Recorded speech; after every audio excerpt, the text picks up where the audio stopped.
Just can't wait to get on that road again. The life I love is making music with my friends. I can't wait to get on the road. On the road again. Like a band of gypsies, we go down the highway and away. On the road again.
Yeah, well, the boys really dug in deep. A very good morning and welcome to the Rosslyn Park HSBC National School Sevens. It's the third day, and well, what a difference a day makes. Yesterday, we were lamenting, well, sunburn on our cheeks come 3 o'clock. It was the opening acts of spring. And now, well, the rain has come, the wind has come, the clouds have come.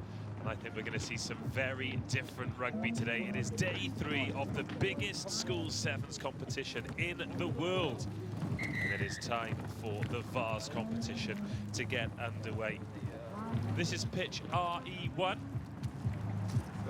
going to be broadcasting 14 matches for you today from this, the Vars competition, and the conclusion of the Colts competition too. We saw some fantastic running rugby and teams really being put to the sword in the great conditions. I'm sure it'll be very different today, but they say you've got to be a complete player to win tournaments of this stature, and we're certainly going to see that today. But it's all about the Vars competition. First up, we have Berkhamsted versus Colstons. 7 minutes each way with a 1 minute break here for these teams. All right. I'll tell you what, you can do me a favour.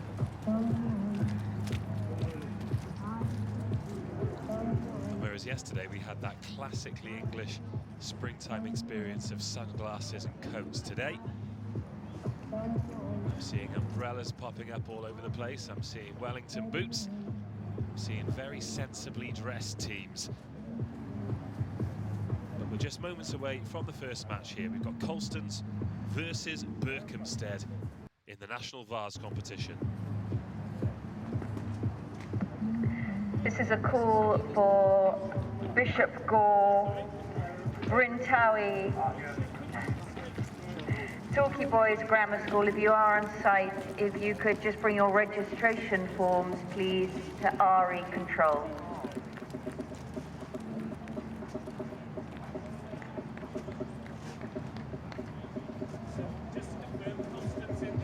Colston's blue and yellow, yeah. Here we go then, the opening match of the day. Colstons in the yellow and navy hoops, Berkhamsted in the red, white and blue. Already a couple of players in the middle here just rubbing their hands together. The temperature really has dropped on my drive in this morning. The temperature gauge said as low as 4 degrees. And that's going to feel really, really cold with the wind as well. Third intense day on this pitch too. With a little bit of moisture, I'm sure it'll hold up. The ground staff have done a fantastic job here to keep 23 pitches playable after, well, a pretty intense 15 season as well. Seem to be just waiting for a ball. We did have a referee, but he's disappeared. Which actually does give us the opportunity to say how thankful we are to all of the referees, all of the volunteers and all of the staff here at Rosslyn Park Sevens. Over 9,000 participants in all competing on 23 pitches. So far it has run like clockwork.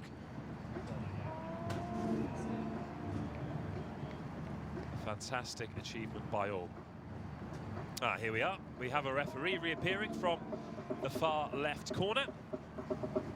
I think we're going to have a rugby match. Colston's in the yellow and blue hoops. Berkhamsted in the red and blue hoops with the thin white ones.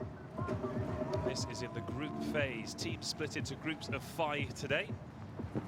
You win the group, you go through to the knockout. Speaking to some of the coaches in the Colts competition yesterday, they were saying it's pretty much a knockout competition from the start, because if you lose a game, well, you're pretty much going out, and that is a confident take from Colston's in the wind in the opening acts of this first half. Patience very much going to be the order of the day, and handling too as Colston's forced into touch.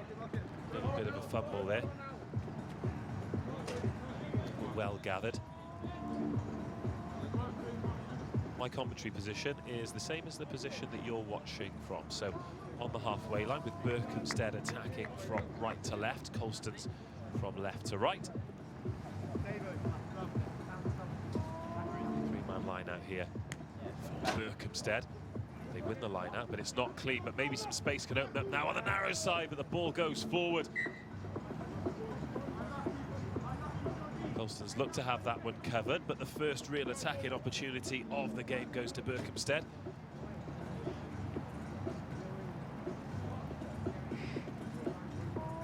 Not particularly windy at the moment. I'm looking over at the HSBC tent over on the far side, and the flags there not being bothered by the breeze in the slightest. Behind the goal, the Watt bike flags blowing towards the left of your screen, so Berkhamsted with a slight wind advantage here. Pretty much depending on whereabouts on the pitch you are. This, of course, the main pitch, pitch RE1. We're going to, well, we have focused our attention for the past 2 days as the ball squirts out the back of the scrum. Just about recovered by Colston's. They decide to put boot to ball here, an interesting tactic. Bounce stays in field, it's hacked on again, so now it's going to be a foot race. Real opportunity here for Colston's. Great gather with the right hand, the offload too, just knocked out there by Berkhamsted, and what a timely intervention that was as well. This is a call, please, for any representatives from Bishop Gore and Torquay Grammar School for boys. Will kicking play more of a positive part? Colston's 15 there.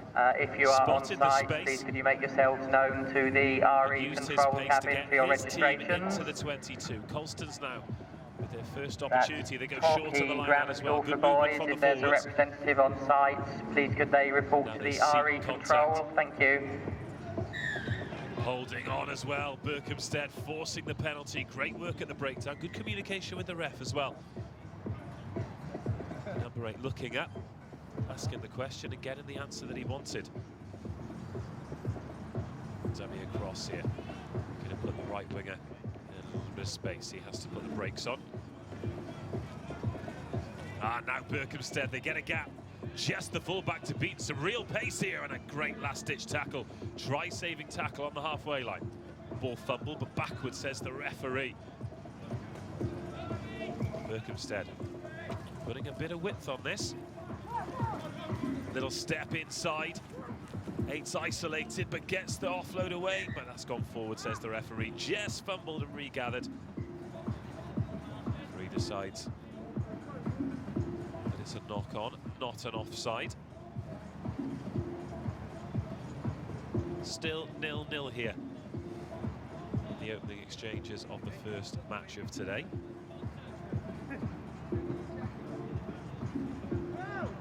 action comes thick and fast for the first few hours.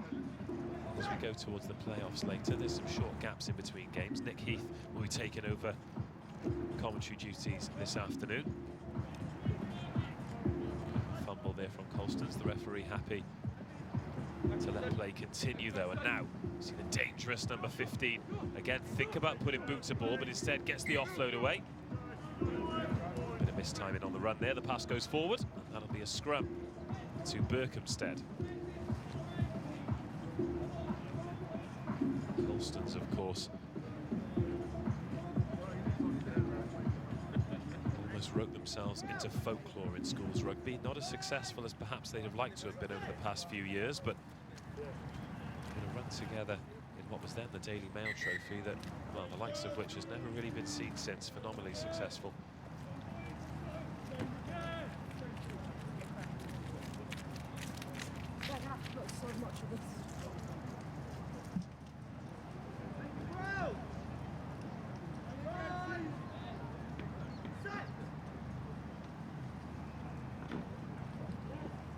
Coach is just walking past and handing me team sheets for a little bit later. Emmanuel's school, thank you very much.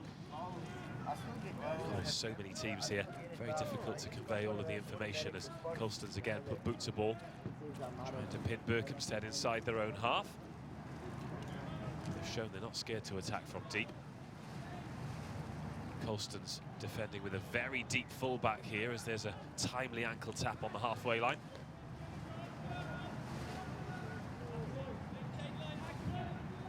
Berkhamsted now again attacking at the left-hand side.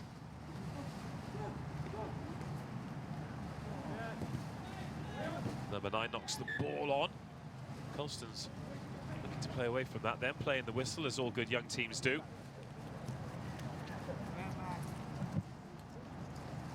Credit to both of these teams, still trying to put width on the ball given the conditions.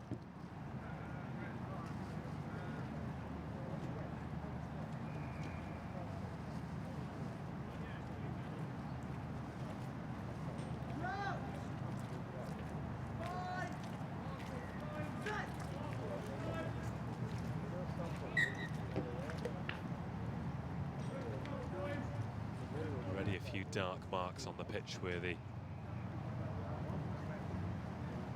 scrum has gone down. It's been a real area of competition throughout the 3 days here, even at the under-13s level. Teams using the set piece to try and gain a physical advantage, and that's a good tackle from the prop. Broke quickly when Colston's looked to go up the blind side. Bit of a change of pace here and a strong fend. 2 strong fends from Colston's 15. Well tackled eventually on the far side. The assistant referee's flag goes up. Berkhamsted want to go quickly. It's actually the longest we've gone all week without a score. It was a real hallmark of yesterday's rugby. We get an early try in pretty much every game, but half-time, says the referee, and it's Colston's 0, Berkhamsted 0.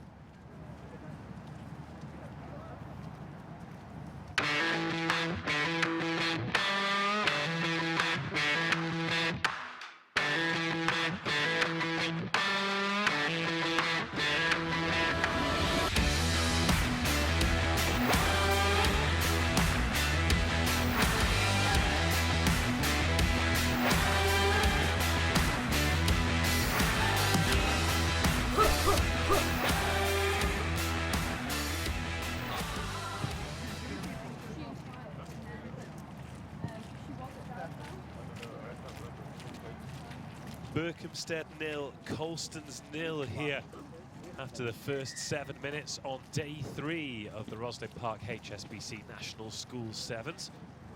Certainly hasn't been from lack of effort for each team, both attack and defence really working hard, but perhaps the conditions are having their part to play here. Pitch RE1 is going to come in for a pounding today, but it looks in good condition, still pretty firm. I had a walk out there this morning, and if I was a horse racing man, I'd say the going was good to firm. As we get back underway, Colston's in the yellow and blue hoops, Berkhamsted in the red, blue and white.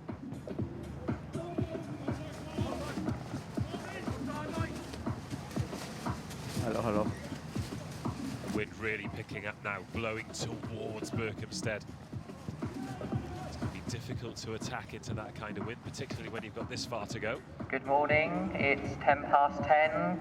Could we please ask for representatives from the teams taking part in our 20 past 10 there's going to be a 2-on-1 with the fullback. The referees at the referee Options control. left, but he's gone for That's the kick. Radley College, Surely that was a mistake. Dinnerfoyer, Bishop Gore, RGS Conceded possession when it was a simple Welbeck 2-on-1 with the fullback. The chances Millfield, temporarily gone Bryn anyway, Power, although the advantage has come as the wind comes howling now. Berkhamsted have turned the ball RGS over. Lancaster, Well played. Prime Park Number 11 College, going a long way around the outside. Will this be the opening and score? RGS Newcastle. Yes, A it representative will. The please arm from goes those up with the teams conversion to to meet come. their referees at the referee control Well, cabin. the Thank you. pitch try for Berkhamsted.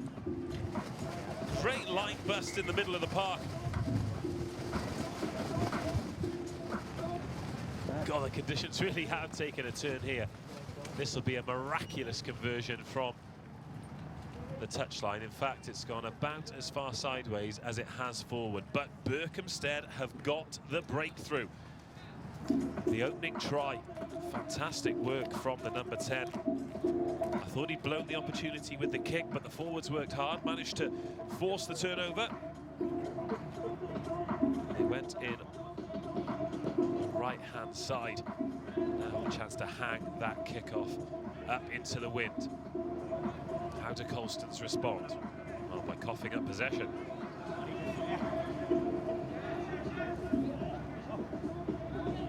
Bit of a mess there. Referee saying that Berkhamsted are off their feet. They're trying to slow the ball down here, and why not too? Colstons, a little bit of vargy there. Colston's going too quickly on the penalty, ball wasn't tapped. Now they go again, all of a sudden needing a score to get themselves back into this.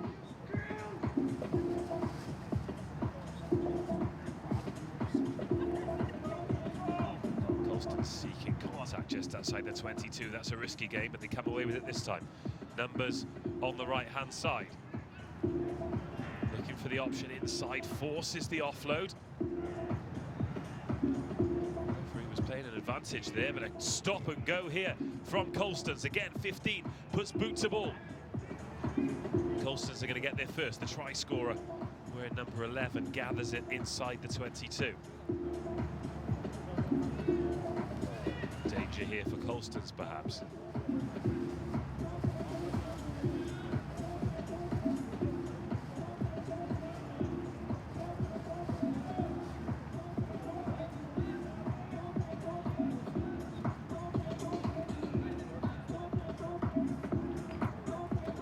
Berkhamsted then leading 5-0, but an excellent tackle there from Colston's 8. Didn't have anyone to back him up and try and snaffle the ball, but at the moment this will suit Berkhamsted. It's a tough game. Groans from the crowd there as that tackle went in. In fact, the referee's reaching for his pocket. Colstons are going to be temporarily down to 6 players.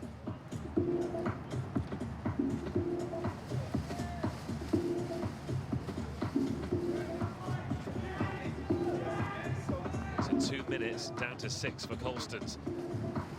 1 player down and 1 score down. And here are Berkhamsted now, up over the halfway line, inside, outside, inside, outside. Eventually, the defence gets there. Space up the blind side if 9 just looks up and sees the pass.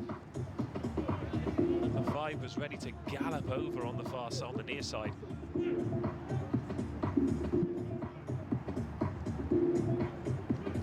Here come Berkhamsted then, up over the 10-metre line. It's bounced off the head, advantage coming here for Berkhamsted. Deliberately knocked on.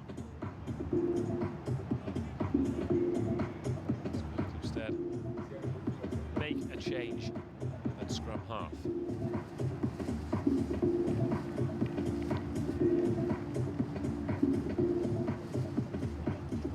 Quick check from the referee to ensure that there are still 7 players on the pitch.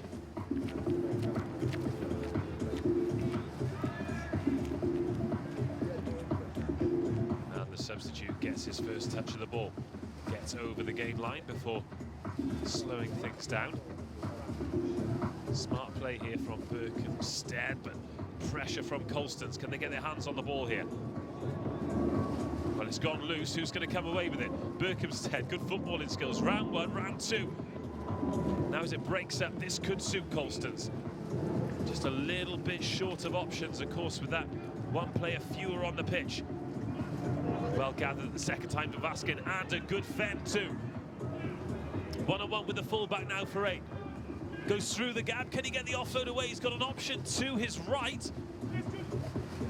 Has that gone forward? Yes, says the referee.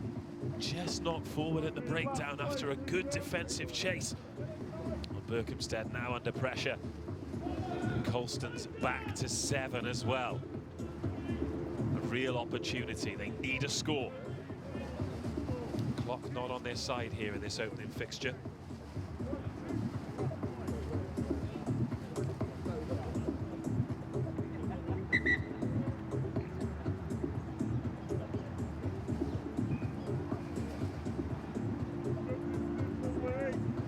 Change in the front row for the Red and Blues. Referee taking a good look at his watch here.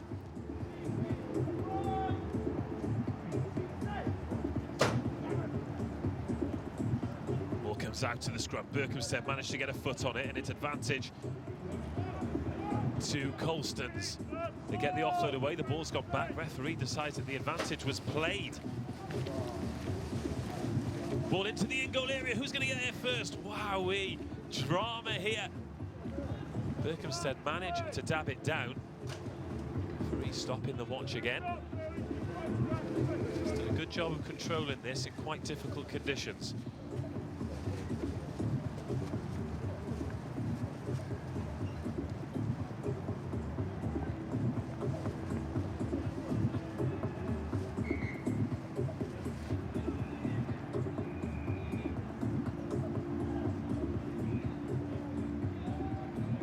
Colston's with the put-in.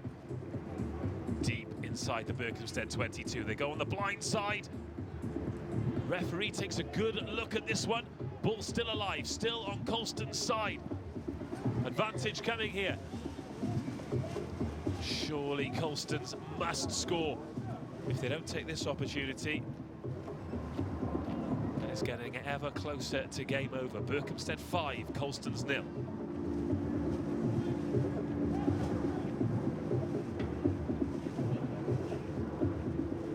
Direction and go up the right-hand side. Hopeful offload as much as anything. The ball's gone forward, the ball's gone out of play. And that is full time. Berkhamsted hold on. A sterling defensive effort, and they took the one opportunity they had, and they've won the opening fixture here against Colston's 5-0.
Welcome back to a wet and windy southwest London for day 3 of the Rosslyn Park HSBC National Schools Sevens. We've had Berkhamsted against Colston's in game 1. Game 2, to brave the elements, is Radley College versus Bro Myrddin. One of the Welsh teams that we welcome here to this fantastic tournament. And well, I wouldn't fancy being the kit person who's got to wash Radley College's white strips at the end of today. They're going to get us underway. And that is an interesting way of starting things. Ball hasn't gone 10, so they've handed the initiative to Bro Myrddin.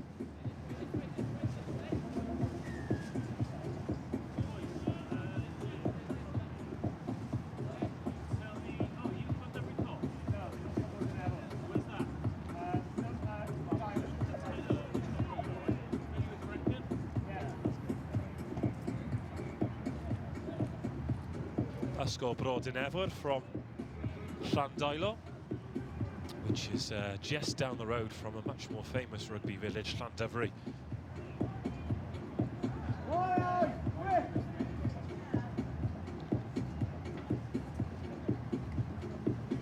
sure they'll be used to these conditions, because I can vouch for the fact that rugby in the Brecon Beacons is often played in weather like this.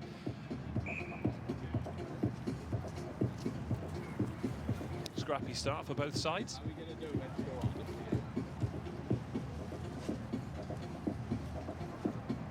Just strip off your foot. Come on, Bruce, never!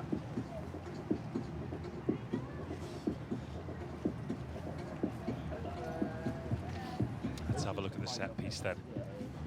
Shocking pink kit from the referee as well. We've certainly got no mistake as to where he'll be stood throughout this match. Radley in possession, 0-0 here in the opening exchanges as Myrddin look to pick the pass off into the 22 as well. Good footballing skills, manages to gather the ball too. Over the floor, Rep! Brought down a couple of metres from the line. Which side will this come back on? Oh, Radley College under pressure, but managed to come away with the ball now. Can it open up on the far side?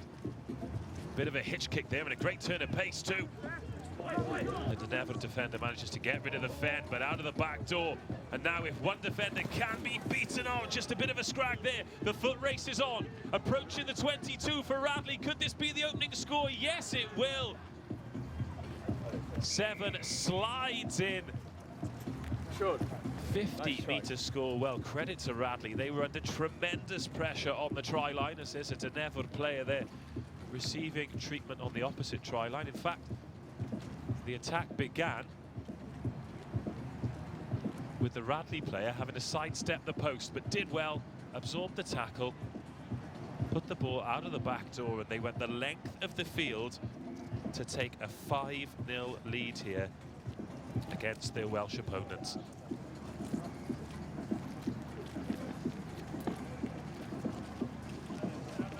Very well, sir.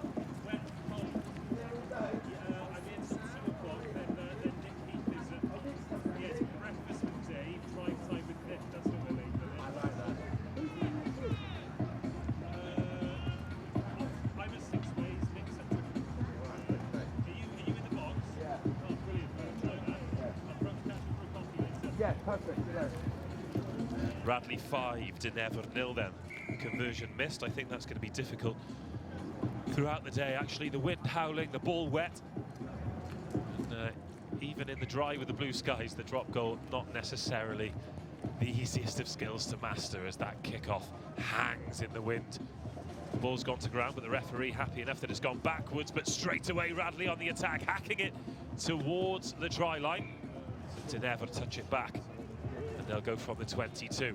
Again, hacked down forward, backing themselves for pace, and look at those legs motoring as well. Really looking to put Radley under pressure here, completely missed it, and a big opportunity to equalise here for Myrddin as he got too much in that kick. Oh, and it's gone dead. The bounce of the ball not going their way, but great initiative from Myrddin, trailing by a score here. I'm sure they'll take heart from that. Radley 5, Myrddin 0 in the first first half. Long kick-off for the full-back together. His teammates eventually get back to support him, pass over the top. The unorthodox lauded so often here in the Sevens game. Radley player off his feet. Lovely short ball here, but well defended by the big men in the middle for Radley.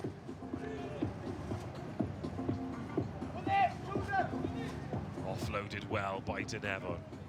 Brought down just past the 10-metre line.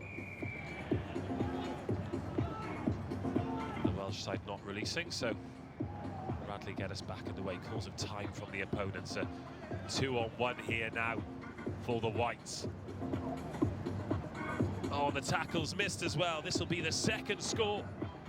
This is a call, please, for referee Craig Chan. That's referee Craig Chan. From the coaches on the far report side. To the RE control, please, if you're on site. But instead, they decide to touch down. Just had enough strength inside the 22 to bust through the tackle.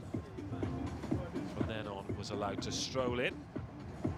We'll get a good view of this conversion. It's a good strike, and it's straight and true. So Berkhamsted convert that one. Correction, Radley. Berkhamsted were on the pitch just a moment ago. Radley take a 12-0 lead here. 2 scores, one of them converted. And Ysgol Bro Myrddin, well, they were one hack forward away from getting the equalising score. Now in this first half, they're 12 points down.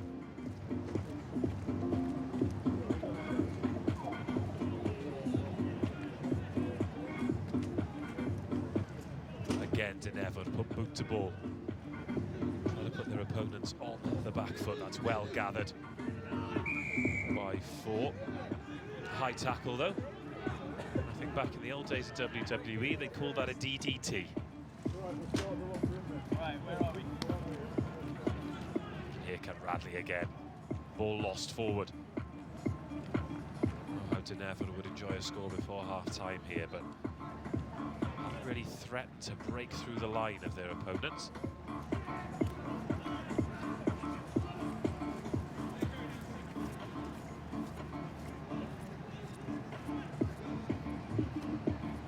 Again, the chip forward. 4 at fullback is the man to chase, and he's well brought down. Good strength. The referee decided that the tackle was complete, and he held on. So another opportunity here for the Welsh side.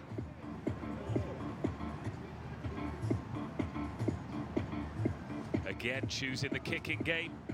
Looking for some pace up the right-hand side. Radley not 10 from the penalty. So Ysgol Bro Myrddin. A long drive for them today. In fact, from Llandailog, you have to go about 40 miles east before you hit a dual carriageway. Could Bridgewater College, if you're on site, could you Perhaps please come and register at RE Control? Bridgewater College, thank you. Little wrap around on the far side. Suggestion that we were going to go through the legs there. The scrum half under pressure. Again, foul play from Radley though. And a little dab into the corner, too much on that, and that'll go out into touch, and the referee says that is half-time. Radley leading Ysgol Bro Myrddin by 12 points to 0.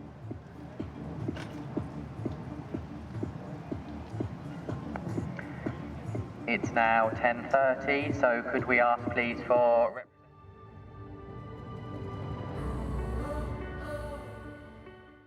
To have someone like England here today, and for our boys to actually be invited to join in the session is a real privilege for them.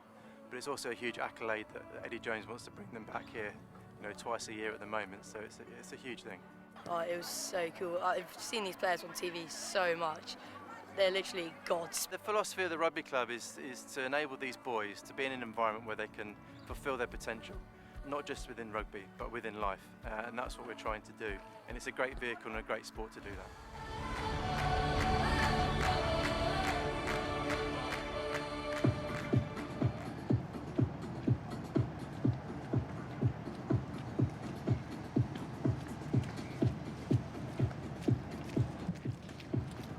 Radley College 12, Ysgol Brodin Efor 0.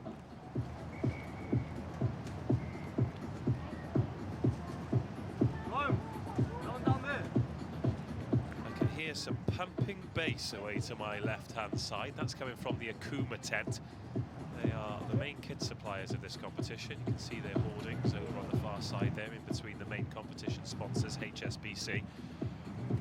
And I will say, they've sorted me right out this morning, Akuma, because I forgot my gloves and it is absolutely freezing. Thankfully, they had the foresight to stock some, and I can imagine they'll be doing a roaring trade today from forgetful folks like me. As wowee, look at the way that kickoff's hung up in the wind. Ysgol Brodin Efor are going to be playing into that in the second half. They need 2 scores.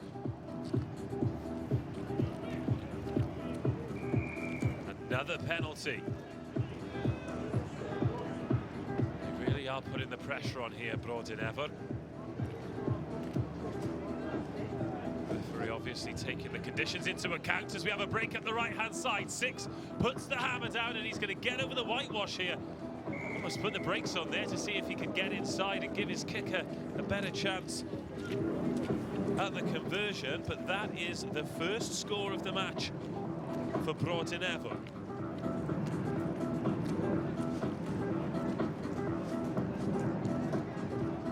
Good strike, but the wind doesn't quite catch hold of it. So that is Radley 12, Ysgol Brodin Efor 5. The perfect chance, sorry, the perfect start to the second half for Ysgol Brodin Efor. First chance we've really had for any of the flying wingers to find themselves in a bit of space for the Welsh side. Going towards the touchline here, this is going to be an interesting battle. Because if that was a missed tackle, it would have been a free stroll into the line for the substitute. Another penalty. Well, the referee playing advantage there, his arms out, because Radley quite simply can't have been 10 metres there. Pretty much tackled from the start. I'm surprised that's not been brought back. Again, a kick in behind. Have they kicked away the advantage? Yes, they have. And a white-shirted substitute gets his first touch here and dragged down to this damp and muddy pitch. That's a loose pass. It's going to come back Brodin Efor's way, though, and that is the second score. It's going to be under the posts to reduce the arrears to 2. And this is a very makeable conversion to come as well. And he's hit the post. He has hit the post. How important could that be? 2 scores apiece, but that one conversion from Radley is the difference between the 2 teams.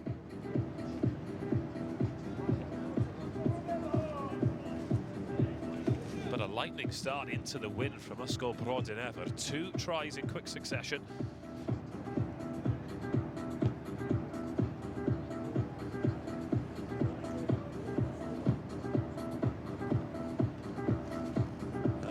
Penalties just starting to tell for Radley. They need to show a bit of discipline here, because when they were disciplined in the first half, they were in full control. But now a missed tackle, a much physically bigger and stronger team of Radley. Space has opened up the left-hand side. An orthodox tackle technique from Brodin Efor, but it all works. Numbers for Radley. They've got a 4-on-1 here. Now it's a 3-on-0, and surely the 3rd score under the sticks.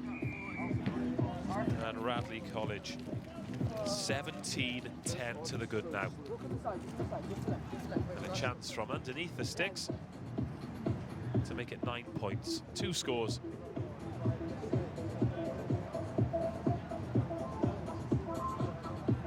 And Radley's number 4 in absolutely no hurry to take this one either.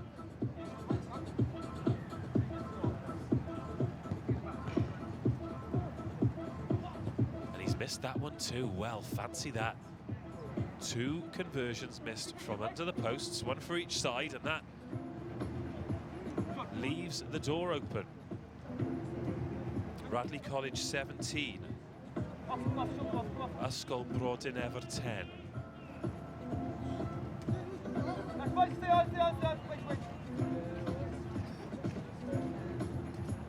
So the Ysgol Brodin Ever team, they're communicating in Welsh. A particular area, agricultural area of Wales. The Welsh language still very, very popular indeed. Ball bounced backwards over the line, says the referee, so Radley get us underway. The difference in the colour of the shirts between the substitutes and the players who've been on, very, very different. Another penalty, diving over the top from Radley. They're just a little bit too eager at the breakdown. They are much physically bigger and stronger than their Welsh opponents, but they're not necessarily using those physical advantages for good. Very ill-disciplined, but they have a 7-point lead. But given the conditions and how difficult kicking is, that is practically worth 2 scores. Now here is the foot race. Who's going to get there first? Radley have dived over the top of it. It's back with Brodin Ever. Good! Well-timed pass. Again, 2-on-1 here. It's going to be an option inside, a little bit of a hitch kick as the chance gone, the ball's gone down. Is that offside? No, says the referee, and it's advantage Radley. It's been grubbered forward. Advantage over. Back with Denevor. There's a hand on there, a white hand, but he's off his feet. So he has to leave it alone. All of a sudden, the play seems to have gone up a little bit. A step inside. Is there a bit of space here? A race to the sticks for Brodin Ever, and that is the 3rd score to reduce the arrears to 2. The kick to come from practically under the sticks could draw things level here. Well, we have had an interesting start. Yesterday, we had routes on this pitch for the first couple of games, but we've got a 5-0. Berkhamsted beating Colston, and now Radley 17. Ysgol Brodin Ever 17. Well, this is some comeback from the Mid-Walians. They were 12 down at half-time. Got 3 tries and a conversion in this second half.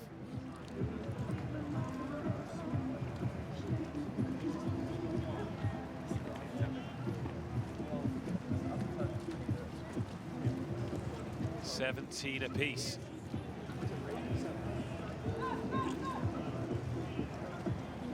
Now, can Radley find a way back into this? Appeals there for being tackled after the ball, as the chase really is on here from Radley. They work hard to win the penalty. This time, it's the Welsh side who are guilty of holding on at the breakdown. Numbers here for Radley. They've got a 3-on-1, but they won't need it. Number 3 beats the final defender. Slides it in for the 4th try of the match for Radley College to make it 22-17.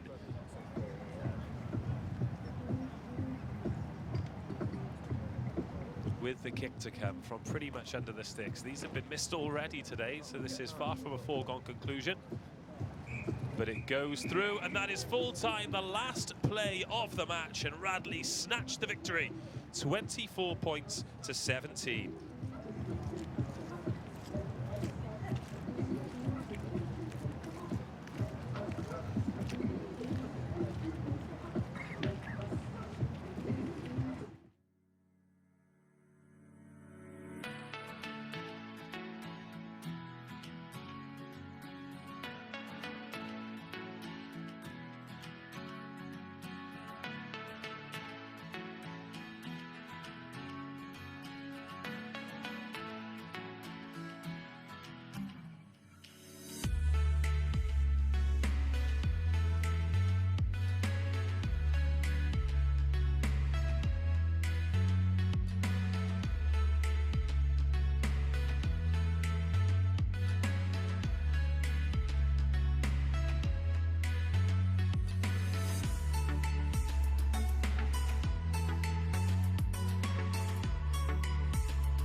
that one's Kingswood. I think that one's Kingswood. They just shouted there, come on Kingswood. Yeah, it's alright. Yeah. Game 3 on day 3 of Pitch RE1 here at the Rosslyn Park HSBC National School Sevens. Kingswood versus Emmanuel. Similar kits, but Kingswood have the red stripe across their black jerseys. Emmanuel have the yellow trim and the yellow numbers. The referee is in green. I do apologise. Emmanuel, it's actually navy, but on a day like today, most of the kits are going to end up the same colour, and that's brown. If you are just joining us, well, where have you been? This is the third day. We've had 2 fantastic days already. The under-13s got us underway on Monday. Dark and dreary conditions for them, but nothing nearly this bad. Yesterday, well, it was all sunshine and smiles on the day that the Colts competition got underway. This is in the Vars competition, and look at this turn of pace here. And Latimer Upper. Thank you. Emmanuel showing the early initiative. Very, very difficult conditions. We've had 2 very close games so far, though. These conditions certainly are a leveller. Berkhamsted beat Colston's by just the 1 score, 5-0, and then Radley managed to get past Bro Myrddin with the last play of the game, 24-17 that was. Let's see how these 2 fare. Emmanuel in the navy and the yellow.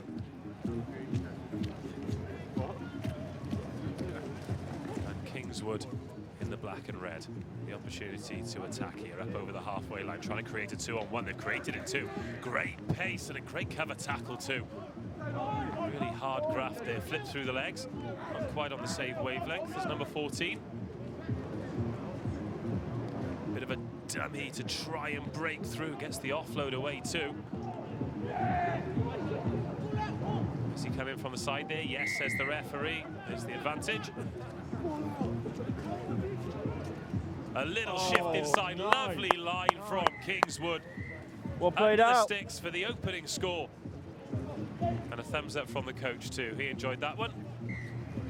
The conversion's good, so it's Kingswood 7, Emmanuel 0. We always talk about creating 2-on-1s, 3-on-2s on the outside, but options both sides there for Kingswood.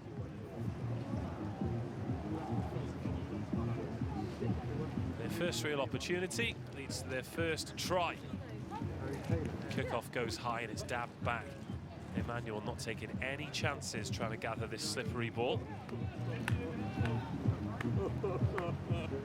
Really loud. There we go, plenty of pace in these 2 sides in this Vars competition. Real quality in the Vars competition too. This is the kind of quality we're looking at in the Vars. Then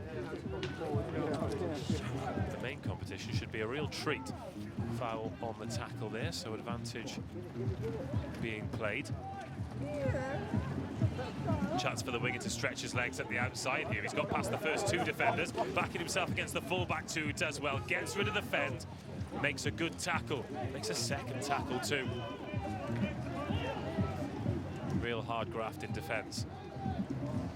Mistake from 3, just recovers from it. Referee pretty sure that that's a knock-on, however. So he'll bring the game to a halt in the first half here. Kingswood 7, Emmanuel 0.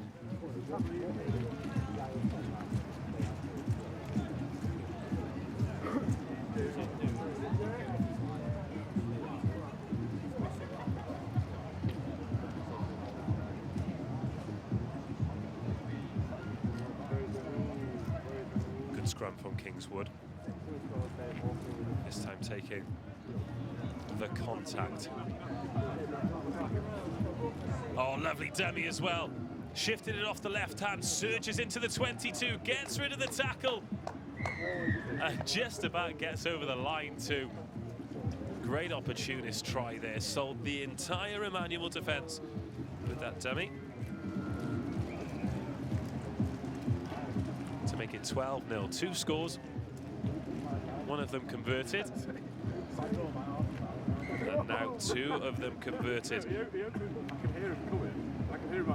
Real confident start here from Kingswood. However, a questionable choice of footwear from the coach, who stood in front of me in one of those very warm jackets that go just below the knee,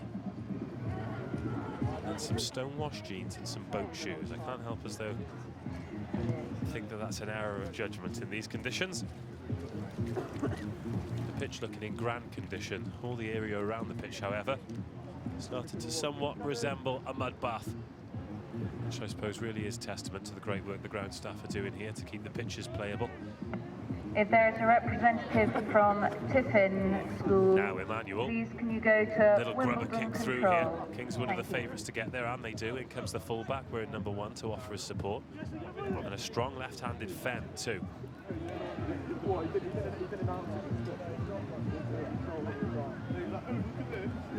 There they go again, a race to the line, and the right winger number 5 goes over the top to set the ball up inside 5 metres here, searching for a 3rd score, leading 14-0 here in the first half. Another dummy inside, and the offload too. Great awareness of where their teammates are in attacking positions from the Kingswood 7.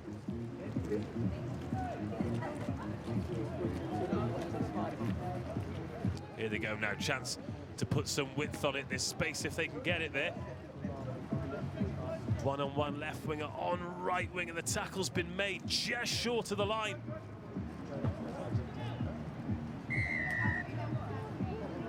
Penalty coming Kingswood's way, and the referee will take him all the way back. Will he let him go quickly? No. Emmanuel having the chance to reset, but that's not going to stop Kingswood. Number 10 goes in for the 3rd score, the first 2 converted.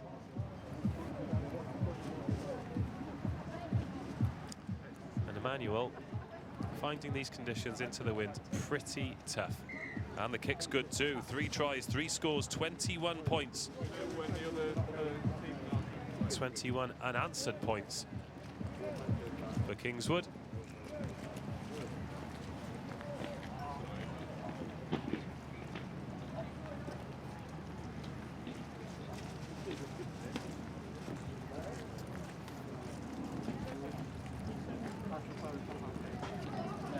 Just having a couple of problems getting the ball back here.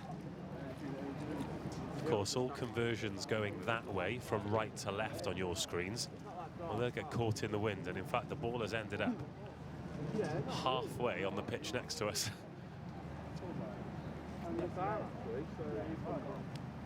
But the chance to take a look around here now. Other than the flags atop the HSBC tent, all of the others really are blowing in the wind.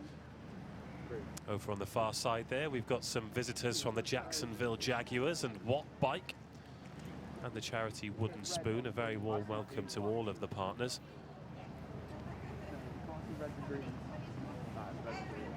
They've certainly been offering a warm welcome, and more often than not, a warm cup of coffee.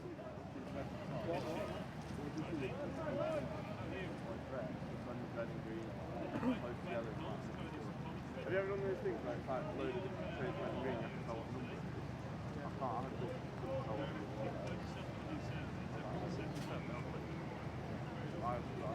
tell what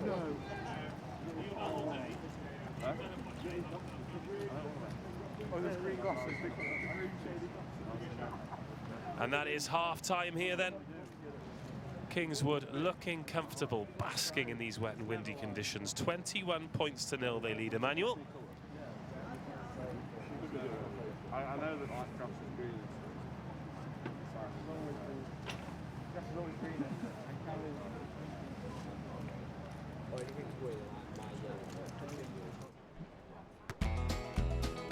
On the road again, I just can't wait to get on that road again. The life I love is making music with my friends. I can't wait to get on the road.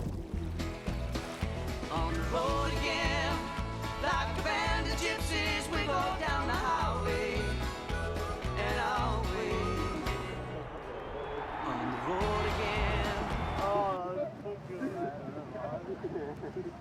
Oh no! It's just yellow. So I can see it's yellow. No, it's blue from here. Like, that's what looks to be happening right now. Yeah. Like, this could be yellow. That might be your yellow. No, it's supposed to be your blue. Like, on 2.7. Wait, Australia has 3 A's. Oh, fuck that. No, I'm not going to believe it. Australia has 3 A's. Yeah, look, bro. Welcome back to the Rosslyn Park HSBC National Schools Sevens.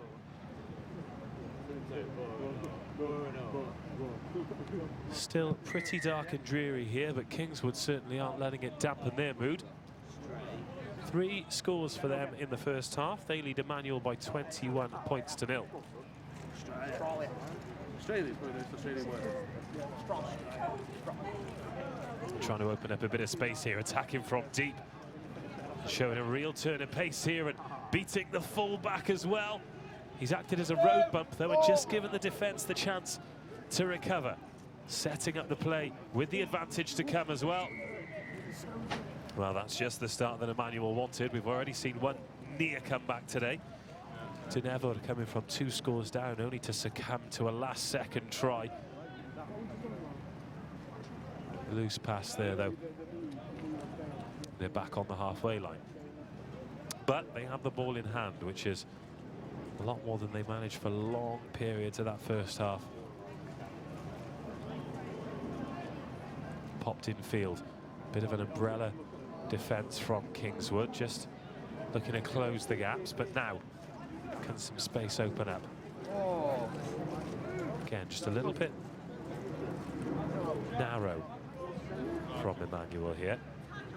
Being held up as well. Tackle, says the referee, as it drops to the floor. Which way's the penalty going to go? Holding on by Emmanuel. And that graft from Kingswood pays off. And the 2-on-1 well-executed cover tackle comes in, but it's missed. Kingswood picking up where they left off. First try of the half, 4th of the match. 26-0. 28.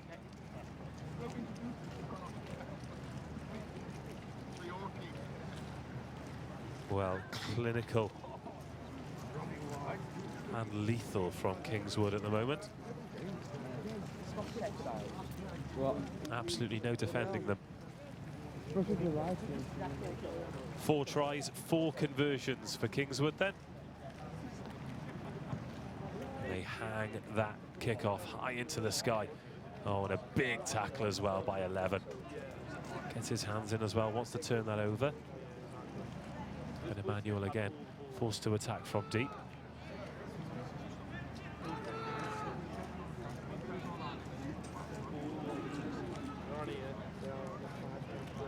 Half a chance there for Emmanuel, but the ball just dropped forward.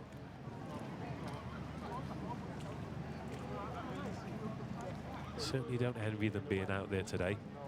These are not the conditions that anyone wants to be playing. Well, I was going to say 15s in, but there are some masochists out there who enjoy this, I'm sure.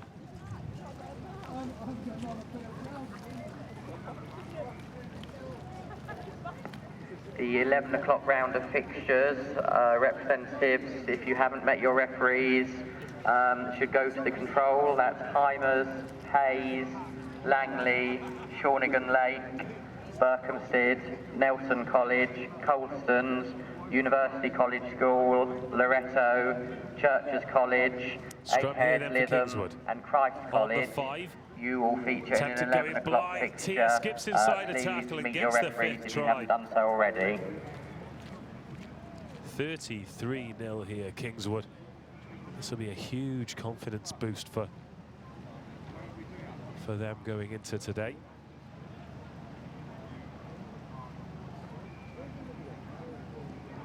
Good strike on the conversion, but drifts across the face. And that's the first one that's been missed. 33-0 then. Important for Emmanuel now to just show a little bit of character. They've had their moments here, but I think the hallmark of the teams that have done well here in the opening couple of days is they work rate in defence to get the ball back, not just how they score in attack. But that's an excellent take from the restart. And recycles the ball well too. That is not an easy skill in these conditions.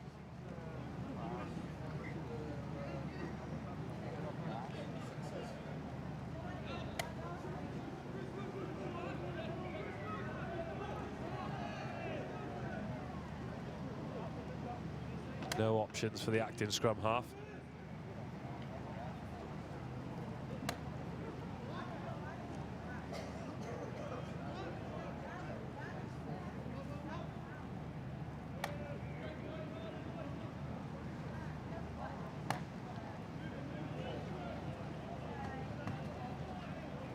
Kingswood doing well to pin Emmanuel back in their 22. Half a gap here though. And Emmanuel fancy a foot race, and with pace like that, why not? Gets the bounce, but a good cover tackle. 10 works hard, but no support. A little bit of an offside dab there, but the referee decided to let him go.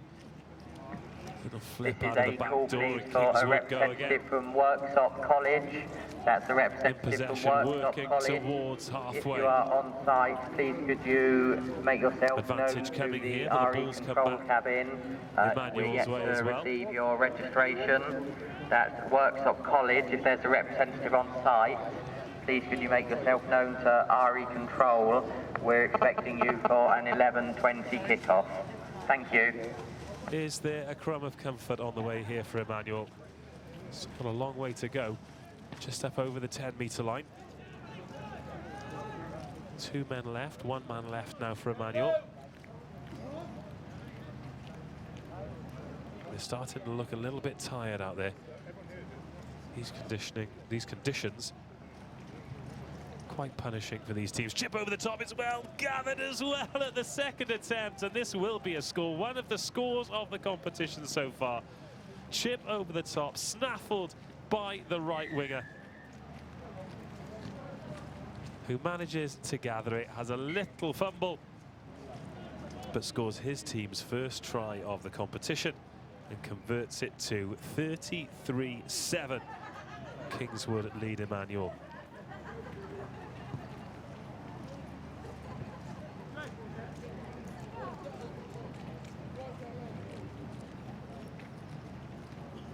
Well, according to our clock, that'll be time up, but the referee had to do a lot of stopping and starting here.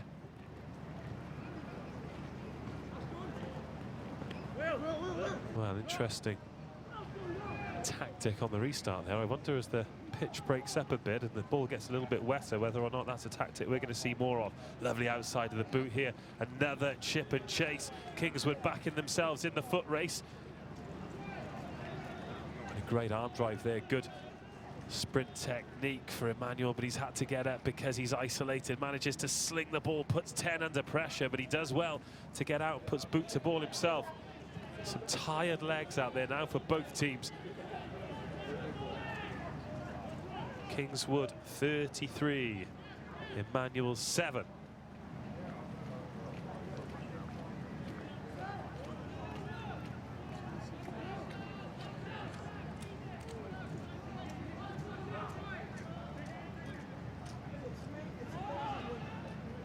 (13) has come on off the bench. And here come Emmanuel. Strong finish from them. Number 8 is going to get his second try of the match. Got his first from catching a pinpoint chip to the right-hand side. Manages to gather it this time and finish from 50 metres. 2 tries for him, 2 tries for his team, 2 conversions, 2. And full time here, Kingswood get their campaign off to a winning start. They defeat Emmanuel by 33 points to 14.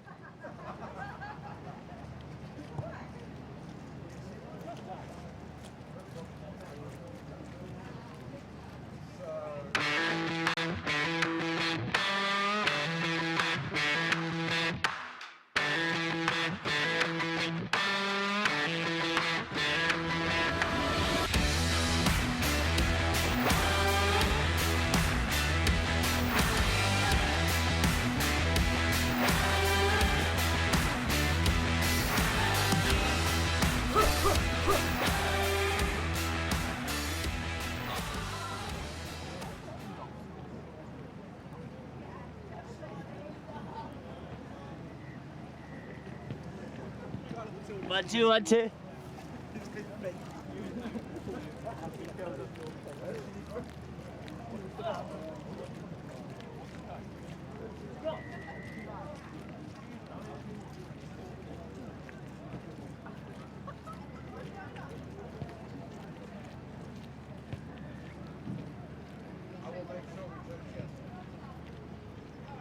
Heers versus Heers is match number 4 on day 3 of the Rosslyn Park HSBC National Schools Sevens.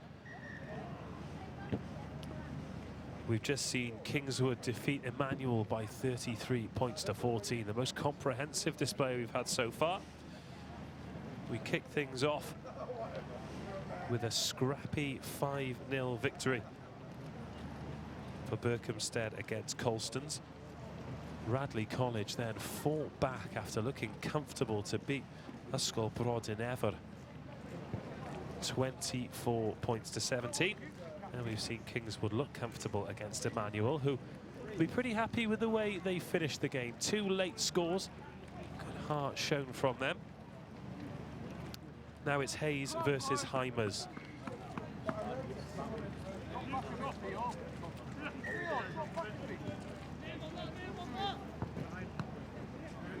And we get underway then, Heers versus Heers in match number 4 today on pitch RE1.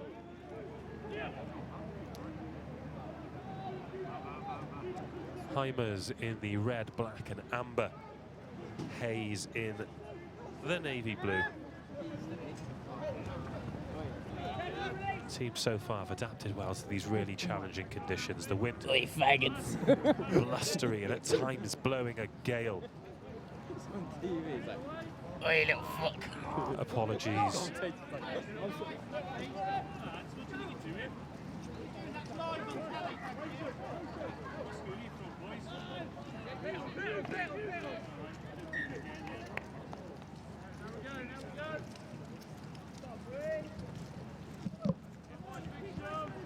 Apologies if any of you picked up some choice language.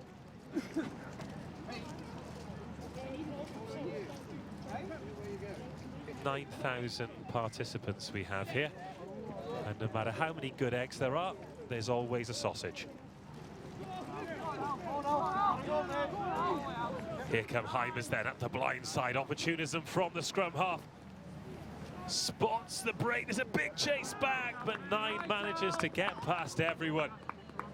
And what a start. He'll take huge confidence from that explosion of pace from the scrum.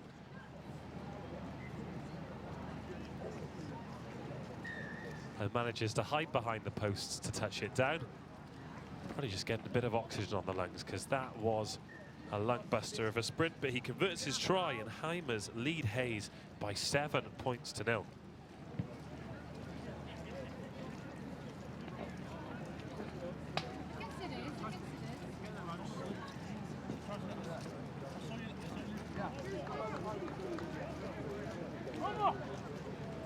Let's go, boys, on time! So Heers, having taken a 7-0 lead, stacking the right-hand side, going low, and they're going to have the chance to gather this kick-off too. Unlucky, good.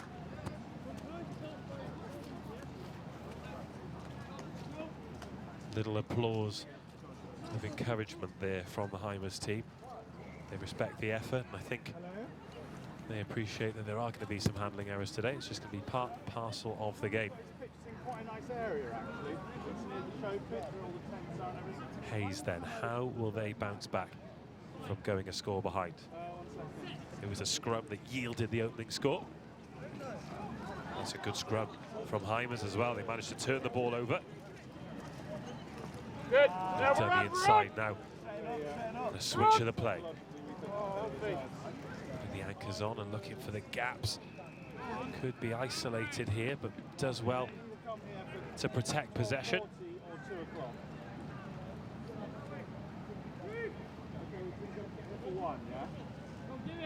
Get here for 1. Go, Theo, go! Yeah, we can have a drink and we can go to the bar and have a chat and enjoy the thing. Work out. Heers now looking to work to the right-hand side, the side where they scored their opening try. Tackle 12 on 12, managing to get the offload away into the 22 now. Trying to create an attacking platform. The ball not as quick as they'd necessarily have liked. The ball hits the deck, advantage for the knock-on, but Hayes going to need it. Important tackle coming up here is missed. Now it's going to be a race to the line. Missed 2 tackles. Will this be the 3rd attempt to bring down number 12? Yes, 10 metres short. There are hands on it, and the referee decides that it is a penalty. Blue, taken quickly, stepped inside, darts for the posts. Rides the contact, and Hayes get their first score. And a chance from the conversion to go level. Real power in the run there, busts through the first tackle and managed to ward off the attention of the defenders too. Eventually brought down, but the conversion is successful. Hayes 7, Heers 7 in the first half here on day 4 of the Rosslyn Park HSBC National School Sevens. This, the Vars competition. We're going to be bringing you the group stages of the Vars today, and the latter knockout stages a little bit later on from the under-16 boys, the Colts competition that brought us some fantastic rugby yesterday.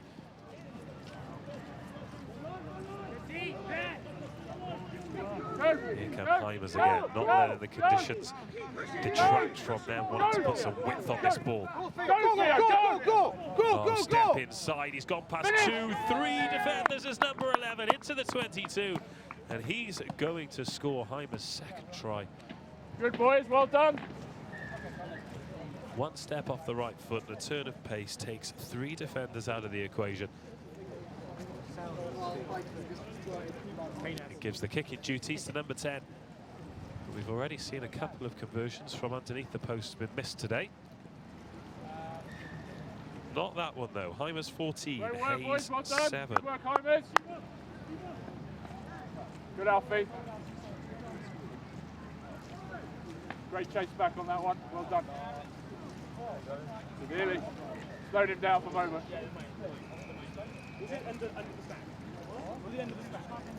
Heers will get us underway, kicking into the wind. It's just died down for a second.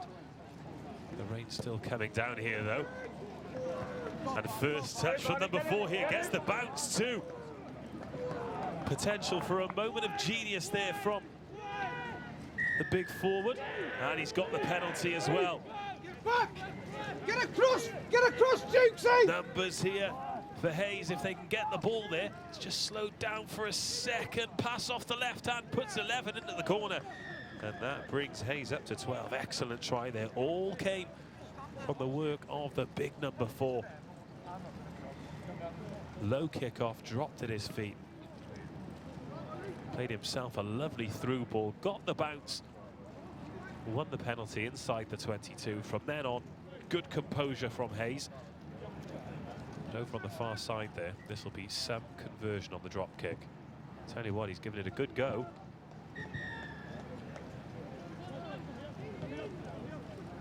Well, I'll have to confirm whether that was good or not. The referee... Oh, I have received confirmation that the conversion was missed. So at half-time here, evenly poised. Hayes 12, Heers 14.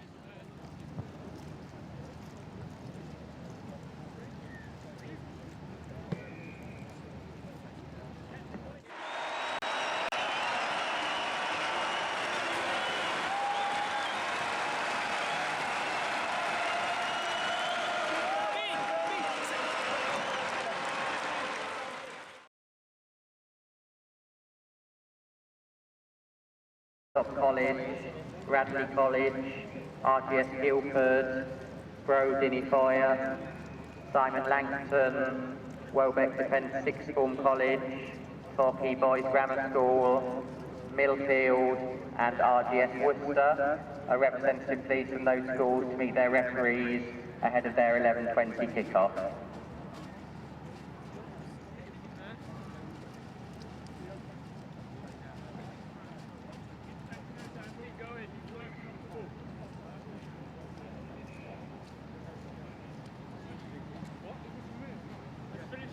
Welcome back for the second half then. Heers versus Heers. Heers have twice taken the lead. Got us underway, the scrum half. The fantastic score direct from the scrum from inside his own half. But Heers in the navy blue found 2 ways to fight back.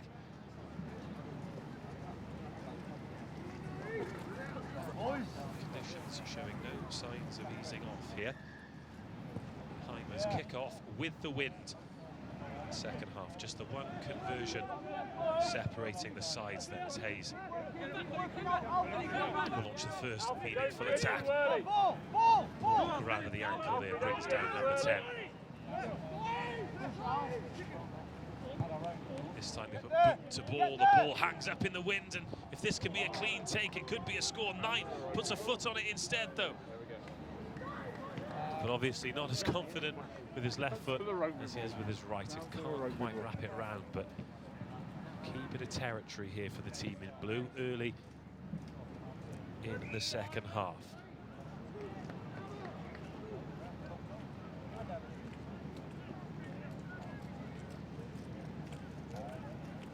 Left and right, there are some semi-permanent marquees that are filled with sponsors and visitors from all over here, peddling their wares and raising awareness of their companies. Well, I think on this, the third day, they will be the fullest of all.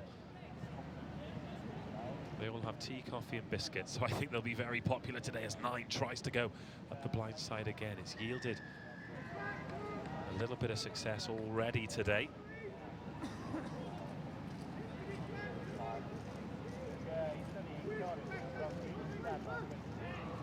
Heers, ball in hand, getting a penalty from the line out.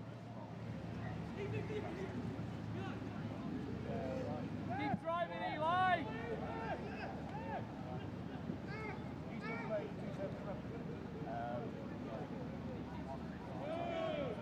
Heers not expecting the offload there, so the ball just goes to ground and they've coughed up possession in a dangerous area here. There'll be a scrum to Heers, 30 metres from the try line.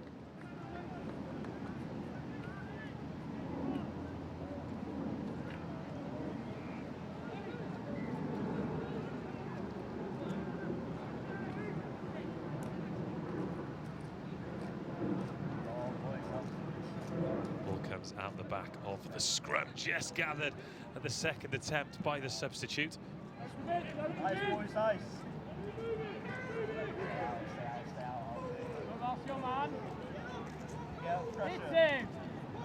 He's now being forced backwards. Heers just lifting. Good defensive line from them, protecting that 2-point lead. But now can it open up on the far side? 12 puts the hammer down. It was his surging run that led to the first try.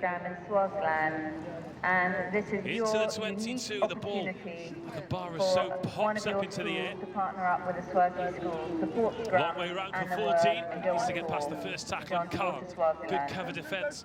If you do want to find out more about this forward program, too. Referee had his arm out for advantage. A second advantage coming for another knock-on. Which is opposite the RE1. But will they need it? It's a little bit scrappy, desperate to find a little bit of space here in this second half. Give it. 2-point lead, not a comfortable one. Ball drifts forward. The wind really caught hold of that. Punishing conditions for these players out there in this Vars competition. But now we have a 2-on-1. They decide to ignore it. Eventually the ball gets there, but temporarily at least the chance is gone. Into the 22. Slow for Heers. Wide is the shout from the coaches. It's been knocked on, but no, says the referee. He's happy that it's gone backwards. The offload there, desperate cover tackling from Heers. Yes, boys. Here comes the advantage. Well, here comes the penalty, should I say. No advantage coming from the infringement.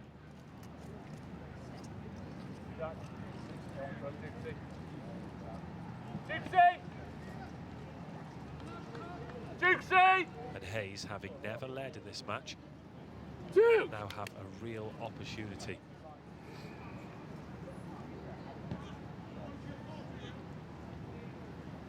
Fresh legs for Heers. Hayes stacking the open side. All right. 15 going in at first receiver. Just taking the position behind the scrum, just to keep the defence honest. So much space on the blind side, but that's a really strong scrum from Heers. Well done, Heers. But again, referee not happy. Huge amount of space on the blind side if Hayes can manage to wheel the scrum that way.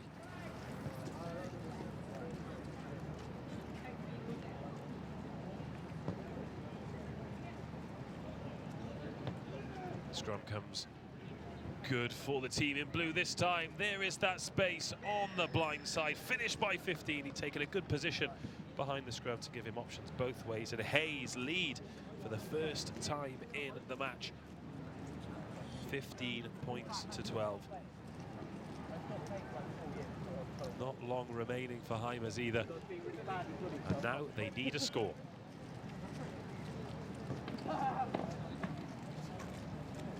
This kick, very challenging one into the wind, but it's not going to make a huge amount of difference because Heers are going to need an unconverted try no matter what. That's a good strike, but again, the wind playing absolute havoc and it drops short. So Hayes, 3 scores. One of them are converted for 17 points. 2 converted scores for Heers. Hayes 17, Heers 14 inside the final throws, and that is just what Heers needed. Well, the referee didn't blow up for the restart not going 10 metres, but that's a loose pass there. But Heers backing themselves pace-wise, hack forwards towards the touchline. It just goes out. Good covering from 15. At the moment, he scored the important try that's put his team into the lead. You view the items on auction in the bidding brochures and at the display, which is located in Next on this pitch, we'll have E2. Lancaster Royal Grammar versus RGS Newcastle. The auction will close at the end of today, so try and get there if you can as soon as possible. Solid line out there from Hayes. Battled their way back into this game, having trailed at half-time. According to our calculations, that is time up. And the referee blows the whistle following the knock-on. Full-time here, and Hayes have come from behind to defeat Heers 17-14 here at full-time. Next up, Lancaster Royal Grammar against RGS Newcastle.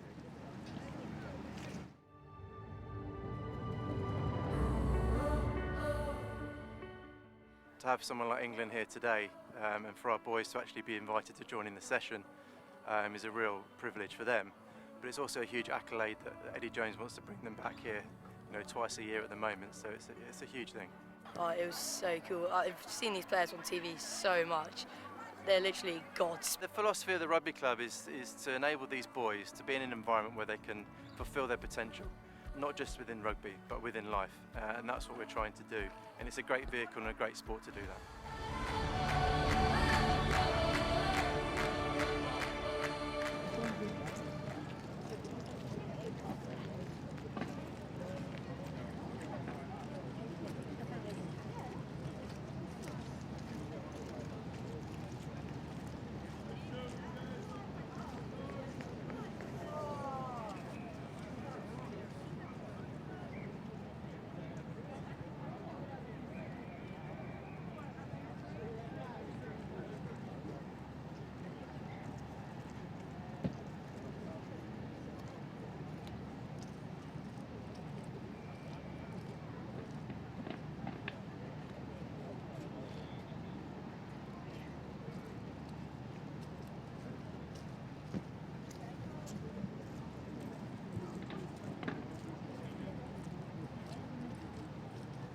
Welcome back to the Vars competition then, here at the Rosslyn Park HSBC National Schools Sevens.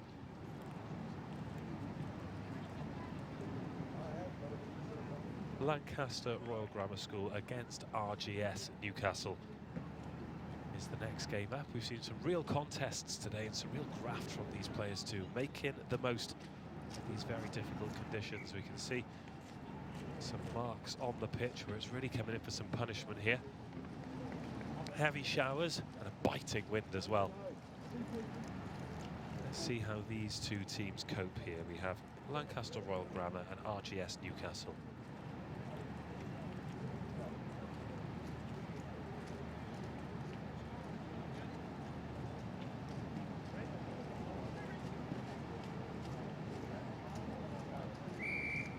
RGS Lancaster in the blue and black hoops, RGS Newcastle in the white, red and black.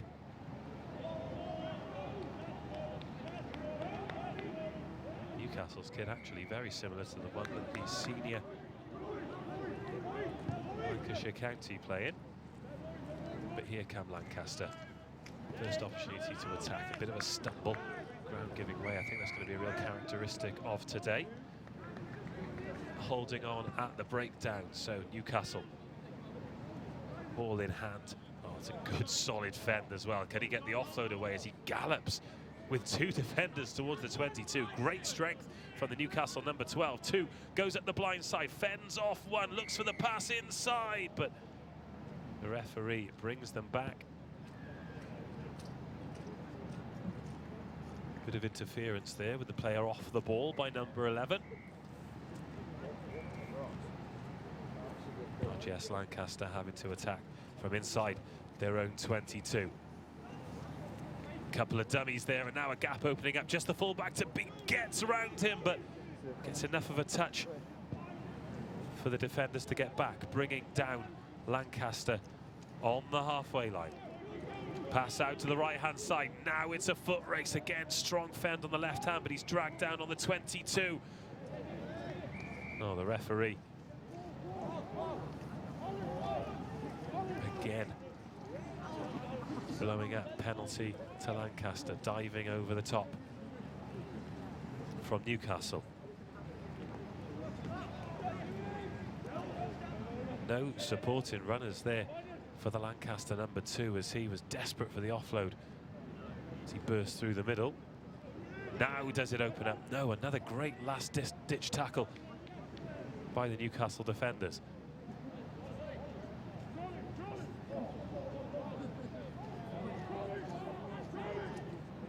Penalty coming here for Lancaster, but instead they're going to get the try. The offload goes to hand. And Lancaster Royal Grammar School get the first score of the day.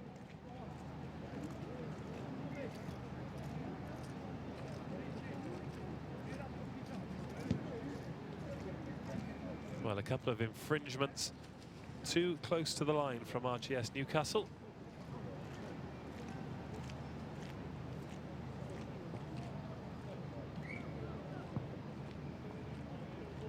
And Lancaster Royal get the conversion to match the try, so 7-0, their first venture into the opponent's 22. Playing with the wind this half, and quite a hefty wind it is as well.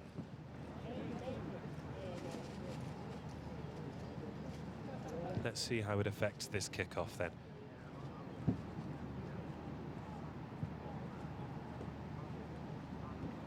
The rain temporarily easing off here.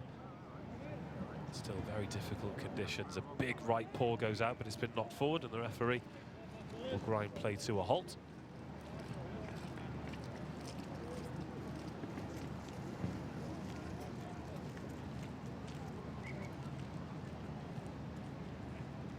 And for the first time today, I've actually put my umbrella down. My commentary position is on a 6 or 8 foot scaffold, pretty much exactly the same view as you guys have who are watching at home. A very, very warm welcome to you all.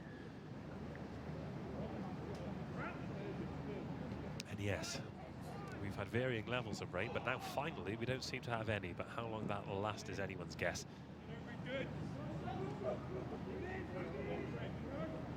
Well, that's well picked up before it's eventually dropped.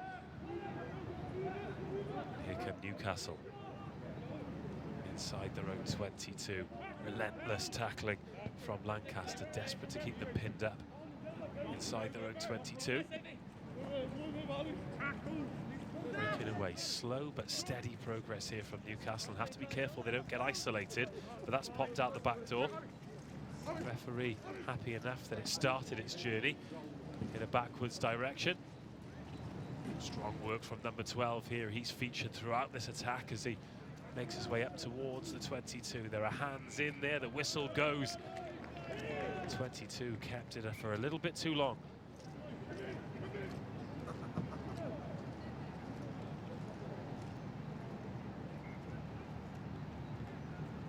Lancaster Royal a little bit too quick on the tap penalty there, so the referee brings them back, but now they're back underway.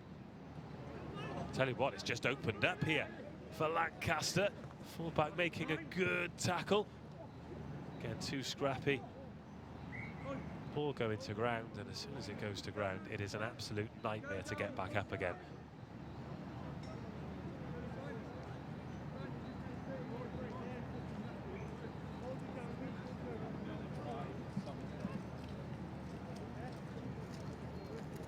RGS Newcastle with the put-in at the scrum, trailing by 7 points to 0 here in the first half.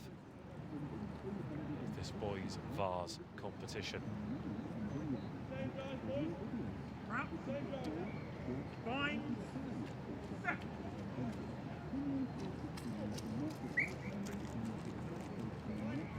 Similar format to yesterday. All of these teams are divided into groups. The group winners go through. So essentially it's a knockout competition from the start, because if you lose a match, you really are up against it if you want to top the group and have aspirations to progress. There'll be one knockout match at the end of the day, and the competition will conclude tomorrow. It's the big number 12. Drag some defenders with him again up towards the halfway line, but instead progress is halted slightly. There's a loose pass, finds the ground. Newcastle being pinned back on their own 10-metre line here.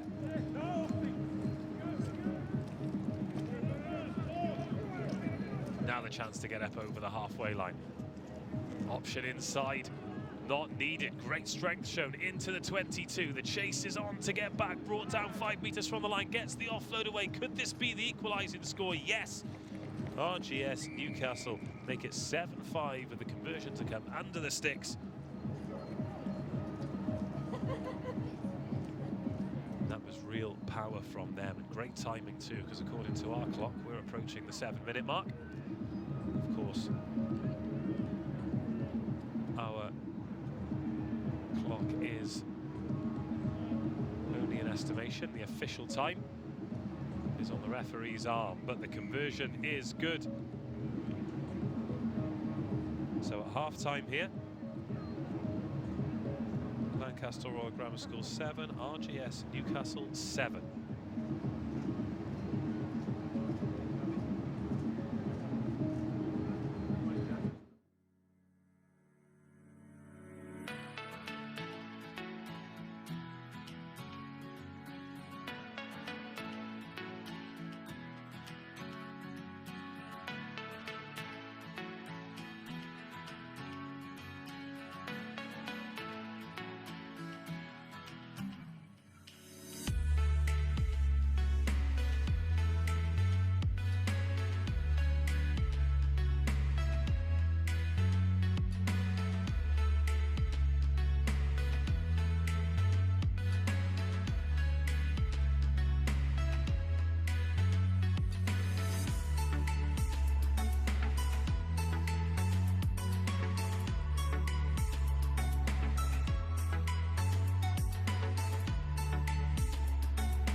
Welcome back. We're all set for the second half here. Lancaster Royal versus RGS Newcastle. Lancaster Royal in the navy and black hoops got the opening score, and RGS Newcastle went in under the sticks with the last play of the half.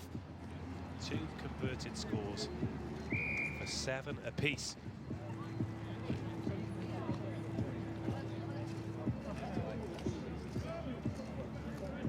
is, well, it's been a hotly contested opening few fixtures here on pitch RE1, but RGS Newcastle picking up where they left off, making light work of getting up to the halfway line. These conditions have made running rugby difficult, so very often, as we've just seen there, teams putting boot to ball, but not quite getting the contact on that he'd have liked. Lancaster Royal now getting their hands on the ball for the first time this half. Little dummy by 3. 6 hammering through on the short ball, but not quite able to get the offload away.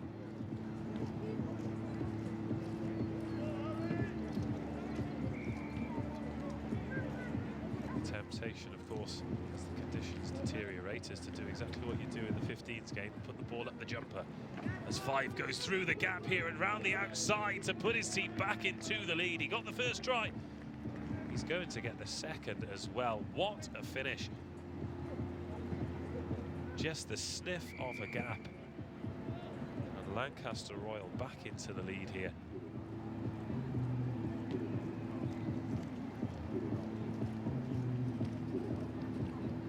He received the ball in pretty innocuous position, but stepped off the right foot, saw a gap in the middle. All it takes is one defender to not quite be aware of his surroundings. And there's a space on the inside. He bursts through. The conversion's good. And Lancaster Royal back in the lead here, 14-7 against RGS Newcastle.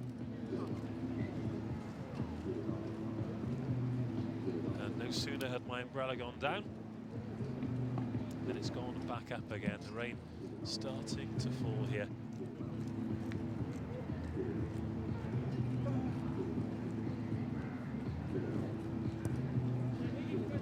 Cold and miserable conditions, more akin to the middle of the 15th season and then the 7th season.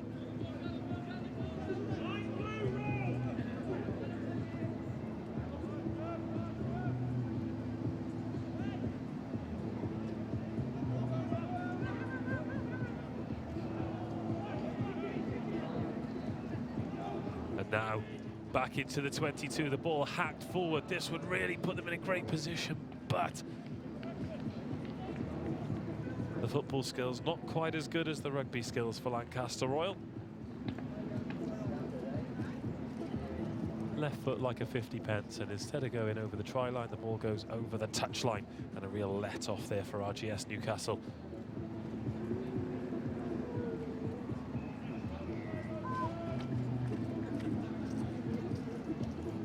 Important line out here to relieve the pressure. 7 gets lifted high, and it's clean ball. Again, the big number 12 makes yards, dragging players with him.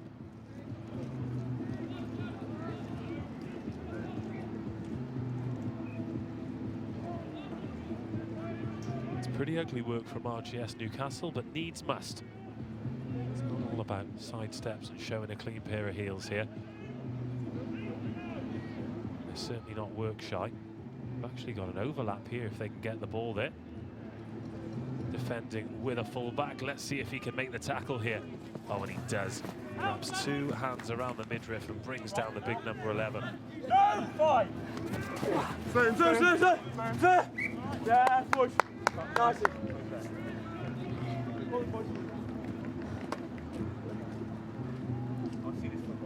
Play brought down by our atmosphere, Mike, actually, that has been given the red velvet, the red carpet treatment, should I say.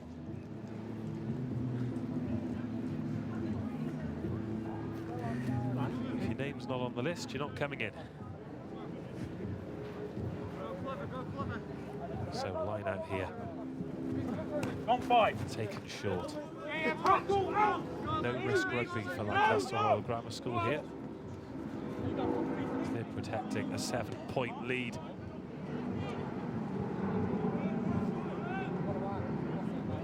But now could it open up here for RGS Newcastle? There's an option to the right-hand side, but the dummy's shown again by the big number 12, who's just so strong. Constantly dragging players over the gain line with him, but no one really hanging off his shoulder at pace.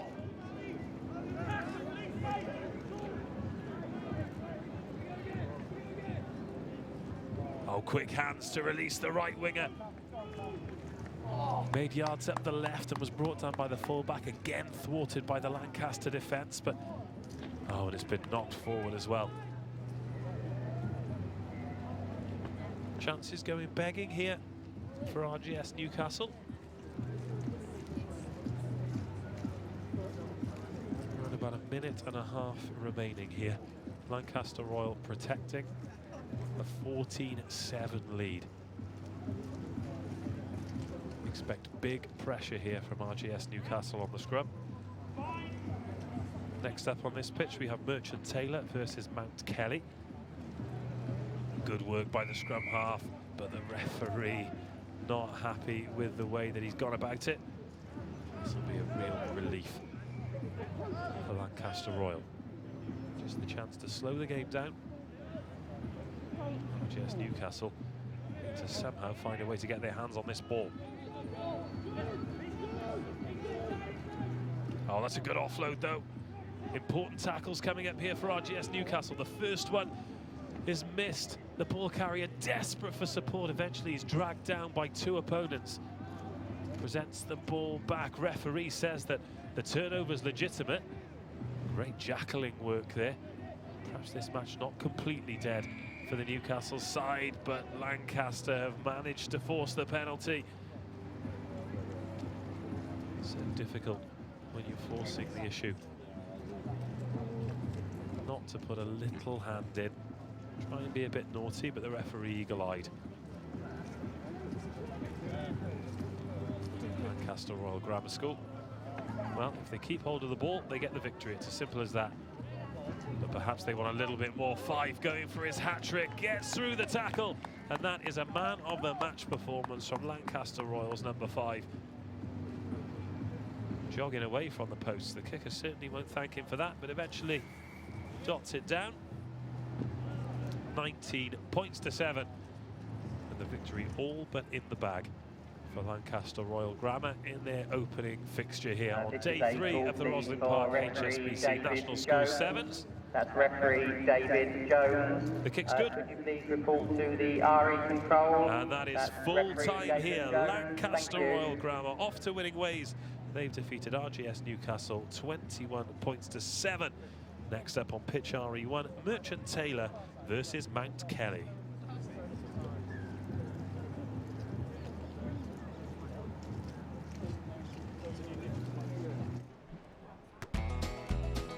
On the road again, I just can't wait to get on that road again. The life I love is making music with my friends. I can't wait to get on the road. On the road again, like a band of gypsies, we go down the highway and away. On the road again.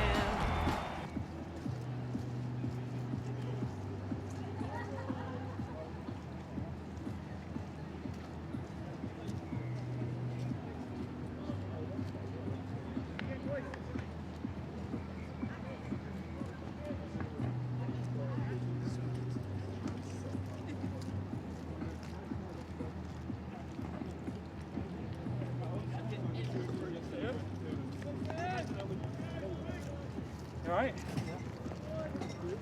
Yeah, you have an ominous look on your face.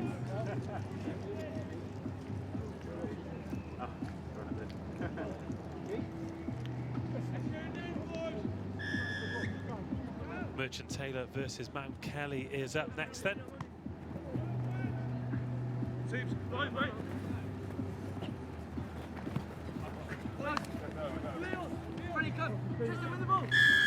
Underway here, the referee. Pretty keen to stamp his authority. Good communication from the official, as always, telling the players exactly what the infringement is. Oh, what about that offload out the back door? Oh, it's just gone forward, so the referee's brought them back for the high tackle.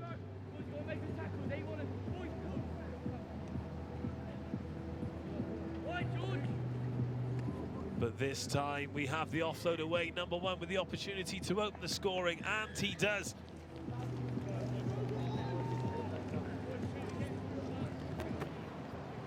first try of the match. Over on the far side.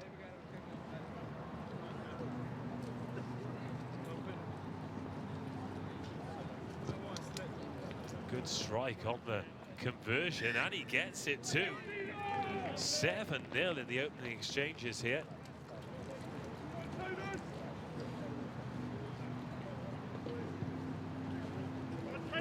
What a start. Kicking really has been kryptonite for these players. We've had conversions missed from underneath the sticks, but no mistake there.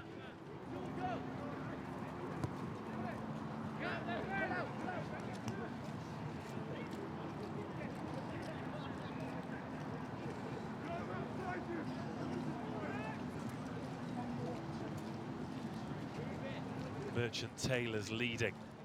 They're in the predominantly black kits with the white sleeves. Mount Kelly in, well, what used to be white.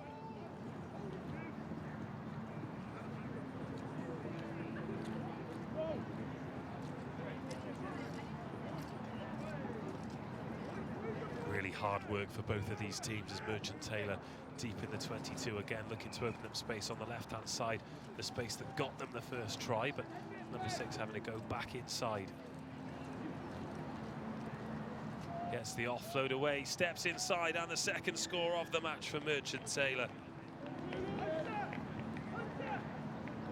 Well, this has been a really positive start for them.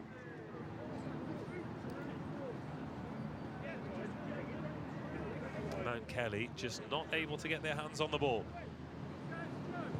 Number 12 manages to draw that one in too, using the win to his advantage here. 2 tries, 2 kicks, 14 points. Mount Kelly, well, not really having a sniff at the moment.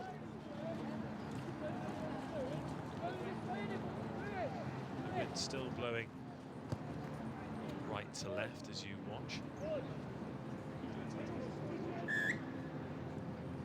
Locked on from the restart. Lovely right boot on the number 12 for Merchant Taylor. Strikes the ball very sweetly indeed.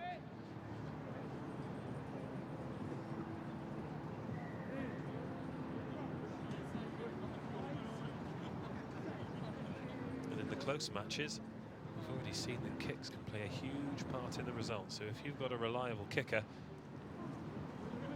especially on a day like today, how important could that be? Merchant Taylor 14, Mount Kelly 0.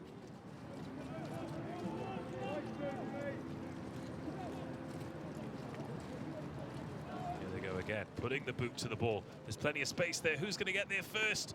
Number 6 gathers and scores in the corner. The 3rd try of the match for Merchant Taylor, taking them up to 19 points. I tell you what, even if you're a good kicker, you won't be thanking your team for scoring this close to the touchline all the time. The wind in the favour of a right footer. Well, not quite as clean a strike this time.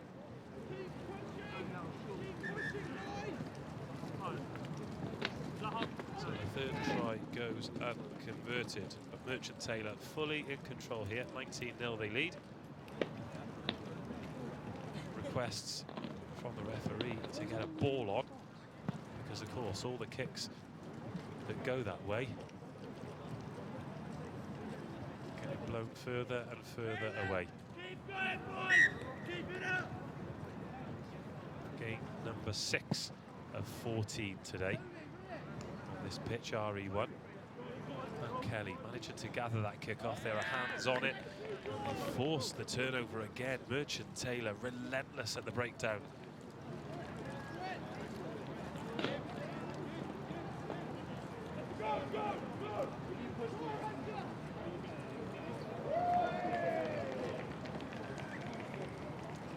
Well, 4 scores. They go over on the right-hand side this time. Merchant Taylor absolutely running amok here.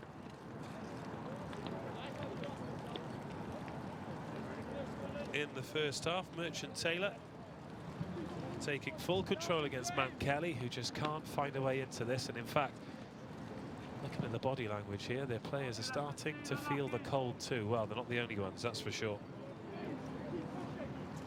The layers are well and truly on in the commentary position here at the Rosslyn Park HSBC National School Sevens.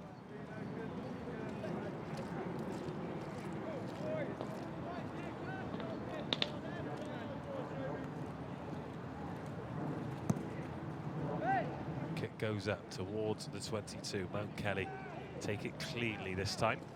They have a sustained period of possession. Number 11, wow, real turn of pace here.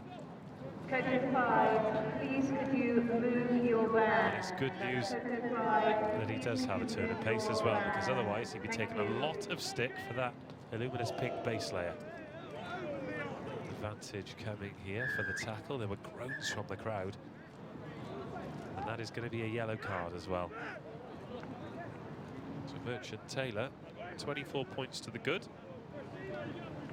But Mount Kelly are going to be attacking 6 players from this penalty. Because that was a naughty one. Oh, it's gone forward again. And the break is on. Could this be the 5th try? Desperate scramble defence forces the knock on. AHQ, that is the owner of a blue Fiat. Lucky escape there for Mount Kelly. AHQ, could you move your car? Thank you.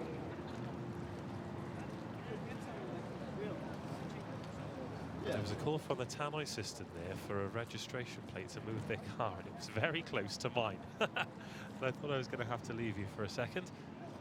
But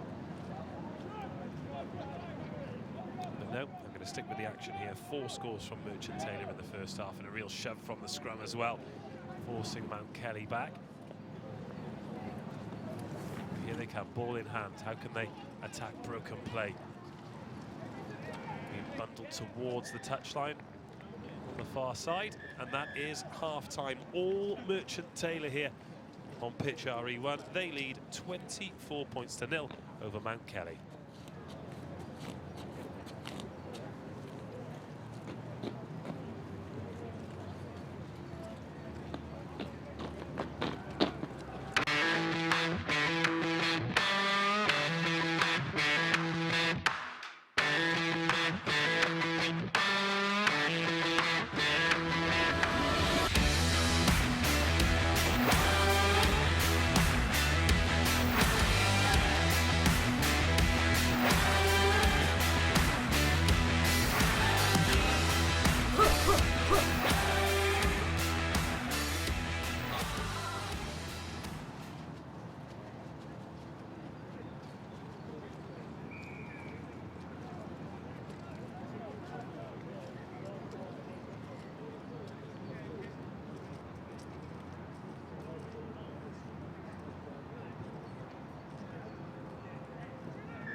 Welcome back to the second half.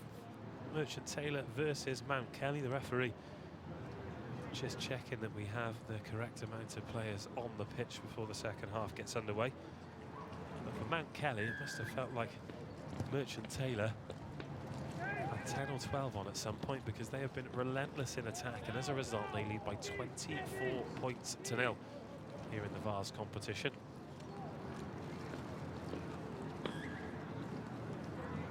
Been an intriguing start to the day, actually. We've had some very close contests indeed, but this hasn't been one of them.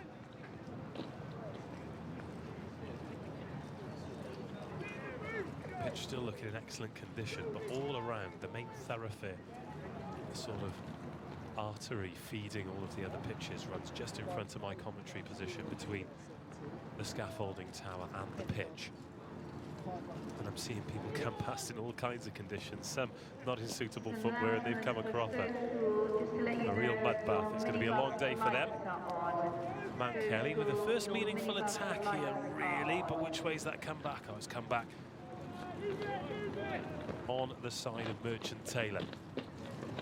Now look to launch their first attack. The referee drags them back, forward pass.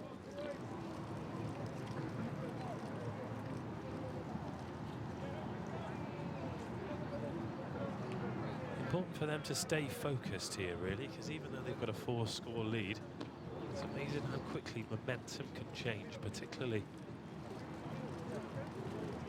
when they come under any kind of pressure.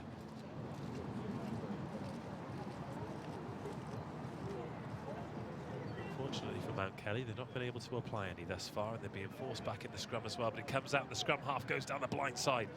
Just has to put the brakes on as Merchant Taylor are wise to their ploys. Penalty.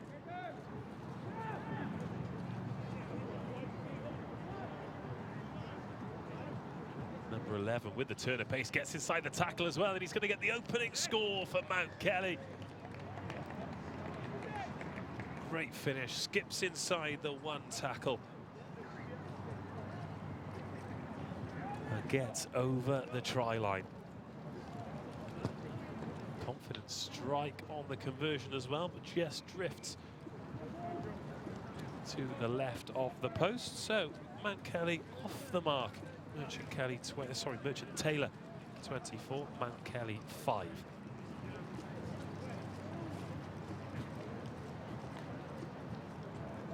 No, they've shown they can do it. Can they sustain that pressure now? Merchant Taylor not in any hurry to get the ball back. Referee again asking for a ball. A truly gargantuan effort from everyone who organises the competition here. Maybe one thing that could improve here is a way of getting the balls back to the pitches.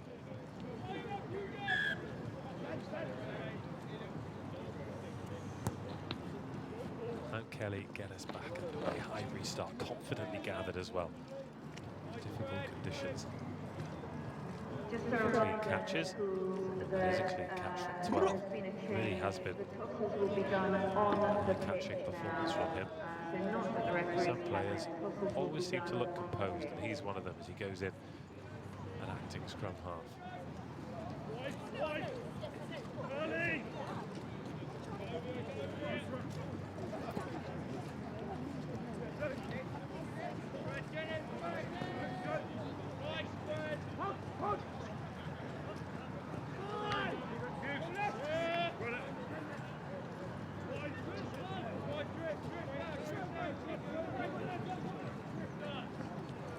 Well, here come Merchant Taylor over on the far side again, kicking it into the 22.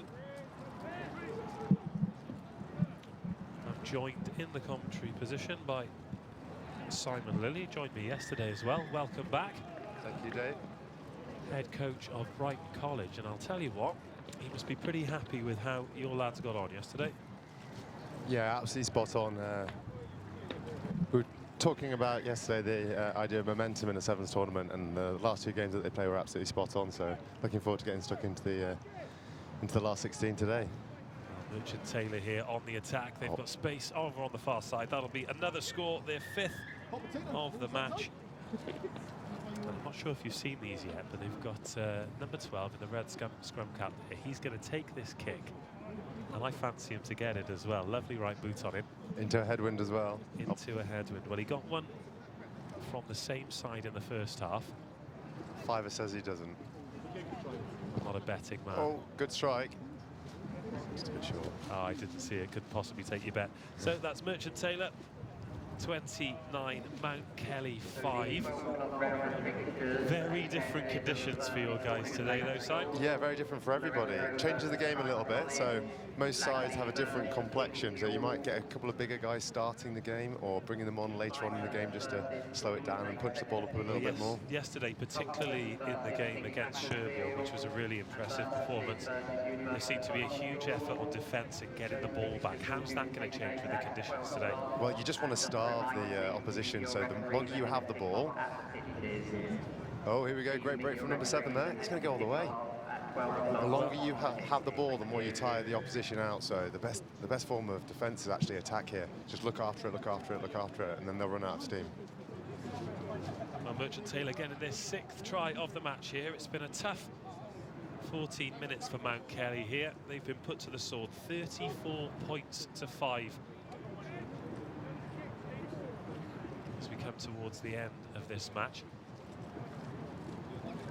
So in terms of, obviously, was it 5 wins out of 5 yesterday, is that correct? Yeah, on the way out, actually, yesterday said, oh, it's all knockout rugby tomorrow, but nature of Rosslyn Park is every game's knockout, really. Yes. You have to win your group, and if you lose one, it's all down to point difference anyway, so it's nice to always get the first day out of the way. And I was kind of more nervous at the end of yesterday than I will be at any point today, because, you know, all the boys and all the teams that are here today really expected to be here anyway, so it's anybody's from now on. Well, I've gone and cursed number 12, because since complimenting his right boot to you, he's gone and missed 2 conversions. What a restart that is, though. Yes. Yeah. Well, that was something that we picked up on yesterday, wasn't it? The quality of restarts has been absolutely fantastic. And with the win today, particularly going into the direction that he's just kicked it, a real opportunity to snaffle some from the restart and get some of that momentum. I remember the England Sevens coach Ben Ryan talking about 2.5 seconds in the air, and if you do that, then you've always got an opportunity to compete and win the ball back, and that's, I think he was up there for about 60 then. Certainly felt like it. Well, the commentators often give the analogy that it'll come down with snow on it. It's so cold today, I think it actually might. On the M23 on the way in, we actually do see a few snowflakes, but... Oh, don't say that. No, you've got your ski jacket on. I've got my ski jacket and my gloves on. I arrived without them this morning, and the legends at Akuma. Ah, very good brand product placement there. Yeah, very, very cleverly have stocked some today, and I think they're going to do an absolutely roaring trade. If anybody from Akuma's listening, I also forgot my gloves, so... Here come Mount Kelly then. Perhaps one last assault on the line, trying to get some crumbs of comfort from this.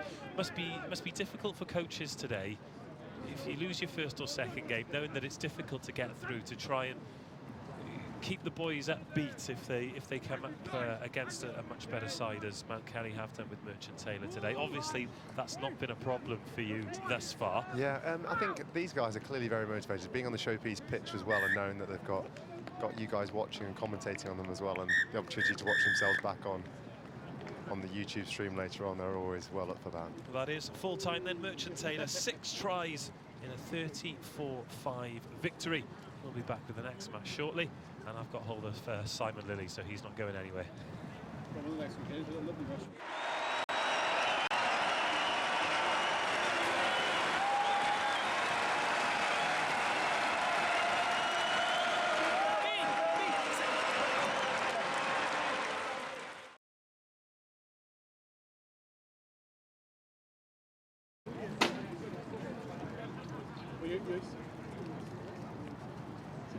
No, the one you... the bars or the ball, that's it.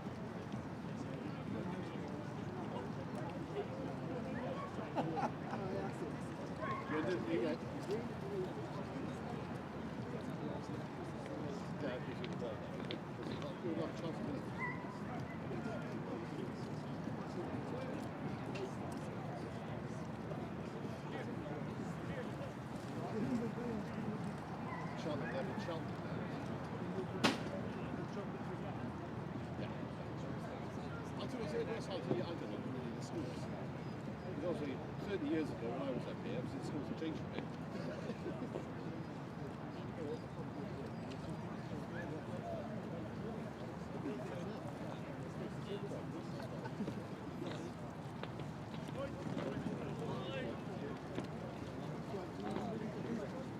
I'll play the game and then you have got like 2 hours.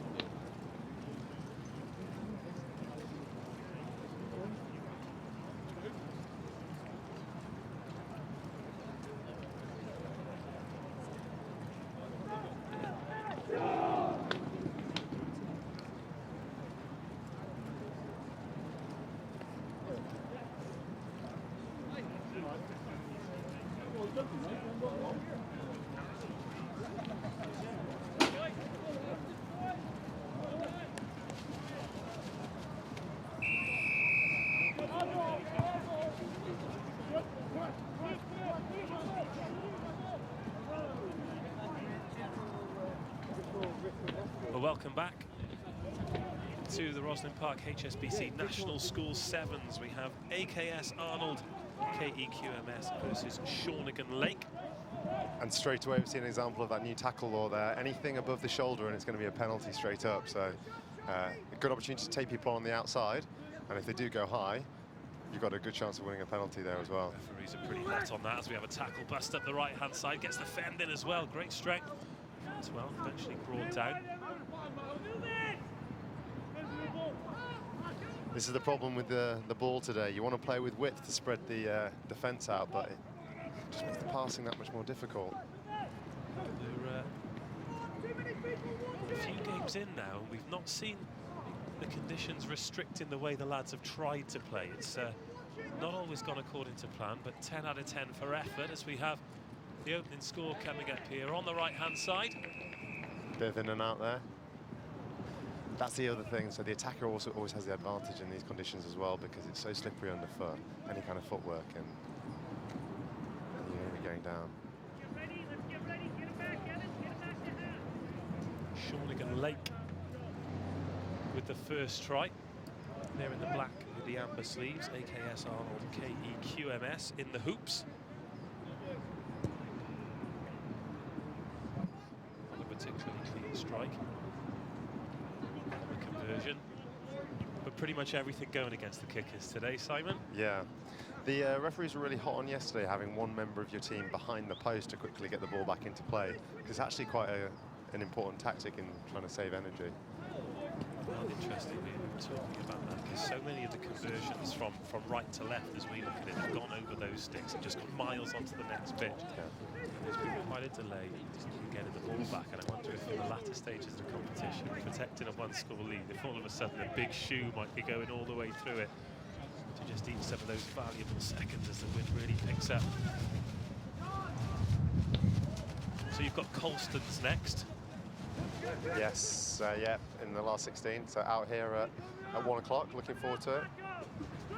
So, well, we stood here for that one, but I think all the games now are going to be fantastic. 29-0, I believe, was the score in your first knockout match yesterday. Surely, even though you were one of the favourites going into the competition, that must have even come as a little bit of a surprise to you. I think they were really due a great performance, and it was all building. I think, yeah, it's always nice to nil a team because defensive effort yesterday was excellent. But you've got to take every team individually here. Colston's got a great reputation. They've been very, very strong for a number of years, and yeah, looking at some of their results yesterday, they've put big scores on people as well. So yeah, it's all to play for, really. You just knocked forward there, so a chance for Shawnigan Lake to go from the scrum, but a long way to go for them. Have you seen a marked increase in physicality looking at the under-18s today compared to the Colts competition yesterday? Honestly, monsters. Yeah. Yeah, there were some big guys playing, but some big collisions. We've actually had 2 yellow cards for let's just say excessive physicality. Okay. So far today.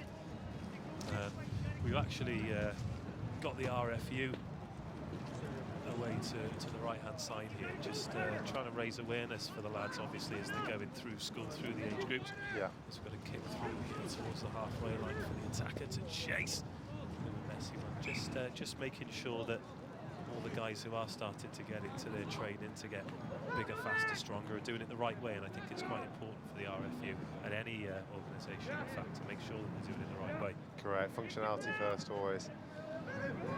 So the line out, those of you that are watching at home, the line out there, you can take that quickly because there's nobody that's formed the line out. You need somebody to have created the mark, or you need a spectator who isn't on the pitch to have touched the ball as well off the field of play. And because neither of those things had happened, pick the ball up from the other side of the ropes and threw it in quickly.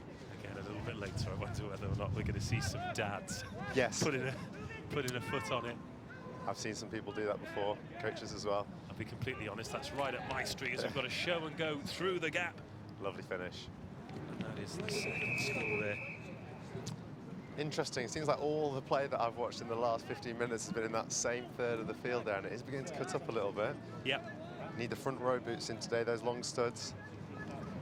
It was damp on Monday, wasn't it? Yesterday it was...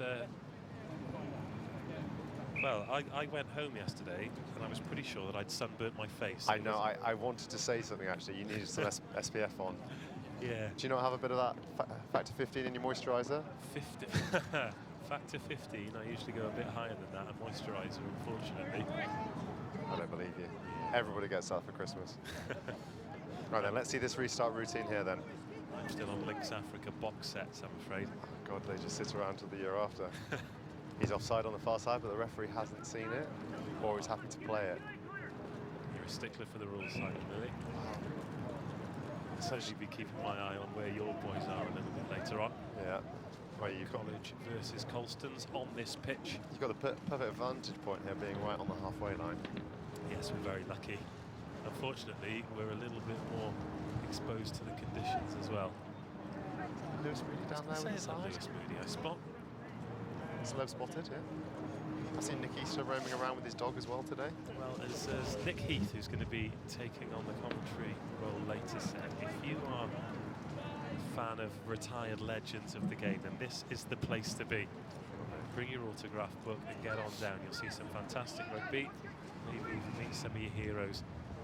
Now that's been knocked forward. Advantage is being played. Will this be a penalty? Yes. So interestingly, the winger there received the ball inside one half of the pitch there, so it shows how narrow the teams have to play today, because they're not sure when they hand grip the ball whether they can spray it. You just can't get the same purchase on it when it's damp. No. Well, tactically, what changes from your perspective then? I don't want you to give away too much, of course, but do you think you don't want anything to change, but you just have to close it up a little bit. So you'll see some people get their hands on the ball and you'll want to be a couple of metres closer. You'll see some people go at the line and you'll hit the big men up. So you might see some more of the short lines that you get in 15s. But fundamentally, you don't want too much to change. We've just seen that as Arnold's big number 6 goes over, the physicality, takes a man over the line with him. Makes it 17-0, Shawnigan Lake. Just not able to get their hands on the ball here. So we have a brief respite from the rain. There have been lots of big boys sat on minibuses today thinking this is the day for me. Yeah, that's for sure. And the referee's seen enough for this half. AKS Arnold, KEQMS 17, Shawnigan Lake 0.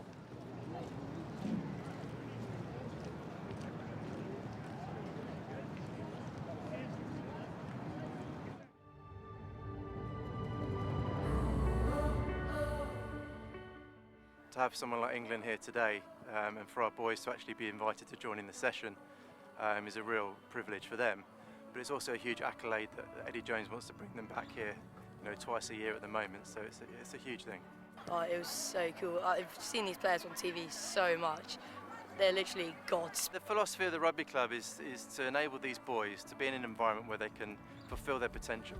Not just within rugby, but within life. And that's what we're trying to do. And it's a great vehicle and a great sport to do that.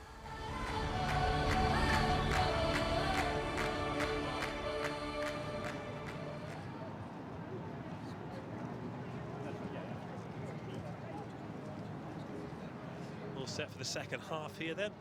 AKS Arnold, KEQMS 17. 3 scores and 1 conversion for them. Shawnigan Lake, well, yet to get off the mark. Really struggling with these conditions here. Not the easiest. I was joined in the first half. Simon, the head coach of Brighton College. They're playing Colston's in the Colts knockout competition later. 5 out of 5, flawless for them on the first day. The same goes for Colston's too. Every team going through to this stage is undefeated. That is going to be a hotly contested competition later on today. The competition you're watching right now, that is the Vars competition, the main Vars competition under 18s. And if you were watching in the first half, you'll have heard Simon ask me if I've noticed any change in physicality. And the answer to that is a resounding yes. And Arnold have run the changes and brought on some of the big lads for the second half. This is pitch RE1. We're going to be broadcasting throughout the week. As the restart goes end over end there. Yes, broadcasting throughout the week, all of the matches in all of the competitions. We're nearing the halfway stage of the Rosslyn Park HSBC National School Sevens, which means we'd have seen somewhere around 4,500 of the 9,000 registered participants taking their place on one of the 23 pitches. Really is a phenomenal competition and a credit to Rosslyn Park who stage it. Arnold here managed to turn the ball over inside the 22. Chasing their 4th score. Already a long way back here for Shawnigan Lake. Just can't seem to get their hands on the ball.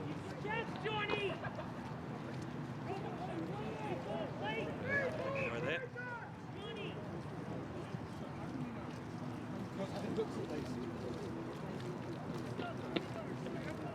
Dean Close just come walking past me. They're at the front holding the tackle shield. Some kind of Spartan army.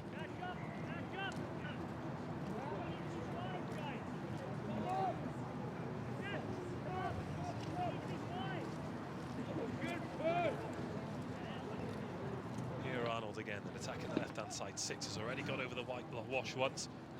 Big explosive powerhouse, he really is. Dummy from 2, rolls out of the tackle and gets the first score of the half for Arnold.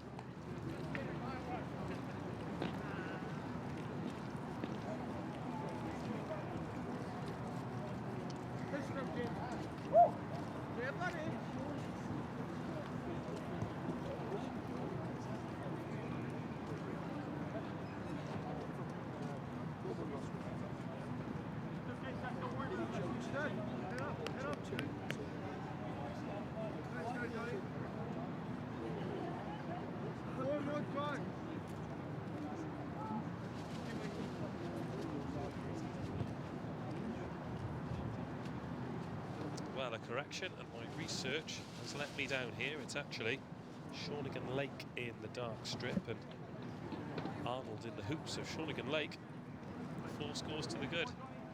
If you had this on in the background and you were just listening to the commentary and you were a Shawnigan fan, then you'd have thought that your team were taking somewhat of a pasting. As it stands, they're actually the team who are giving the pasting out. The 22-0 to the good, 4 tries. 1 conversion. In fact, it's AKS Arnold's QMS. Can't get their hands on the ball. Again, over, but this time they've got the penalty. And Radley versus Simon Langton. Those matches due to take place at 12:20. Just a reminder that here come Arnold, then up over the halfway line. Meet their referees on the pitch ahead of kickoff. Thank you. Penalty too, attacking into the wind this half. Tough one it is as well. Going towards the line here. Could this be the opening score? The tackle gets there, but the try is scored. AKS Arnold, KEQMS get their first try of the match. Valiant defensive effort. Number 20 takes the defender over the line with him and dots it down in the far corner. It's been 22 points to 5.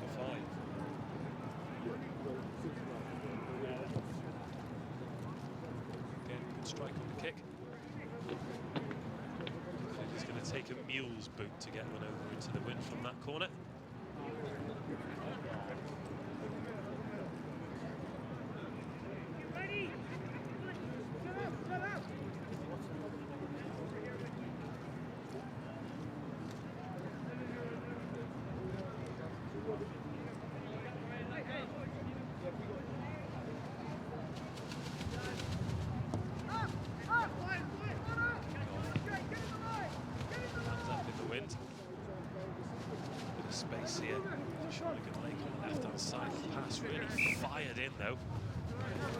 Just bring them back for the knock-on.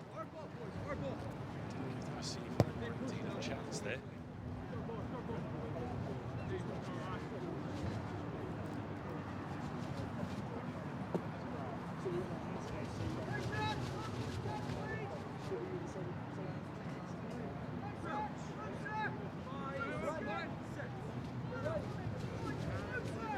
Big push on there. Shawnigan Lake, but Arnold come back with the ball. 17 points here, but trying to find a way into it.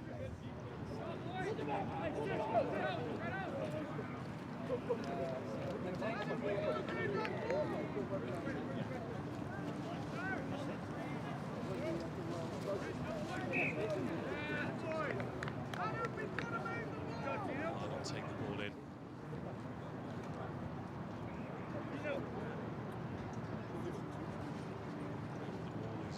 momentum. The scrum.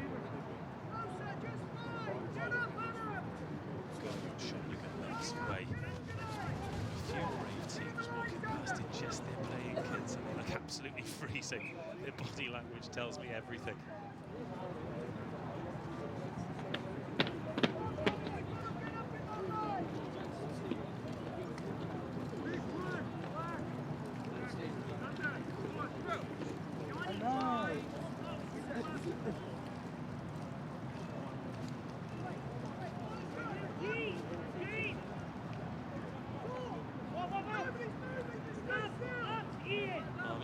Sustained period of possession here, but good defensive pressure from Shebbear Lake. See what they can do in this possession on the left-hand side. That's the side they scored the try on, but the ball goes loose.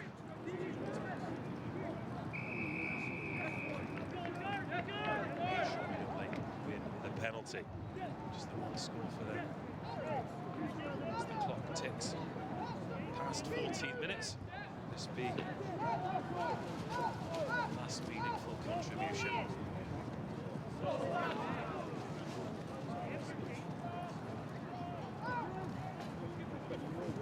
Little chip over the top for 11 and 6 to chase. 6 is going to get there first, and he's going to score. The icing on the cake for Shebbear Lake. 27 points to 5 with the kick to come.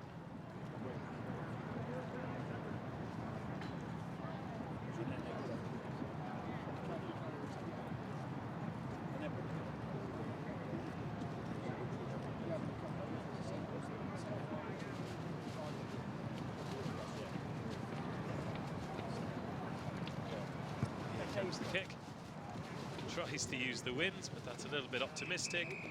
That is full time. 5 scores for Shebbear Lake, 1 of them converted. They beat AKS Arnold KEQMS 27 points to 5.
Kicked off here in the 12-20 match.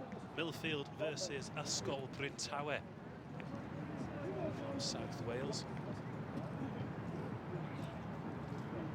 Millfield in the red and green hoops. Bryn Tawe in the blue shirts and white sleeves. Millfield, of course, past winners. The main competition, this is the Vars. Season since they won a major competition, Millfield, they were winners of the Champions Trophy. 15-7 game.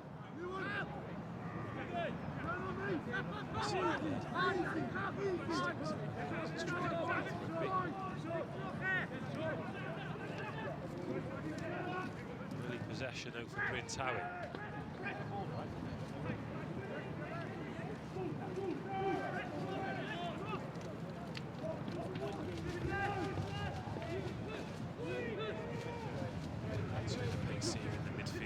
Draw in right field defence, drift well.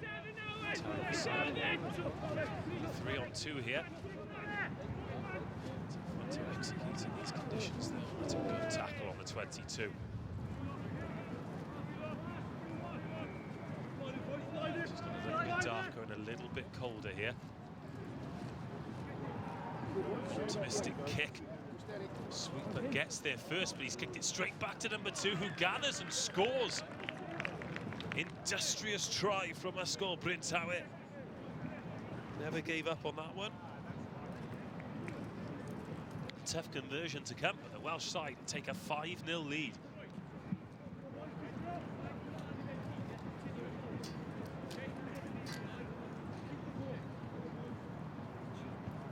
Starts to come back down.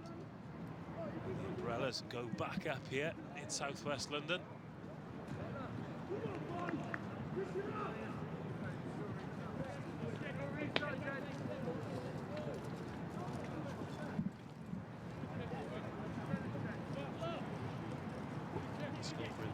With the opening score.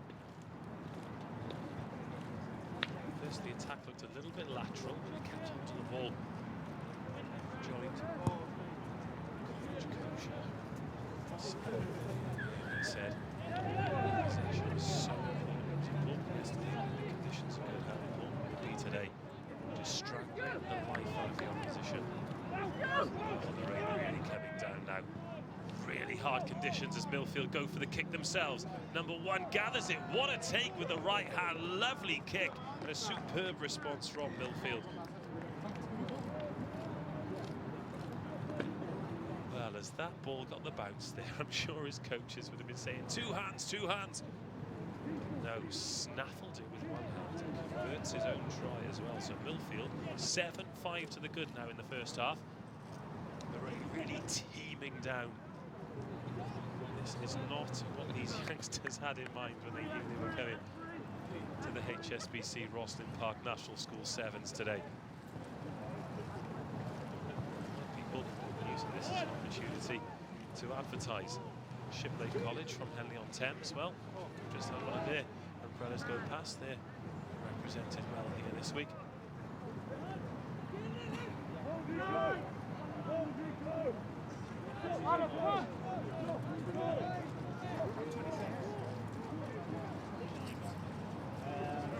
So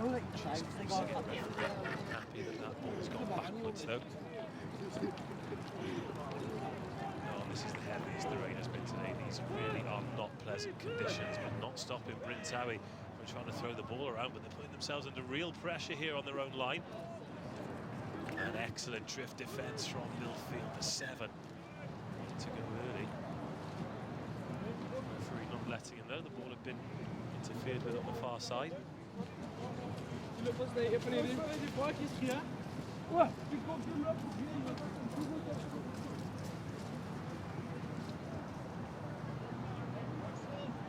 wind's picked up. The rain is getting worse and worse here. The wind blowing towards the side that Millfield are attacking in this first half. There's 7-5 to the good. 2 tries coming directly on chip and chase.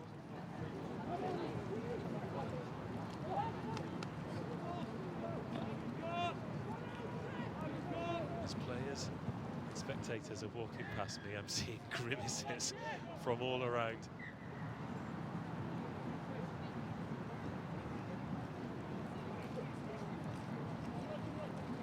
The players from College are seeking a little bit of shelter under our scaffolding. Welcome to do so. If anyone happens to be listening, we'd all enjoy a cup of coffee as that one's been picked off. Millfield's number 9 is the most aware. Bryn Tawel, well, we accused them of perhaps trying to force it a little bit. 1 pass too many there. Make it 12. The simplest of conversions to come. 2 converted scores. Millfield 14, Ysgol Bryn Tawel 5. Perfect response from Millfield from going to score behind.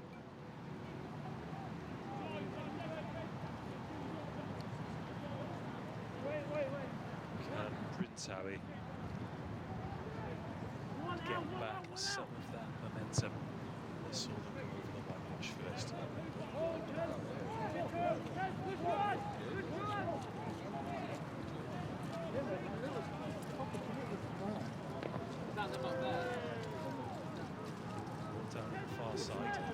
Ball's gone forward there, and Millfield could pounce on this. Could this be more damage to the scoreline? No, Bryn Towie responds well and touch it back.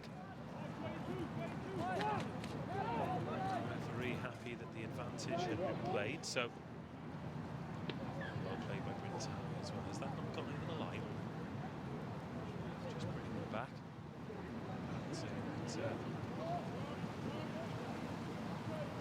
Just getting heavier and heavier. Just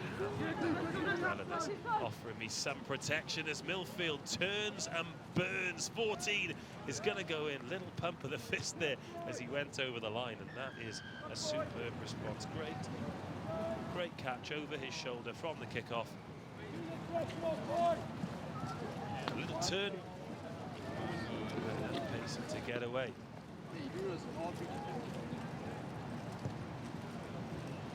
Miss hits on the conversion. So the referee says half-time. There will be nowhere for the players to get shelter during this break. They'll want to get straight back on with this. But at half-time here, Millfield 19, Ysgol Bryn Towie 5.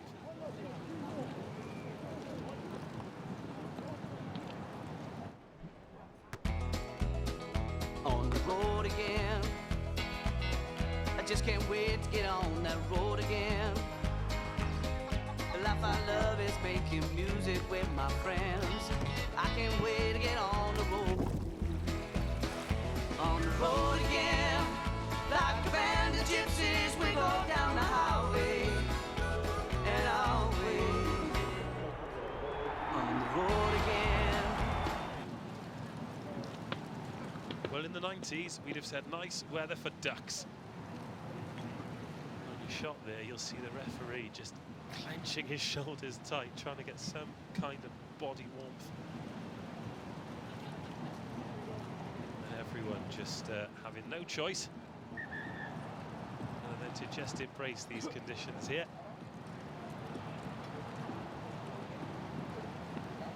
Closest down to us is the Pro mouth guard stand. They provide teeth protection to many of these schools, and they've got the prime real estate, if you like, right on the halfway line. In fact, they celebrated their 20th anniversary yesterday. And they've got a pretty full tent at the moment. People going in to take advantage of their hospitality and just seeing some kind of these conditions. As the kick-off in the second half doesn't go 10 metres. Millfield leading Ysgol Bryn Towie by 19 points to 5. Towie opened the score since then. Millfield have been clinical. But a mistake from the kick-off. So the tap penalty to Bryn Towie.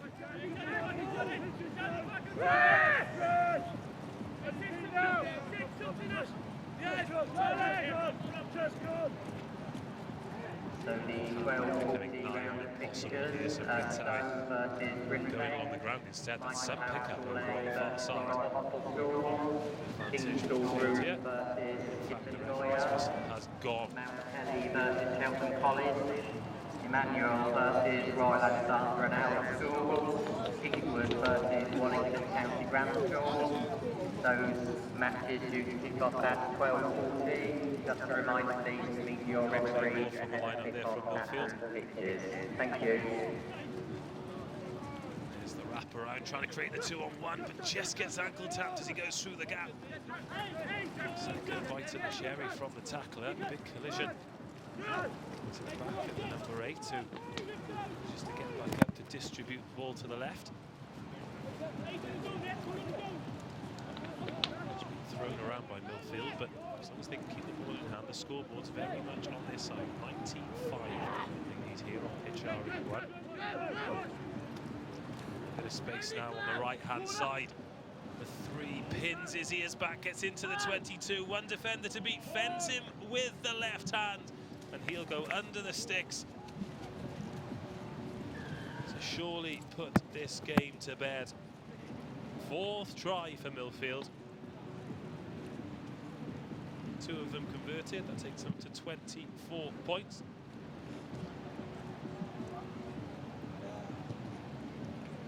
Make that 26, no doubt about the conversion there. inverted scores is the lead now as Brintawi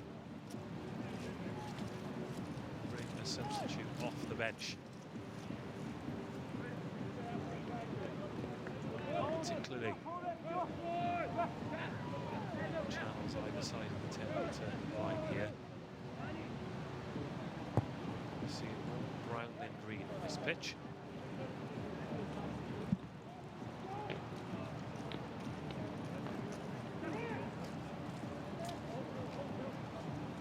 So just taking an eye off the ball there for a second. Goes to ground.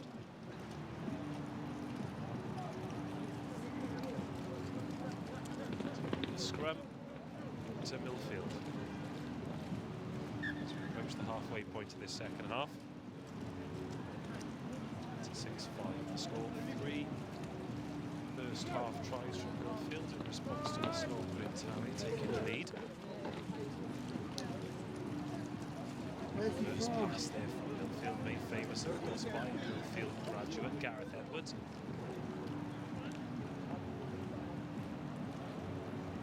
Such as the sporting pedigree of Millfield School.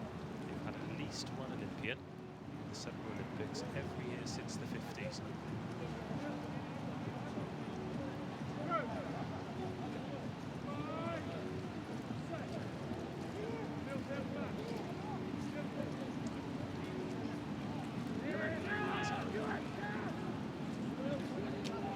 Hard to get out of their own 22, just shoveled over to the right-hand side. Maybe open up here, but again the ball goes to ground. It's gone forward. In these conditions, very often the referees can make some kind of exceptions. Unfortunately, is one of those things that can make an exception for. Stop-start nature will suit Millfield at the moment. 26-5 they lead. A couple of minutes to go here.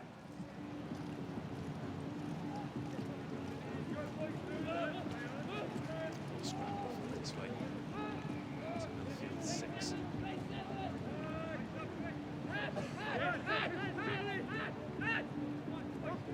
a bit narrow here in Millfield because there's no possibility to put any width on it earlier on before the conditions really turn. We've had some players give it a bit of width. There'll be some big lads on buses this morning thinking today's my day. Well, so far it's Millfield's day. 4 scores. To the one that Brintawi has gone forward again. Difficult for the players not to let these conditions get the better of them here. Rain teeming down this pitch RE1. There's the showcase pitch, but 23 pitches in action today across the competitions. Too smart for Millfield.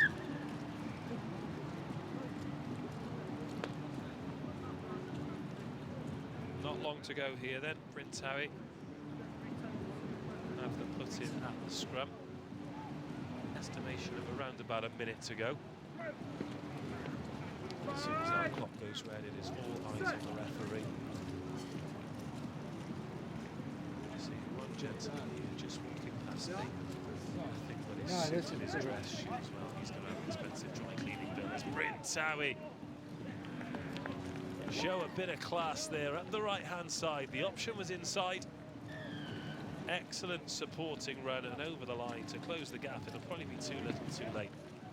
That really was an excellent try by the Welsh side to give it 26 points to 12 with the conversion successful.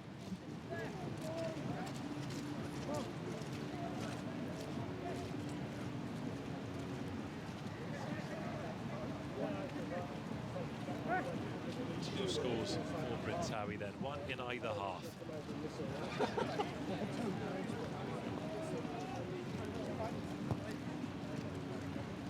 Probably going to run out of time here. Our clock's gone red and Millfield are on the attack. Up towards the halfway line. 8 drifts across and just looks to put in his teammate on the inside. Ball's knocked on. referees seen enough. Full time here. Millfield victorious over Ysgol Bryn Tawe, 26 points to 12, the full time score.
Action coming thick and fast here on day 3 of the Rosslyn Park HSBC National Schools Sevens. This is the Vars competition and the closest we've had to a kit clash so far. We've got Stow versus Ysgol Bryn Tawe again.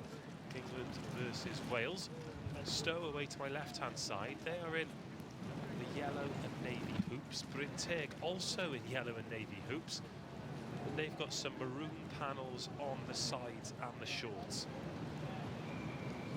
So fancy being the referee in this one. He is going to have to keep a close eye on everything. In fact, we're waiting for the referee here. Bryn Tawe from close to Cardiff. Here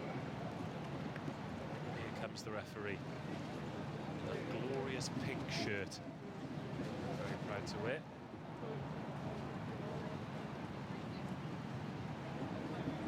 Be interested to see whether or not the ref is going to make one of these players, one of these teams, should I say, turn the shirts inside out, because that's what we had on day 1. And we're abandoning the traditional toss, and we're doing rock, paper, scissors instead. Took 3 bites at the cherry, but Bryn Tawe win the toss. Rock, paper, scissors if you want. And the referee was in the way, so we couldn't see who went what. So Stow to get us underway, attacking from left to right in the first half. Bryn Tawe right to left. Bryn Tawe with the maroon panels.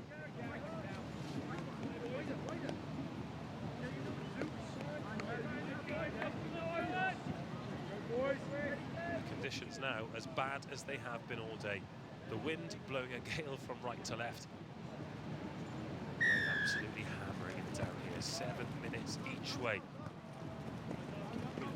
We have the first kick-off on the bounce.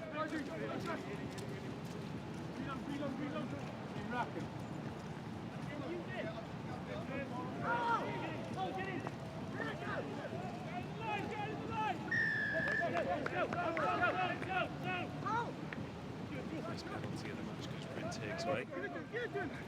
Surging up towards the 10-metre line, and that's a good offload as well. Attacked at pace. The Welsh side. That's not a good pass at all. It's drifted forward. As soon as it left the number 1's hand, his head looked towards the skies. He knew that the chance had gone begging.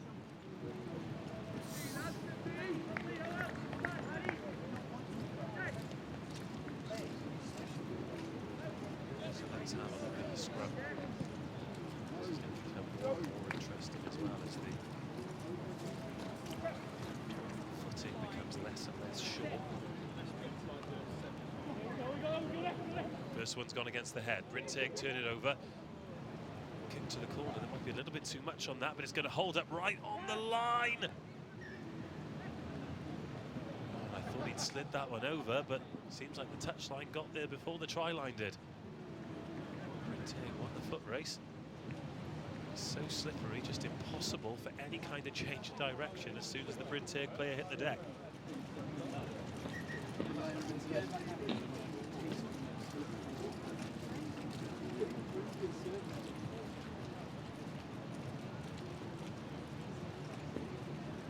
Defensive line out then for Stow. Again, Bryntegg have turned over the set piece. That's one scrum and one line out. They've won against the head.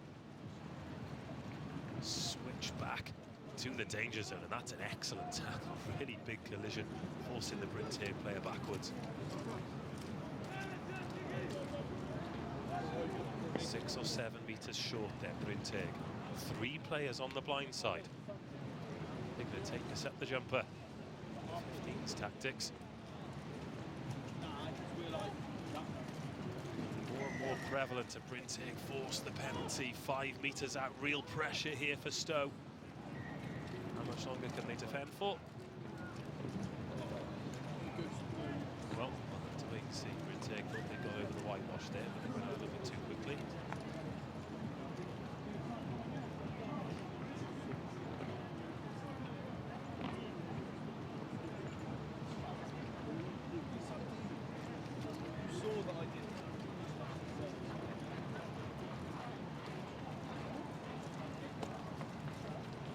Scrum for Stow then. Bryntegg might have turned that one over again. No, spilled it out the side, so they'll reset.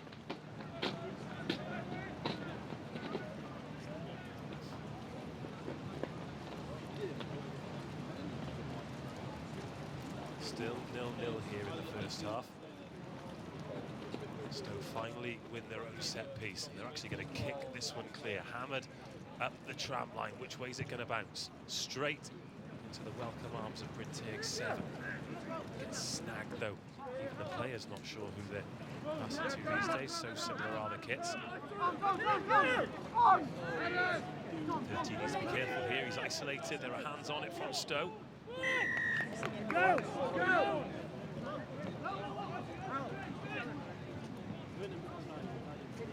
Another penalty, they're actually going to kick for the corner here.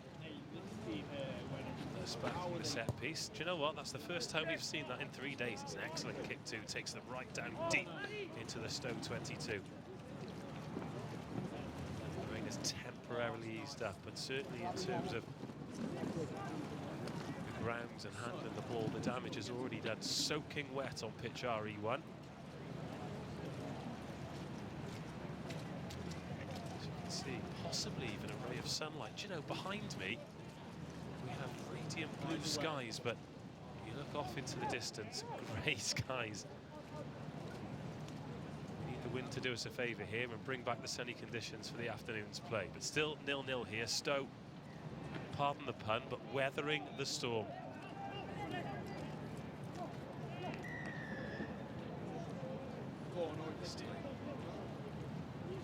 Bryntegg, number 11 there, shaking his head. Thought he turned that ball over legitimately. Referee in a great position disagrees. Well, kicking for touch. Very much lesser spotted in the Sevens game. The lads from Bloxham in front of me saying, oh lovely, as the ball comes back caked in mud. That thoroughfare between the tents and the pitch really is a mud bath now. If you're going to come down for this afternoon, I recommend you bring wellies.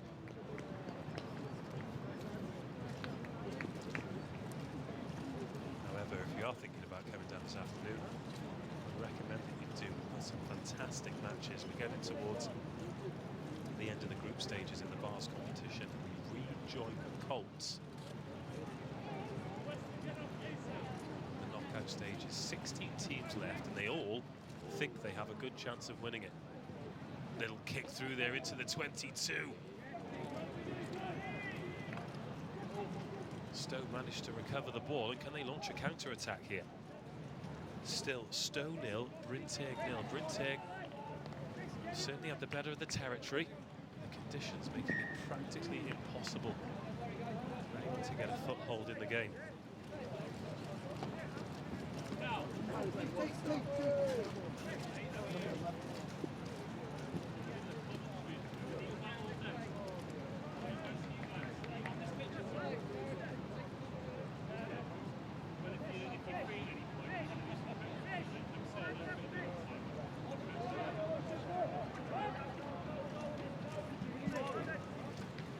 Bryntegg then winning the ball from the scrum again.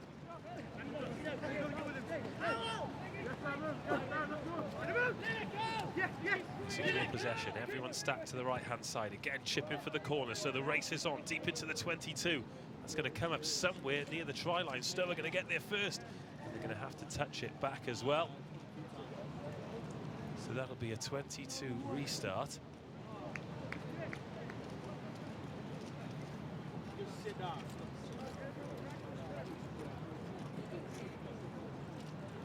Well, no, the referee are judging that Stow took it over the try line, so a real chance here for Bryntegg. Put in at the scrum, 5 metres from the Stow line, over on the right-hand side. The clock's ticked over 7 minutes, so this could be the last meaningful play of the half. Great cover tackle, though. Stow again somehow survived. Brilliant defensive effort from them. First real chance they've had to attack too. When the ball goes dead, it'll be half-time. Bit of sterling defensive effort from Stow. We've not really seen them attack at all, but they're keeping the ball alive here, and if they break one tackle, they could be away.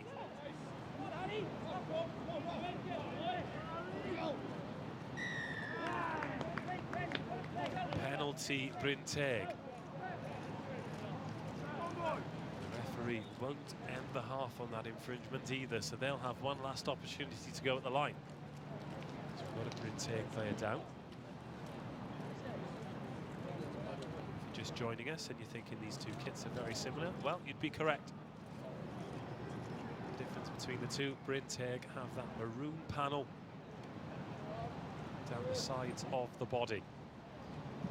Stow 0, Bryntegg 0. Much of this half has been in the Bryntegg 22. They're going for a chip to the corner again. Number one's going to get there first. Can he gather it? Yes, he can, and that is the opening score. Finally, the pressure pays off for the Welsh side. They spotted the gap, a well-executed kick. In fact, it was inch perfect. And manages to grab a hold of the soap bar. We've certainly seen them butchered in this competition, but does fantastically well. Bryntegg take a one-score lead. The try goes unconverted, and that is half-time. Stow 0, Bryntegg 5.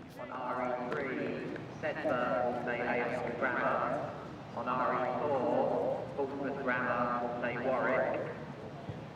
On RE5, in the Vars tournament, Berkhamsted will say Kingswood. And on RE6 again in the Vars tournament.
Welcome back to the second half of this evenly poised HSBC Rosslyn Park National Sevens Vars game. Stow 0, Bryn Teg 5. It's been a much better game than the scoreline suggests. Stow spend a lot of time on the back foot defensively, and they've got the chance here. Look at the explosion of pace to equalise at the beginning of the second half. Another touch on it, and the try is scored. First opportunity Stow have had to attack, really. First time we've seen them in the opponent's 22. With the kick to come.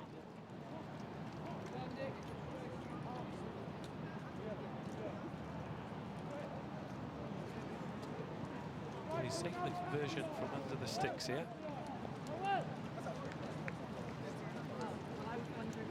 Chance to go into the lead. He spent so much time on the back foot. Chance taken. Stow 7, Bryn Teg 5. Well, Bryn Teg were absolutely camped in the Stow 22 in the first half. Some really heroic defending from the Stow team kept them in it. The wind really playing a part here too. However, the rain has temporarily eased off. And behind me, clouds are starting to lift and there are some blue skies. Which, had you suggested that would be the case an hour ago? Well, I'd have said you were crazy. Oh, he's thrown the intercept as well. We'll give him the benefit of the doubt and say it was because the kits are similar, but that's a huge mistake. Stow are over the line. Have they grounded it? No, they've been held up. This time, it's Bryn Teg's turn for some heroic defence. They've invited the pressure on there. Suicide offload 5 metres from your own line. Stow have the perfect attacking platform here. 5 metre scrum. Bang underneath the sticks.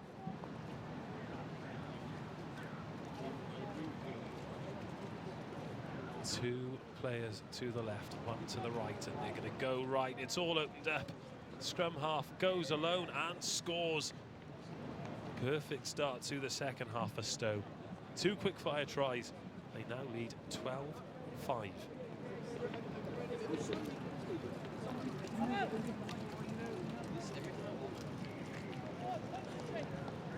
Conversion to come.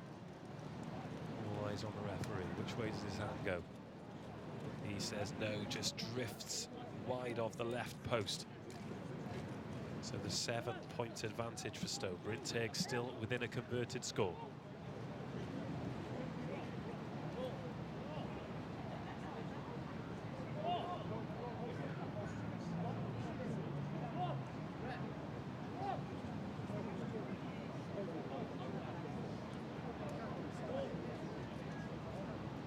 Bryn Teg with a couple of changes.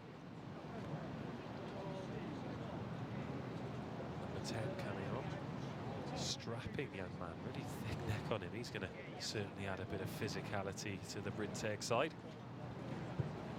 He's got a very clean kit. I can't imagine that's going to be the case for long.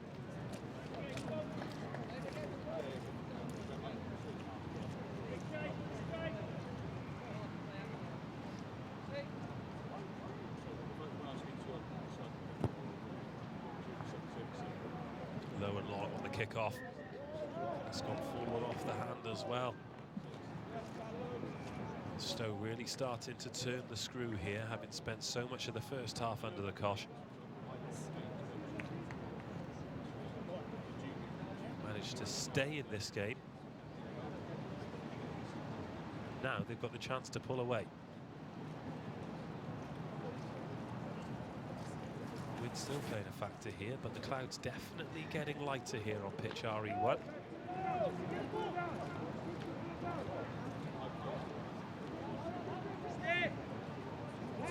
what can Bryn Teg do here, ball in hand?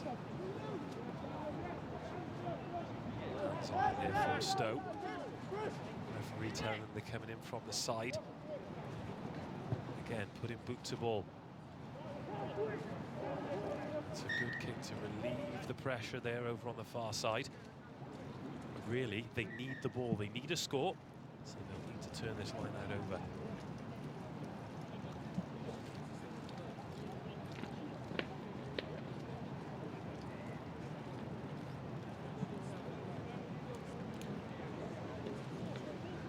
So just a reminder that... Perfect view of this one, then straight down the barrel. Stow with the throw in. Two players go up and Bryntegg have turned it over too. But it's not clean ball in the big number 11 there, the try scorer. Goes straight in to try and disrupt things, but it comes back Bryntegg's way. Good footwork and the tackle's beaten. And a well-timed pass as well. Kick towards the post. Who's going to get there first? Stow looking comfortable. Four gets back and snaffles it well and gets the pass away. Lovely piece of skill there from Stow, but Four has to go to ground one more time. And Bryntegg back in the Stow 22, where they spent so much of the first half.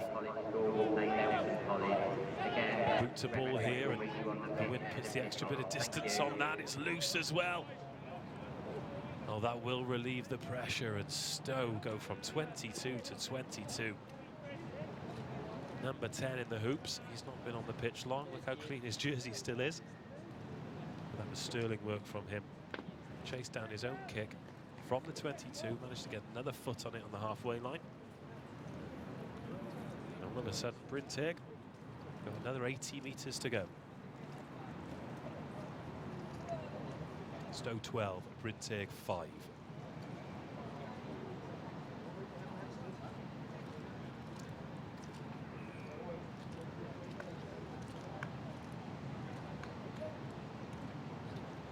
Going underarm from the line out, clean ball as well.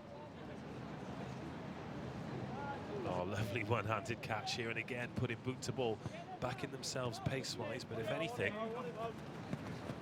Chase kind of gave up. Yes, good job, good job. Out there. The heavy ground sapping the energy, and Stow smelling blood here. In goes 9.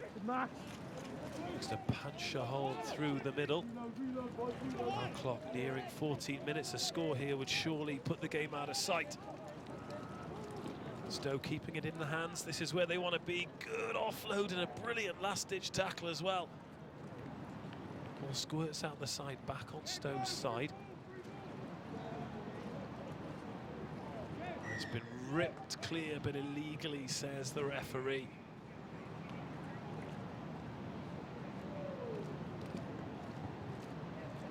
And with the ball in the hands of Stow, surely that'll be enough to see them over the line. Penalty to come.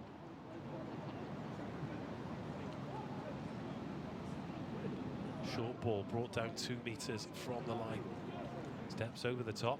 Legitimately, says the referee. Penalty to Bryntegg. They've got to go the length of the field. They've got the ball. That's a start. A fascinating encounter this. If Stow do hang on, the defensive effort's been nothing short of brilliant. First ball carry for the number 10. It's forced to the ground, but Bryntegg come away with it. Trying to create some kind of space for themselves, but the Stow defensive line doing its job, and the ball's come free here. Chance for Stow to finish it. It's going to go out of the back.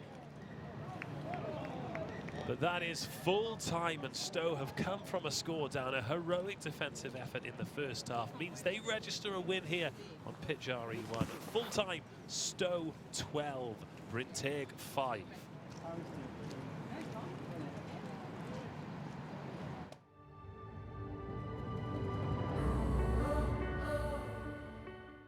To have someone like England here today, and for our boys to actually be invited to join in the session, is a real privilege for them.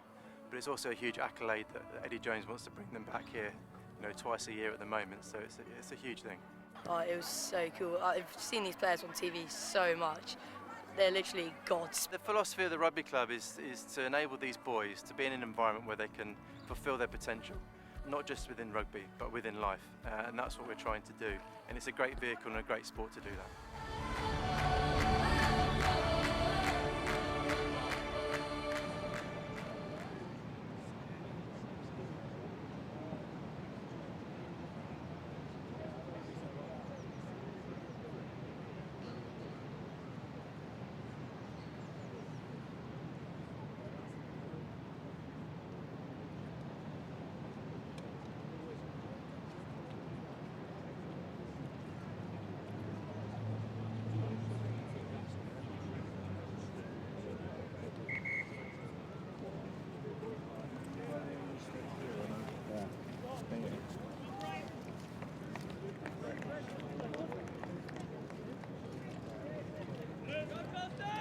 Welcome back then to the Rosslyn Park HSBC National Schools Sevens. A change of competition and a change of weather here. We're back into the Colts competition, the under-16s from yesterday, and now it's knockout rugby. Brighton College, the defending champions, on the ball here, facing Colston's an 11 going around the outside, gets the fend away and the offload. Could this be the perfect start for Brighton? Yes, it is. They recover the ball and on the counter-attack take a 5-point lead. Next job now. Great awareness. I mean, yesterday they scored a lot of tries, but the hallmark of their performance was the defence and the way that they managed to get the ball back quickly. The ideal start for the defending champions. Start again. Good strike on the conversion as well, but just wide. So Brighton College 5, Colston's 0 in the opening exchanges here for a place in the quarterfinals of the Colts competition. If you've been watching throughout the morning, you've been watching the under-18s Vars. So yesterday these sides have played 4 matches in the group phases, finished top of their groups. And they've already been through 1 knockout phase. Colston's here. Well, busting the line. What a response from going 5 points down. The try scorer chasing back here, but the offload inside, and a Colston's going to come straight back. Big number 8 goes for the line, and they've equalised straight away. Colston's bouncing back from going to score down, and well, we had Brighton's head coach in the commentary position earlier, and he said every team who's got to this point of the competition deserves to have done so. And he's absolutely correct. Real quality all over. It's going to be a case of who can take their chances. That's just wide as well, so 5-5. Frenetic start to proceedings here in the Colts competition. Brighton College in the navy with the thin maroon stripes. Colston's in the yellow and blue.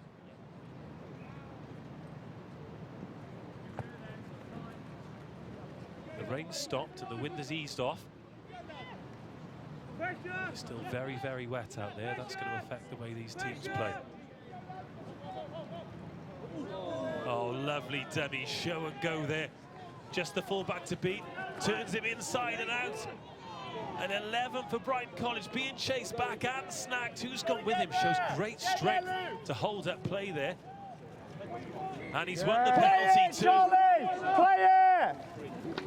They go quickly. There are numbers to the right if they can get the ball there. Show inside. Brighton looking to offload the ball quickly, not letting the wet ground and the wet ball get in the way of their quick handling game. Again, switch play to the blind side, back inside. Oh, huge tackle there from Colston's. It's been a great contest for the opening few minutes. Loose pass there that Colston's pounce on. It's gone forward off of Colston's hand. Execution is going to be key for both teams here. If they get a chance, they simply must score. And Brighton have a scrum 5 metres from the Colston's line. They took the lead, but Colston's bounced straight back. Both unconverted tries, so 5-5 here in the first half. And the second try, the scrum half goes at the blind side, no cover. So Brighton College take a 10-5 lead.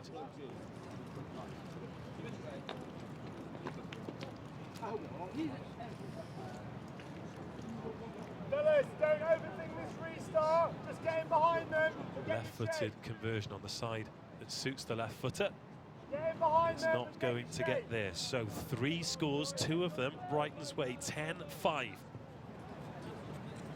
This first of the knockout matches in the under-16 Colts competition.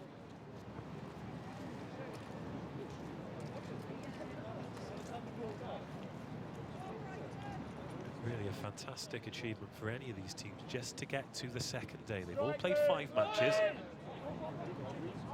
It's knockout rugby now, but it's pretty much knockout rugby from the beginning. Every single group winner was undefeated.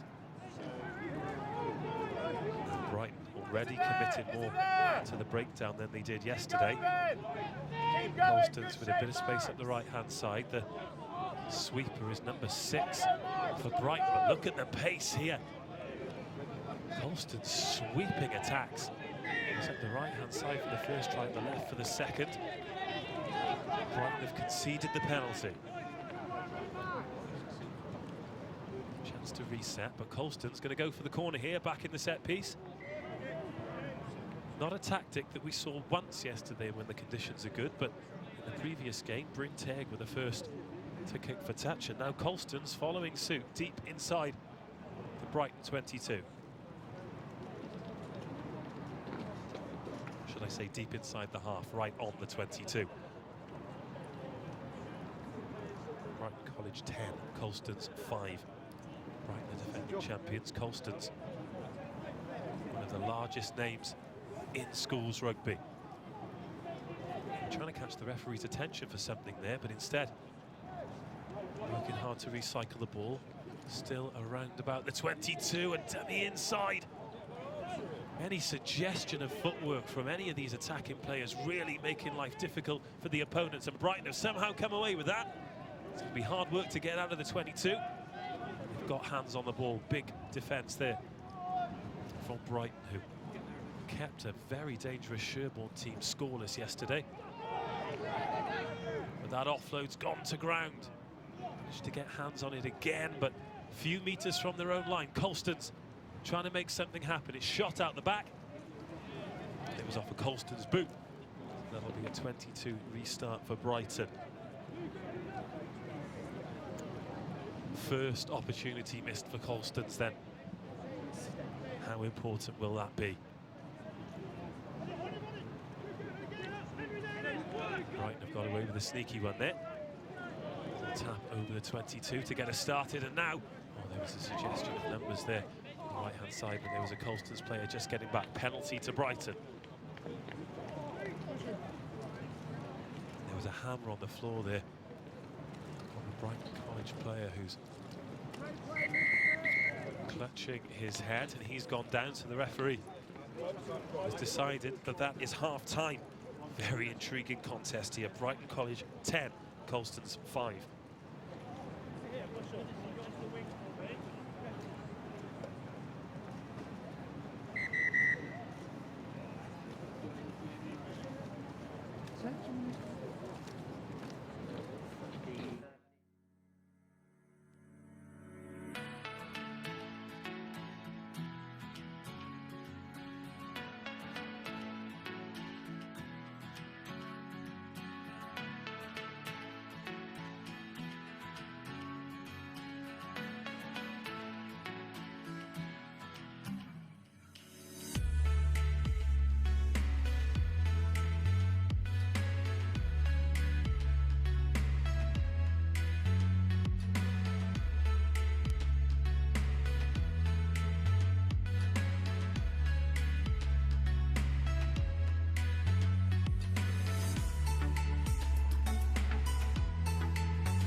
Welcome back to pitch RE1. It's the Rosslyn Park HSBC National Schools Sevens. We're back with the under-16 Colts knockout competition. A hard day yesterday for these teams, playing 5 games apiece. Now, 1 loss and they're out. We had half-time a little bit early because there's a Brighton College player down injured.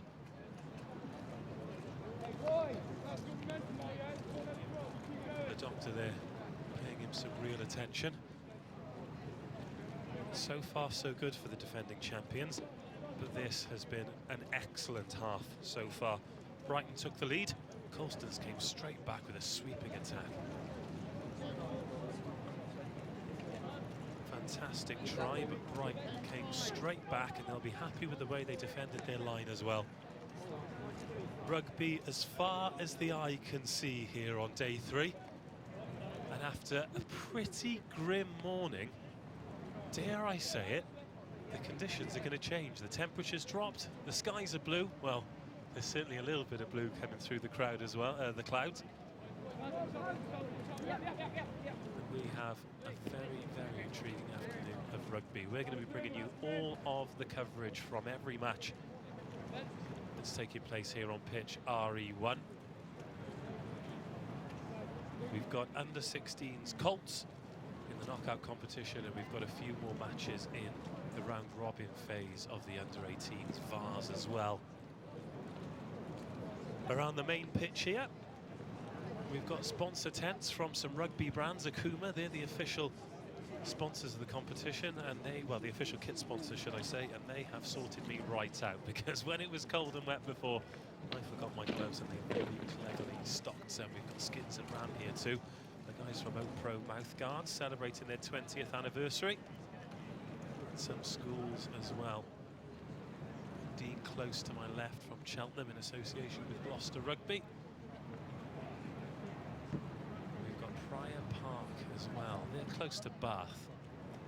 And thanks to Prior Park this morning, yesterday morning, I tried my very first lemon and courgette cake. And well, I've heard of some unorthodox ways of getting your 5 a day in, but that one is certainly up there. It was delicious, so I'd like to thank them for that. Got a little bit of a halt for an injury to a Brighton College player here going into the second half of this under-16 Colts knockout competition. There's so much action going on around me. I can see 1, 2, 3, 4, 5, 6, 7, 8 pitches, all with matches going on. There are 23 in action today. Just had a thumbs up below me from Gareth Davis. He's here with the Welsh Rugby Union. Had a really interesting chat to him yesterday about some of the players who were involved with the Welsh Exiles programme. Players who aren't based in Wales, but wish to pursue an international career with the Welsh Rugby Union. It's not just Wales who do that, of course. Some players are even breeding exiles internationals, going all the way up to the top level. Kieran Marmion played a key part in Ireland's victory over England in the Six Nations, of course, ending that world record run, or world record equaling run, should I say. Kieran Marmion, the scrum half. He was educated in Brecon at Christ College,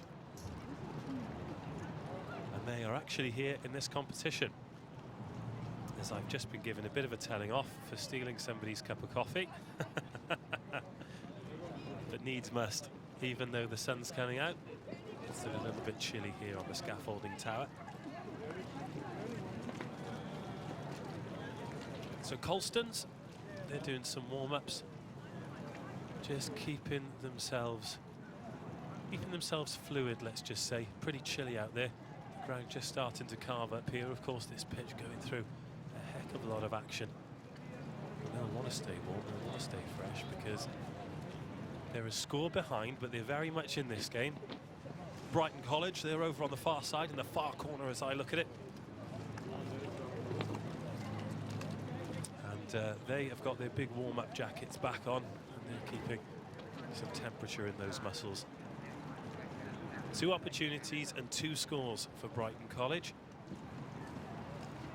Colston's, well, they've had 2 visits too, but couldn't quite get over the whitewash, even though they were applying extreme pressure on the Brighton College try line.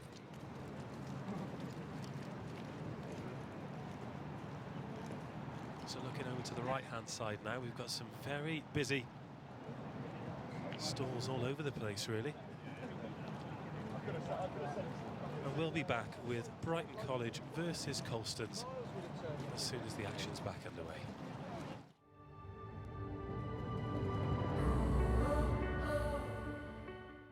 To have someone like England here today, and for our boys to actually be invited to join in the session is a real privilege for them. But it's also a huge accolade that Eddie Jones wants to bring them back here, twice a year at the moment. So it's a huge thing. Oh, it was so cool. I've seen these players on TV so much. They're literally gods. The philosophy of the rugby club is to enable these boys to be in an environment where they can fulfil their potential, not just within rugby, but within life. And that's what we're trying to do. And it's a great vehicle and a great sport to do that.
On the road again, I just can't wait to get on that road again.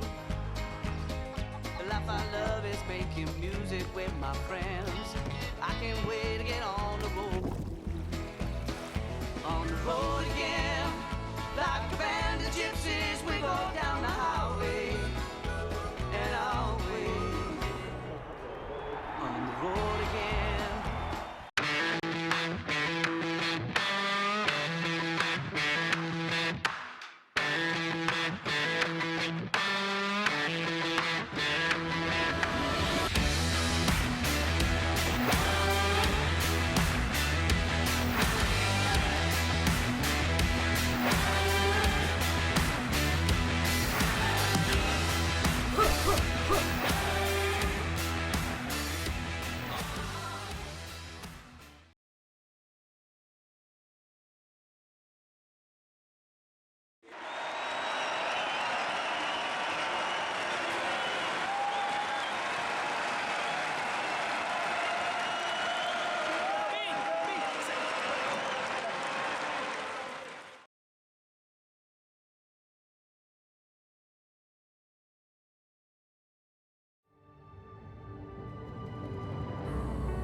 To have someone like England here today, and for our boys to actually be invited to join in the session is a real privilege for them. But it's also a huge accolade that Eddie Jones wants to bring them back here, twice a year at the moment. So it's a huge thing. Oh, it was so cool. I've seen these players on TV so much. They're literally gods. The philosophy of the rugby club is to enable these boys to be in an environment where they can fulfil their potential, not just within rugby, but within life. And that's what we're trying to do. And it's a great vehicle and a great sport to do that.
again.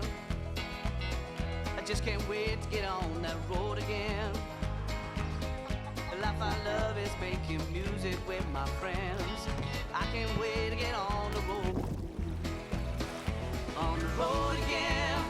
Like a band of gypsies, we go down the highway and away. On the road again.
To have someone like England here today, and for our boys to actually be invited to join in the session is a real privilege for them. But it's also a huge accolade that Eddie Jones wants to bring them back here, you know, twice a year at the moment. So it's a huge thing. Oh, it was so cool. I've seen these players on TV so much. They're literally gods. The philosophy of the rugby club is to enable these boys to be in. Well, welcome back to pitch RE1 here at the Rosslyn Park HSBC National Schools Sevens. A bit of a delay for injury. We've been informed that the player is on the mend. He's with the medics. And so we're going to kick off with the second half. Brighton College leading Colstons by 10 points to 5 after 2 first half scores. They've just got us underway in the second half there. Colstons with the knock on. It's a slight change to the schedule, but the next match in this Colts competition, Dulwich versus Woodhouse Groves, will be on this pitch following the conclusion of this match. And Brighton looking to extend their lead early in the second half, but it's been picked off by Colstons, and the offload just goes to ground and the chance goes begging. Oh, great awareness there by the Colstons players. Looking to find a way back into this match. And they have had an opportunity too. That's the first time Brighton have coughed up possession.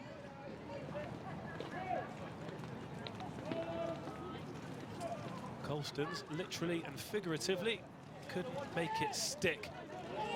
Pressure there on the scrum. Advantage coming to Colstons too. Much more positive from them this half as forcing a defensive line-up. Ball's gone forward there, but the referee spotted a Brighton College knock-on first. Colston starting to get a foothold in this one. Pretty even first half, but Brighton able to take the 2 opportunities that presented themselves. I say presented themselves, they really forged them.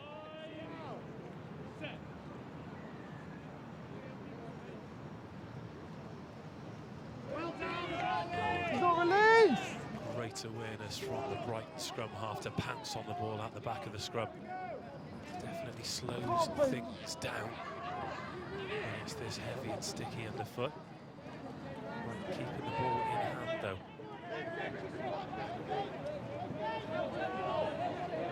Falls towards the touchline, and Colston's turning up the heat here.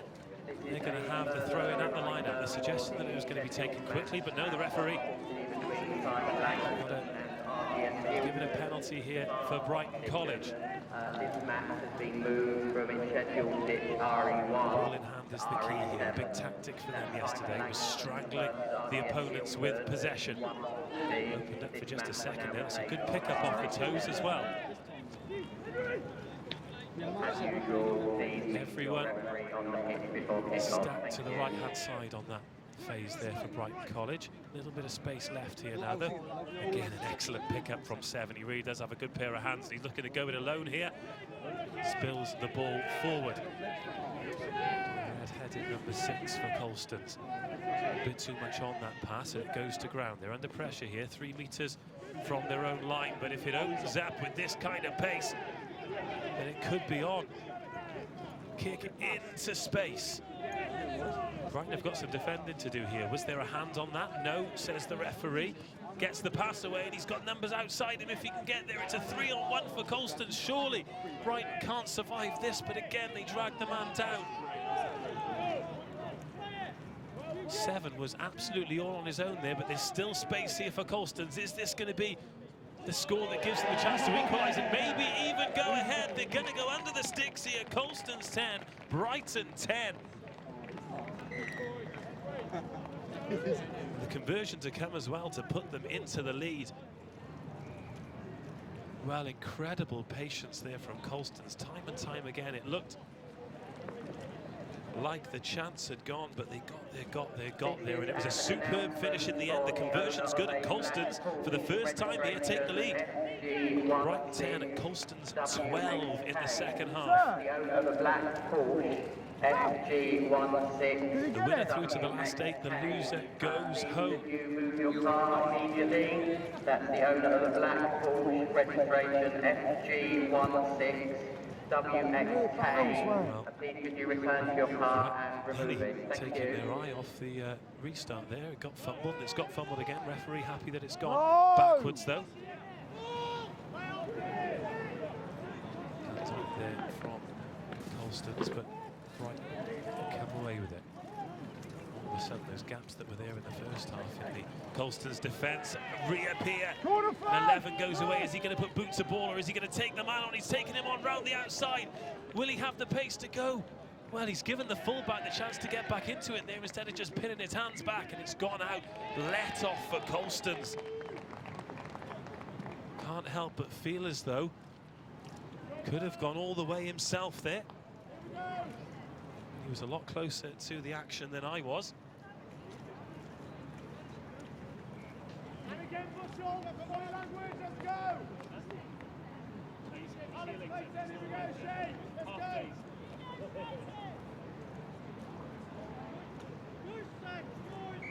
Well, last touch was off a Colston's player, so Brighton College with the opportunity to attack here. There's a hand on it from Colston's, but it's come back Brighton's way. Offload goes to hand, it's been spilled forward. And we talk about execution. Well, that is another chance gone begging for Brighton. Will they get another? Brighton College 10, Colston's 12.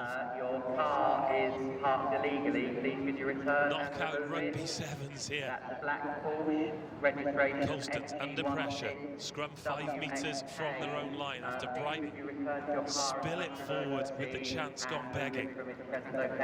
Twice Brighton College have led, twice Colston's have come back, and they've had pace at the right-hand side, and they punched another hole in the middle here. Pass has gone forward, would you believe it? Neither the clock nor the scoreboard on Brighton's side, but possession is. 30 seconds left, surely a score now would do it. They wanted to go with the penalty, but it's a scrum. Who will hold their nerve here? Brighton in possession of that slippery ball. Colston's protecting a 2-point lead.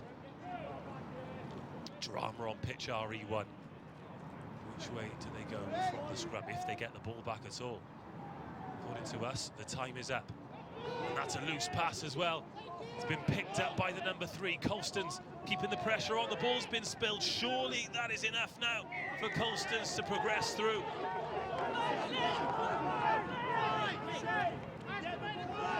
A little word with the referee. Is that time up? And they've chipped over the top. The ball's into space. It's been gathered and knocked forward again. Well, it really is non-stop drama here. That is full time, and Colston's have come from behind. Oh no, the referee. The time is up. He's gone back on his decision, has he? Terribly confusing here. He blew the full-time whistle as if to say the match was up. And now no one's entirely sure what's going on. All I know is Colston's 12, Brighton College 10.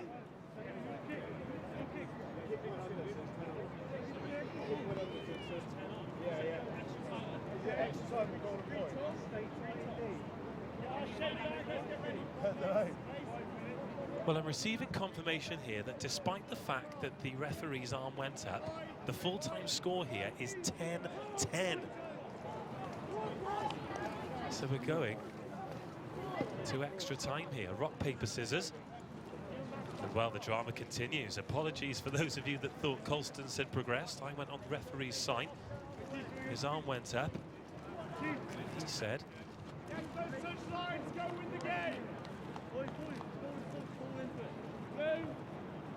that the conversion had gone over.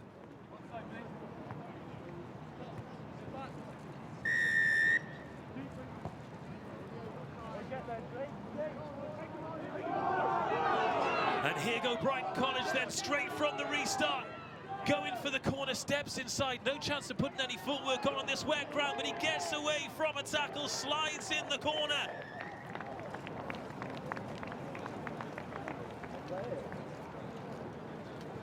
And Brighton College get the golden score.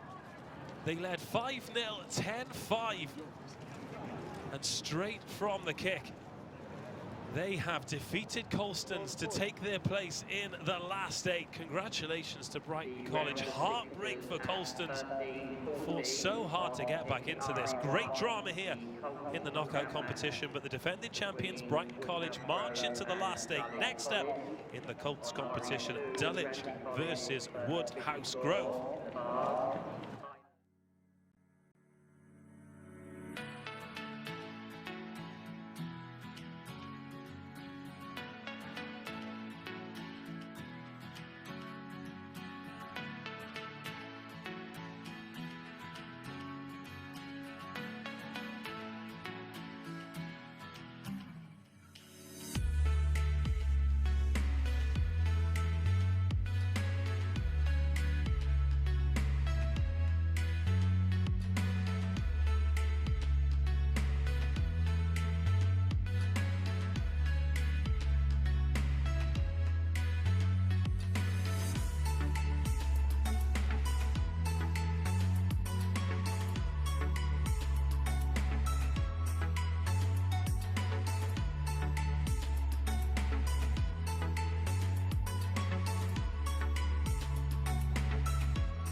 Well, after the drama in the Colts competition, Brighton versus Colston's, Brighton College, the defending champions, going through with a golden score after a bit of confusion about a conversion. We are back underway in the knockouts of the Colts. The 16s competition of this HSBC Rosslyn Park National School Sevens. Dulwich versus Woodhouse Grove. Dulwich in the blue and black, Woodhouse Grove in the green. Joining me on commentary and shortly to be taking over for the afternoon shift is Nick Heath. Nick, it seems as though you've avoided the worst of the conditions because they have been pretty grim this morning. Yeah, I certainly caught a few of them on my way down, but yeah, I'm not convinced I've seen the last of it, Dave, so I am, yeah, kitted out to the max, waterproofs and everything, so yeah, ready for whatever it throws at us. Well, there's a little bit of a break in the weather, and we're hoping blue skies, more tries as Dulwich attack at the blind side here into the 22. I like that little meme you've come up with there, it's nice. You're welcome to that. You don't even have to credit me. Well, good afternoon, everyone. Hope you're enjoying the coverage on day 3 of the Rosslyn Park HSBC National School Sevens. Oh, nearly a first score there. Excellent break by 14. He's not happy that he didn't break the tackle either. It's getting competitive here. We've already had a very good Colston side get dumped out by Brighton College. In fact, it was a lot of drama too, because the referee actually signalled that a conversion had gone over, but I think he must have just pointed back to the halfway line, so we believed that Colston's had gone through 12-10. Instead, we had golden points straight from the kickoff. Brighton went 60 metres up the pitch and scored, so well, the dream of them defending their title is still on, but now it's down to Dulwich and Woodhouse Grove to try and make their way into the last 8. And I tell you what, this draw is an absolute minefield. Any one of these teams could win it. Yeah, absolutely. Oh, just a little nudge at the base there. The walkways around have certainly borne the brunt of the weather as well. We are now in the annual mud bath that we put off so well from Monday and Tuesday, but it's well and truly here at the Sevens again. Well, if we had a camera on that, it's been almost as entertaining as the rugby time. Watching people skate through. We've seen some inappropriately dressed people. Excellent. As Dulwich now surely will open the scoring, and they do. 15 breaks up the far side. Gets the first score. We've also seen is some players taking a few, let's just say, gambles in the in-goal area, because kicks are hard work. Heads up, boys, heads up! And that one just dips underneath the bar, so Dulwich Set up! Heads lead up, 5-0 against Woodhouse Grove here. Move, receiving, set up! It's just taking a short break from commentary to make friends Heads up, boys! with the referees. Quite the popular figure here. I can't walk around with him. It's like being with a celebrity. Straight from the kickoff then, the ball rumbles into touch. So Woodhouse Grove again have some defending to do here inside their own 22. First things first, win the line out and relieve the pressure. So just to announce the results in the first round of It's gone back Dulwich's way. In trouble here for Woodhouse Grove. We've got the numbers in defence. Dulwich go through the middle.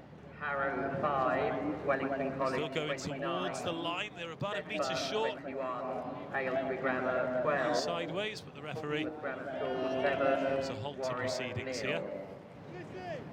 We've seen some interesting tactics, to say the least, today. Wellington, Sedbergh and Portsmouth progress through to the quarterfinals. Those matches will be played at 2 o'clock on Sometimes RE1. Brighton will take a lot more like Wellington. 15s than 7s. RE2, Sedbergh will Seen play some penalties kicked for touch, which is a rarity. You have to play the conditions as Woodhouse Grove. Make their way out of 22, and they do. All of a sudden, it's a foot race tiptoeing at the try line, and this is going to be the score from Rika that levels things up under the sticks. Well, he's gone from one try line to the other. I wouldn't be surprised if he's gone 130 metres there. A fantastic score, individual effort. Conversion from under the posts.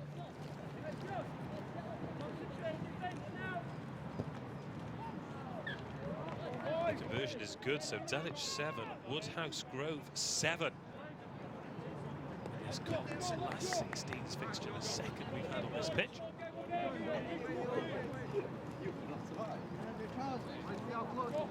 There's been a slight shift around in the fixtures due to the injury delay that we had. Which cost us game, but we're back to the under-18s Vars this match. Restart. There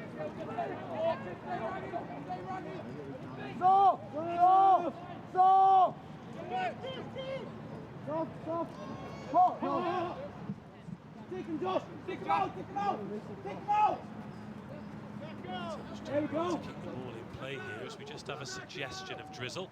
Right, we've not seen the end of these bad conditions.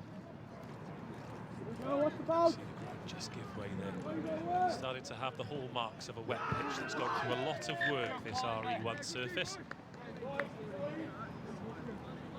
Yeah, certainly beginning to cut up down there, so that standing foot in terms of wanting to get the strength away on those long passes is not as steady as it was, so slightly narrower games of sevens than we might have seen if it was more of a dry running track.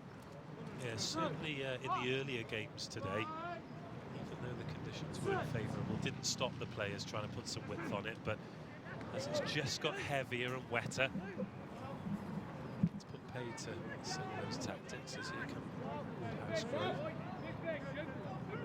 Score 7 all here, Dulwich. First score, but since then, Woodhouse Grove's seen a bit more of the ball. Back into this match, Dulwich just keeping in good defensive shape here on the halfway line.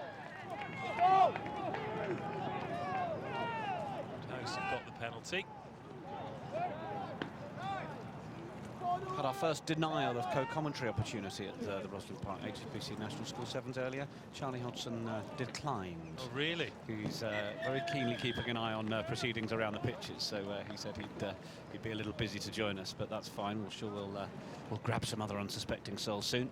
Well, I saw Lewis Moody a little bit earlier, so maybe I'll try and lasso him in to commentary. But at half-time here, Dulwich 7, Woodhouse Grove 7 for a place in the last 8 of the Colts competition.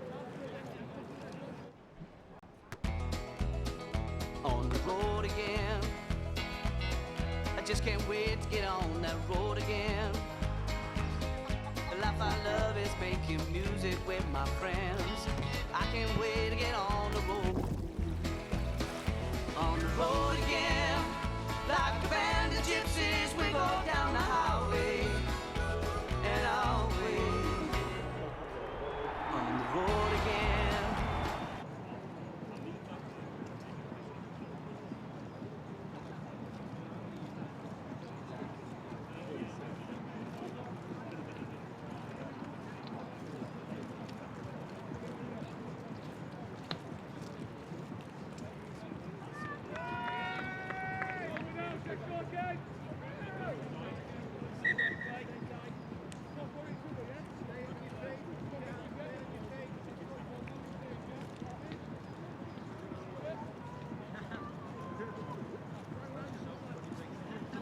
Well, God forbid, we might have some blue skies here. My thanks to Dave Rogers, who has covered our morning session ably well. Rosslyn Park HSBC National School Sevens, day 3, the rain arrived.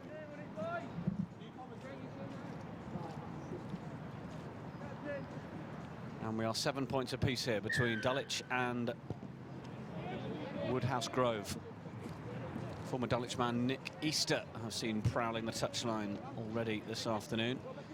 Now we have the under-18s here. There's certainly a bit of interest from those in the professional setup who are looking for tomorrow's stars.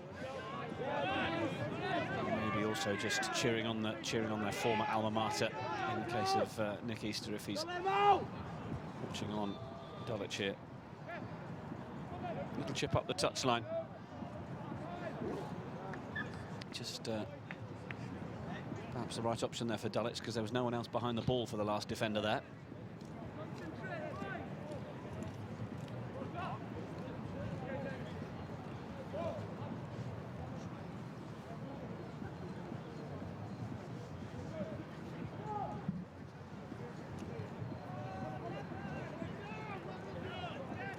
Woodhouse Grove still got their hands on it. Start to come away to the right. Have a look. Follow me, Frank. He needs you, Frank.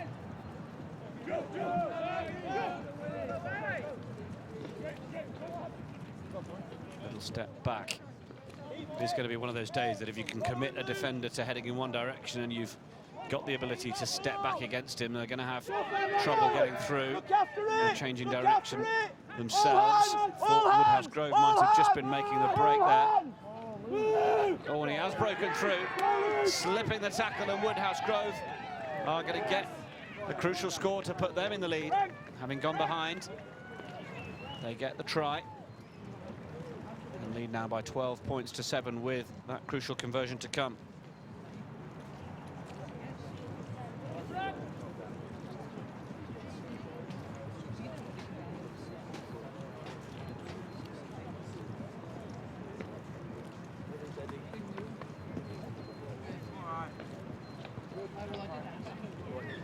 Adds the extras. Keep them wide if they score. Keep them wide. Get some more of that gel on if we get through this, yeah? 14-7 now to Woodhouse. Ed, you can't get there, you make that hit, yeah? Just stick on your head, Ed. Ed, come here! Don't get tired to Ed. You go through when you come back. Ed, just make the hit if you can't make it, yeah? Just take on the ball.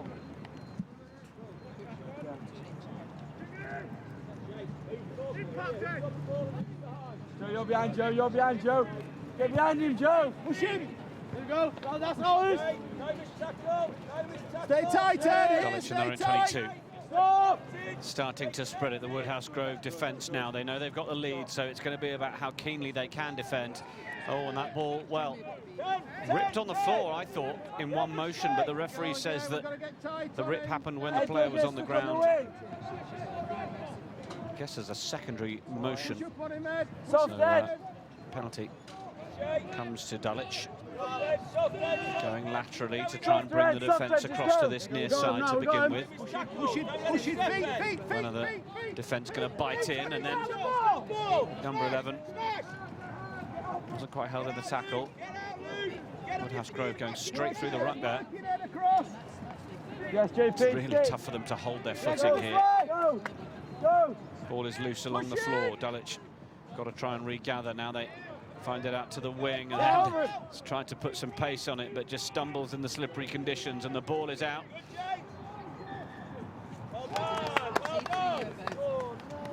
It's going to be a scrum to Woodhouse Grove. Two players jumping on the ball.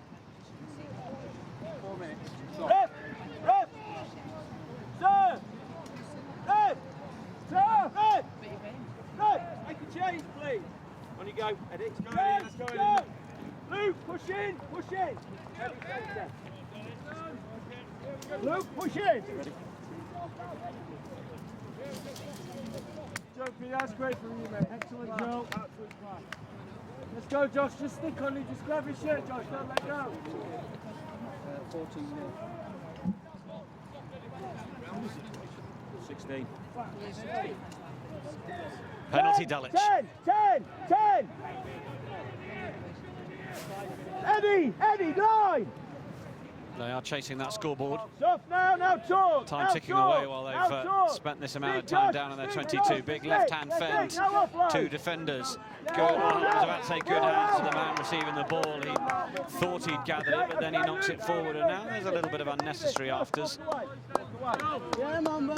There we go. Bit of keep ball now from Woodhouse Grove, you expect. Stay connected. Simple things now.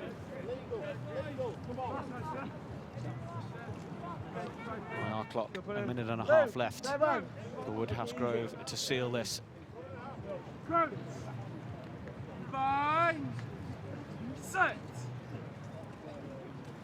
Colts competition. Good. Got to enjoy it all day yesterday, and we're into these last 16 knockout stages. Woodhouse Grove with the ball. Oh, penalty Dulwich, and this could be crucial. They tap and go. 3 to the right, and now they look to try and come back towards the left.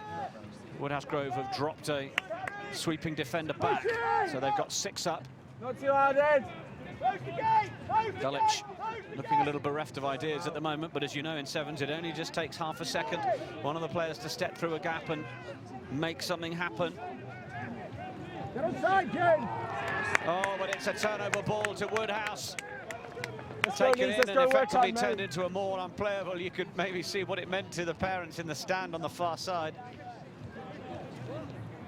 Get down there. Suggestion of some shadows on the pitch as the sun tries to come out. 30! Players no doubt keenly in the ear of the referee, wanting to know how long's left. How long have they got to play this ball before they can take the final whistle? It's booted upfield, 10 seconds on our clock. What's the referee got?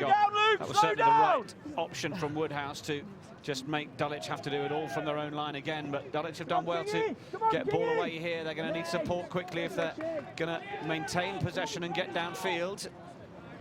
Immediately pick. Don't want to get themselves isolated because we've seen how effective Woodhouse Grove can be at turning that possession over. Got to go.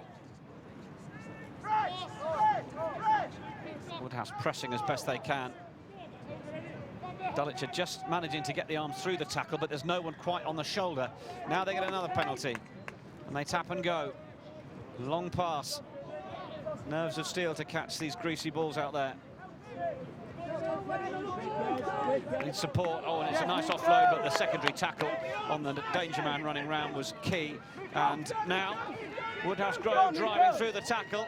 He's got a man inside. He's tried to turn the last defender in and out. And Woodhouse Grove say, let's not worry about another score. Let's just get the ball off the field and take the final whistle, which they get. And it's a big win for Woodhouse Grove against Dulwich College. They have won in this last 16. They're through to the quarters by 14 points to 7.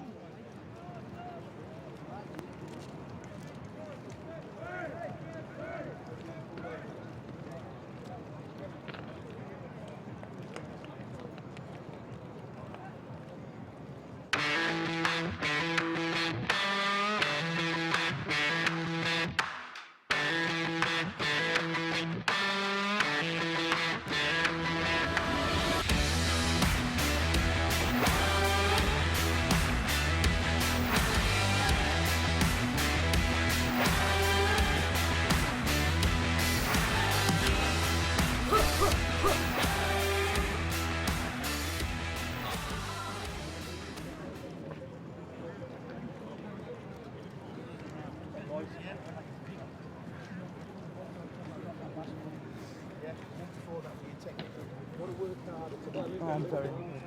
You don't mind? Yeah, that'd be good. Boys!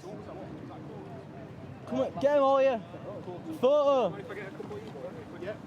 Oh, I don't mind. I'll come for the next one, after the next one. Get the full team. Joe, like jump in. JP's coming in, JP's coming in. I'll send them you on.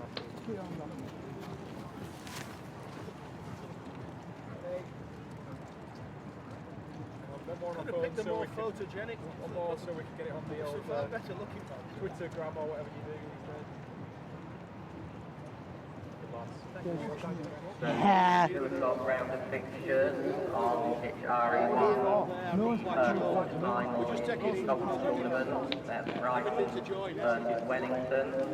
On RE2, the second final in the Colts tournament.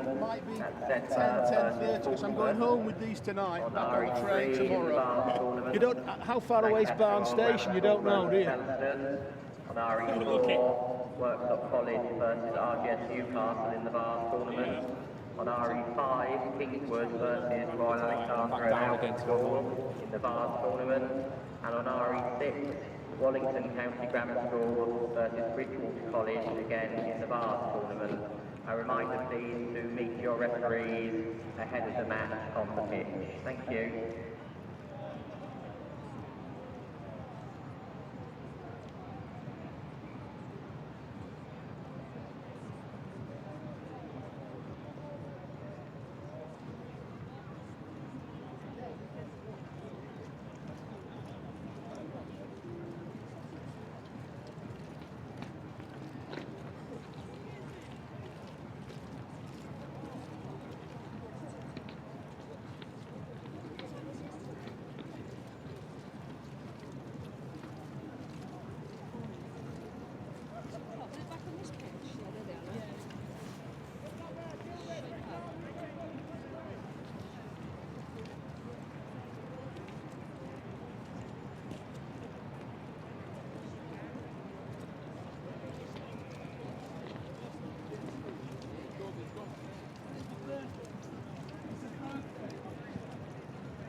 So the results of the remaining fixtures in the last 16 rounds of the Colts tournament: Woodhouse Road 14, Dulwich College 5, Uppingham 7, Millfield 31, Blundell 19, Eton College 5, RGS High Wycombe 31, Wimbledon College 14, all of which means the second two quarterfinals due at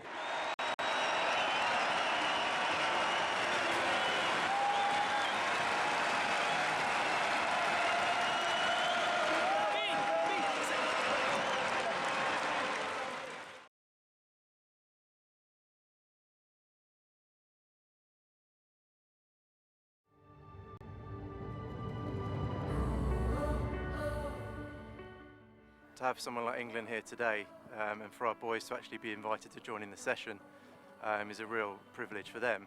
But it's also a huge accolade that Eddie Jones wants to bring them back here, you know, twice a year at the moment. So it's a huge thing.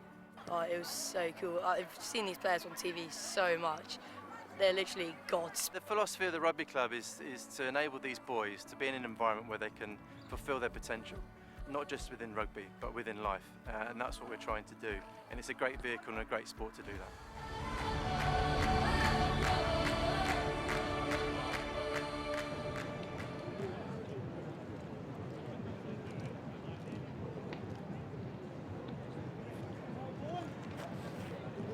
So the action continuing on pitch RE1. We had a bit of a delay earlier because of an injury, so fixtures juggled around. And it means that, well, it doesn't feel like too long ago since we saw Brighton College getting through their last round 16 game, but they are back here as defending champions on the show court, pitch 1, RE1 here. And they are taking on Wellington College. What a match we have for you here. My name's Nick Heath. Great to be here once again on day 3 of the Rosslyn Park HSBC National School Sevens. My thanks to Dave Rogers, who has covered our morning session once again. Wellington playing from right to left. Brighton College, as we said, defending champions, playing from left to right. They had a tough old encounter earlier on against Colston's. It ended up 10-all and going to the golden score. Just ensuring that the officials have got everything they need, a ball being a key facet of that.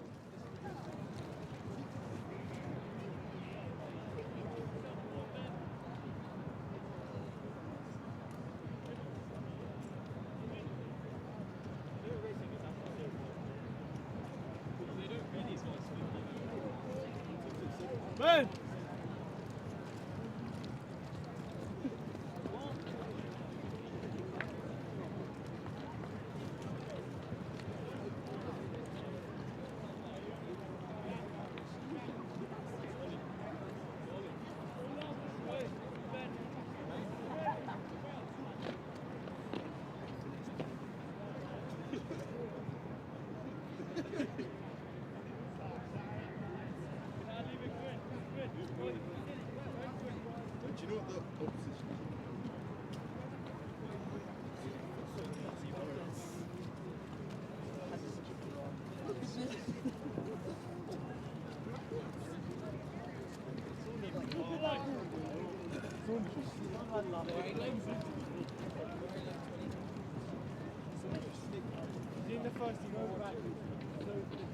Well, just a minor delay here while we saw some match ball. There've been a couple of thrown on, but I think the officials are keen to ensure that we have the high-quality match balls that we've been provided with here for the Rosslyn Park HSBC National School Sevens. And finally, we have a referee with a ball, and we're ready to get going. It's the quarter-final stage of the Colts competition then. Wellington again. So we have, we don't really know who the other team is, to be honest. They are the fight stick, I guess. Another team against Wellington. Rosslyn Park, Wellington, Sevens. Why didn't we get this team? Lovely kick by... Wellington get us started from right to left, gathered in by Brighton. Knocked on. Good turnover. We will have the scrum. Someone just smashed Calbrini kid. They can hear you. They're going to watch this game. Never mind. Charlie Sharp, stop chatting shit about Carl Breeding. Charlie Cook, stop chatting shit about Carl Breeding. Loud blast from the referee. It's going to be a penalty to Wellington. Brighton just doing enough to get in their way and slow things down. But now Wellington come again. That was a step I was telling you about. It's so stiff. Harrison, you're getting beaten out today. Up to the 22. Now they go back. There is a gap through the middle if they could choose to exploit it, but well, big number 18 has done well to hold on to the ball. If I was as big as them. And in trying to defend, Brighton have just knocked it on. But look here, if someone told me just to run it, that'd be so cool. Oh! You get crunched! That's what we need. We need some guy like that. We don't have any big youth. Why?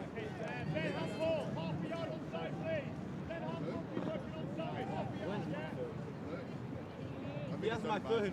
He has my phone.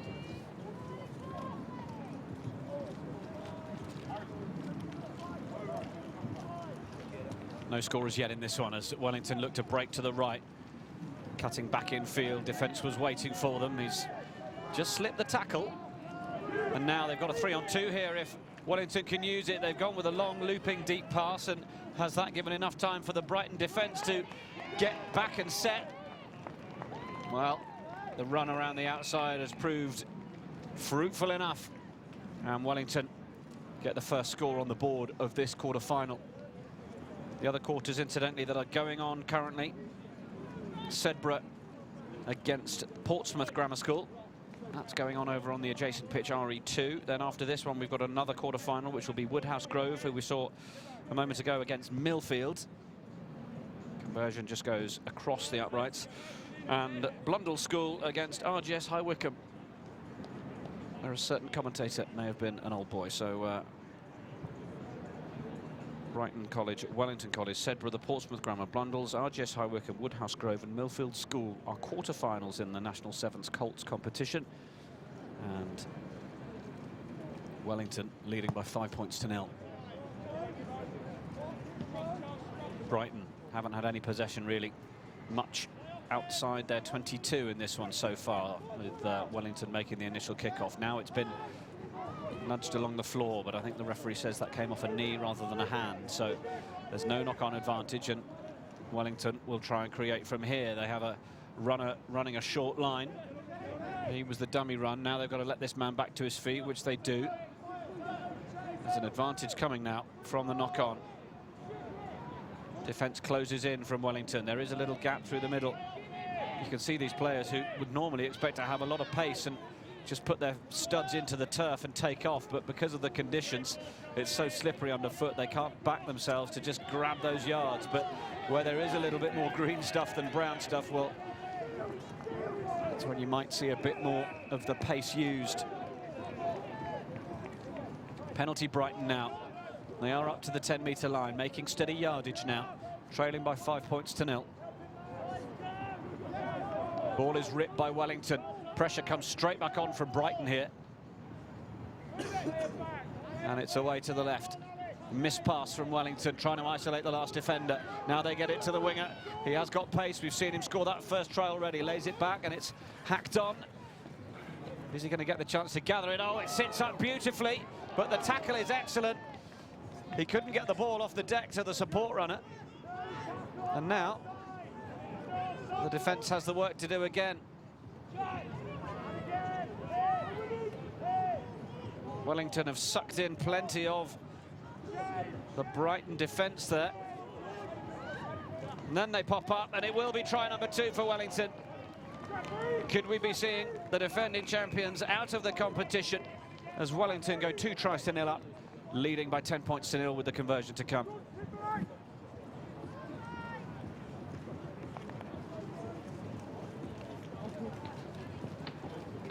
(12-0) now.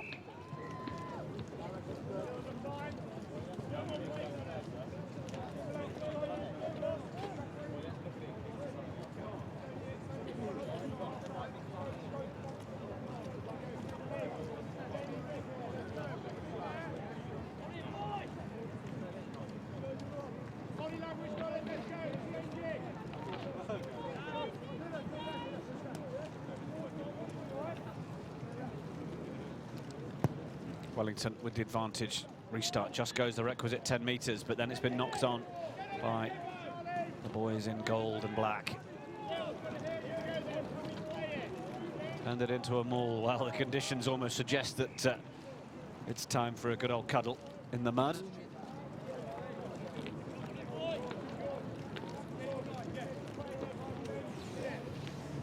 Brighton will have possession from the scrum.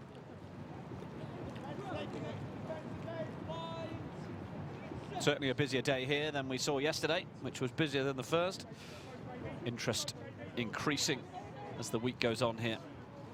Now a little show and the opportunity to stretch his legs. There is a last defender coming across, and Brighton 6 just cuts back in. He's going to need support, and it's there. Now then, the pick is quick from 9. Attempted win of the ball, and he's come straight through legally. Wellington really good at the breakdown there. Defence closes in. Wellington get outside their own 22. Brighton will want to try and apply the pressure in this area of the field as it's loose on the floor and bodies slide this way and that. Winger wants to see how much pace he can get out of the turf. He makes the first fend, and it might be enough to get him all the way there. How much of a psychological blow will it be for Brighton to go down by 3 tries before the break?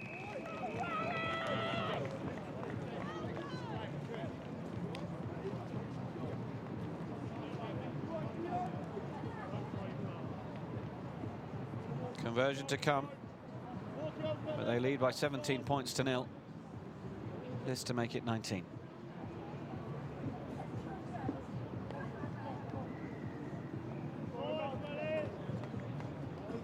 Beautifully slotted. 19-0 to Wellington College at half-time then. And is that going to be too much of a mountain to climb for Brighton College? We'll find out, second half to come.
Brighton then to get us restarted, kicking from right to left, trailing by 19 points to 0 in this our first quarter-final in the Colts competition.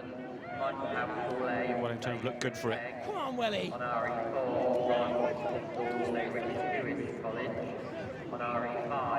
Or Brighton thought they might have forced a turnover there, but in their urgency it's just been nudged along the floor. Those matches scheduled for 14:20 kickoff. A reminder, please meet your referees on the pitch ahead of the match. Thank you.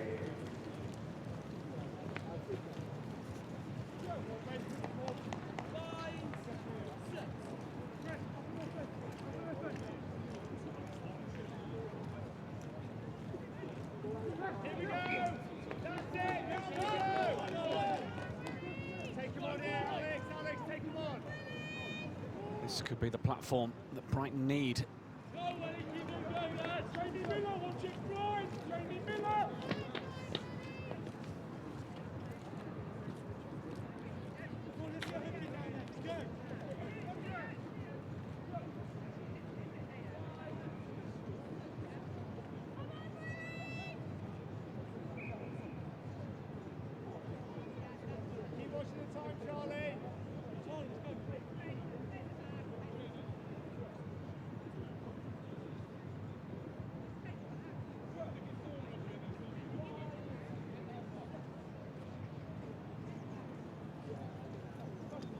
Now we have some plays under plenty of pressure, but the ball is well picked up.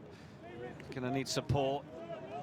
Wellington's second man was straight in on the tackle to try and win the ball back, but still trying to win the ball back while he was off his feet is not legal. So Brighton will have the penalty. Little dance one way, then the other, then slipping on this skatey old surface. It's just been knocked forward again. It's a real shame we've had such a downpour today, because it is just hampering the ability of these teams. Wellington won't mind too much. Each of these little set pieces is winding the clock down while they've got a very comfortable lead. They are looking every bit semi-finalists.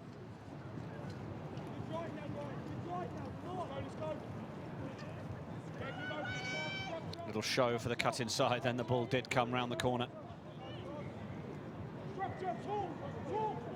Looking for an option to the right. Wellington really strong in their tackles, but not releasing there, and now Brighton come to the left. Tackle is made. They want quick ball here, Brighton, and they're not getting it. And Wellington weren't back 10. You almost think one of them could launch themselves along the floor from a few metres out, and they'd be difficult to stop. They might just skate right through. Oh, but then Brighton have lost it, and the penalty goes to Wellington, and they're going to try and strike. Tackle was made. Was it a deliberate knock-on? No, accidental in the tackle, says the referee, so Wellington will have possession, but for all of that last minute or two, with Brighton hoping to create something and find that little breakthrough, it's just come to naught. Frustration, no doubt. Coming up after this one, our 2:20 game. Woodhouse Grove against Millfield School. Should be another cracker. It's a long way out from here, Luke. Get high. It's a long way out. Get your shape. Flicked away. Wellington has taken a little high in the tackle there, but the tackler has slipped down now, and then they get just a little pop into the chest away. Looking as to where the support runner might be. Good hands as it goes a little wider and deeper. Ball is popped backwards. Wellington trying to use their strength to get through and find a hole. Little shorter line, that was a nice line. Taking them just short of the 10-metre line in Brighton territory. It's popped out the back.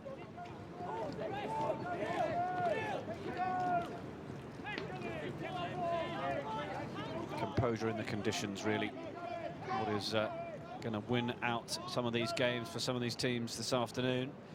Oh, that's really nicely plucked out of the air. Out the back of the hand to the supporting runner, and they want to give it to this pace man to give him a go. Ball back inside. They might need support again off the floor, and it looks like it'll be try number 4 for Wellington. 1-2 to 1. And Wellington get another score, and it looks to be the end of the line for Brighton College. Defending champions, soundly beaten here.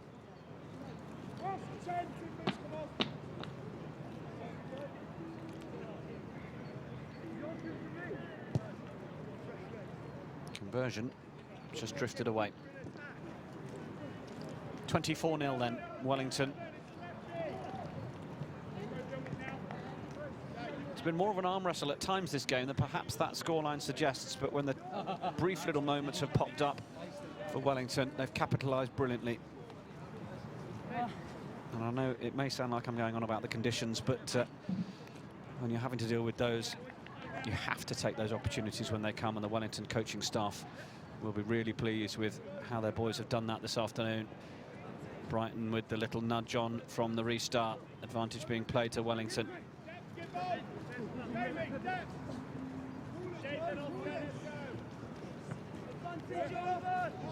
Advantage is over. Little half gap inviting the Wellington 20 through it. Loud blast, another penalty goes against Brighton. And there's an advantage because they weren't back 10. Don't think they were even back 5. Not too long left. The referee's going to bring them back.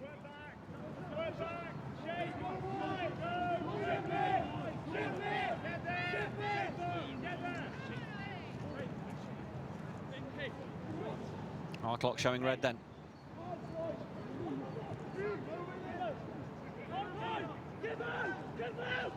It's a little angle being run through. Oh, and then he's really well hit. That was spotted. As good as the line was, it was matched by a suitable tackle. But that will be the end of that one. And Wellington are through to the Colts semi-finals. They have beaten Brighton College, our defending champions, and we thank them for playing, and of course all the other teams that have gone out of the competition at this stage. We'll get results from the other quarter-final that's taken place on RE2 at the same time, and we'll move on to our next match in just a moment. On the road again, I just can't wait to get on that road again. The life I love is making music with my friends. I can't wait to get on the road. On the road again, like a band of gypsies, we go down the highway and away. On the road again.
So the last key words shared by the players.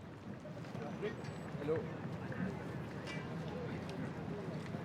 Each in their huddles. Millfield and Woodhouse Grove. Go!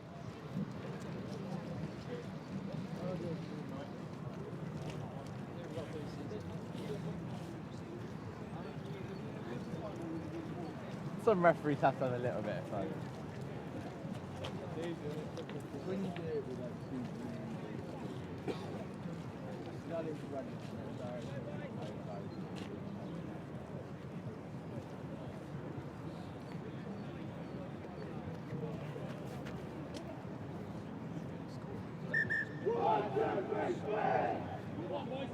Millfield School then, who came to this Colts quarter-final having beaten Uppingham School 31 points to 7. They were the winners of Group X. Sounds extra special, that, but that's how many teams there are who take part in this competition. Okay, same press, Millfield, let's get Woodhouse Grove, well, we saw them not too long ago dispatching Dulwich College here. And it's Millfield who get us going, kicking to Woodhouse Grove, who themselves have put in a little kick cross-field, and it's just gone a little heavy. Bouncing before it goes into touch. We are unable to get that.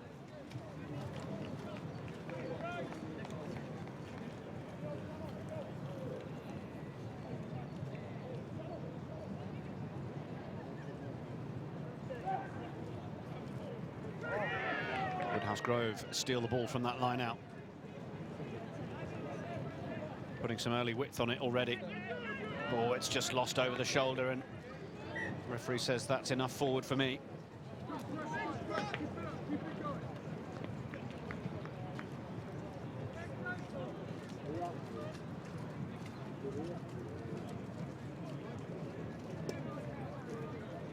Joe, watch blind!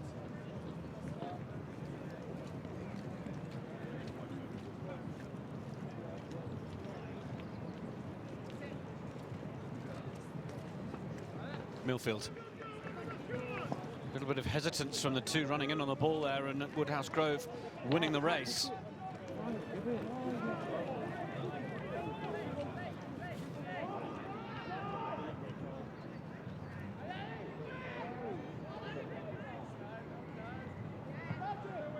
Pressure on Millfield.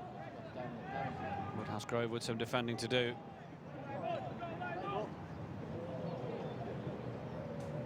It's a little bit scrappy here, not an awful lot of structure being seen so far. Defensive big hits the order of the day, or certainly plenty of ball on the floor time at the minute, not so much in hand. Gone for a little chip through. There's an advantage being played to Woodhouse Grove, which I think we're going to go back for. And it's an offside against Millfield. Touch low!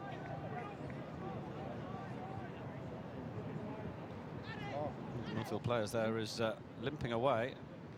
Not entirely sure whether he's had a foot stepped on or whether he might have a hamstring. He's certainly heavily strapped on that thigh. And I think we're going to see a change made.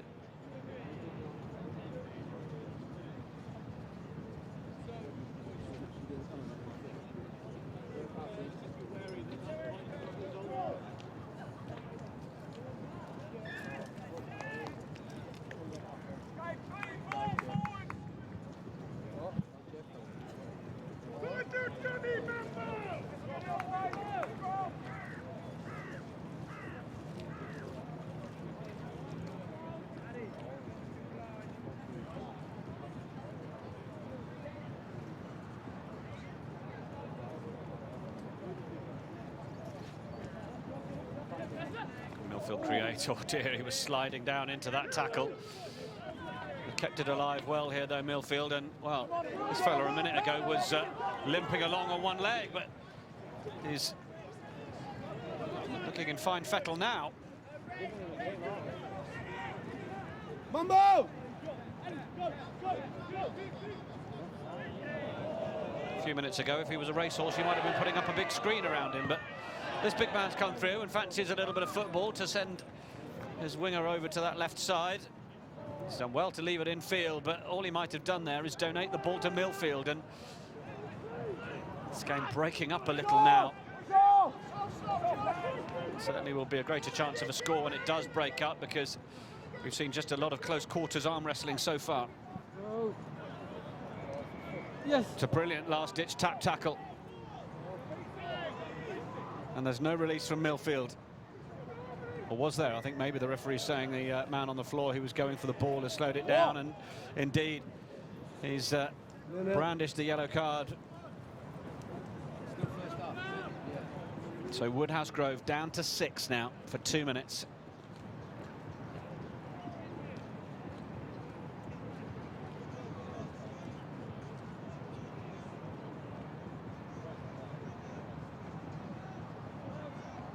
Surely Millfield can create the extra man here. They managed to make it. That final pass from the chest, getting away to the man, and it is the game's first score. Well, it's taken a while to come. A little bit of a chess game to begin with, but finally Millfield with the breakthrough. Good luck.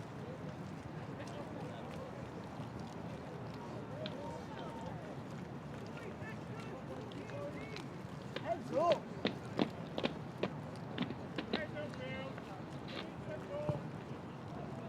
Plenty of air on the conversion, and it's straight between the sticks as well. Boys, we're receiving now! Luke, we're receiving! 7-0 Millfield.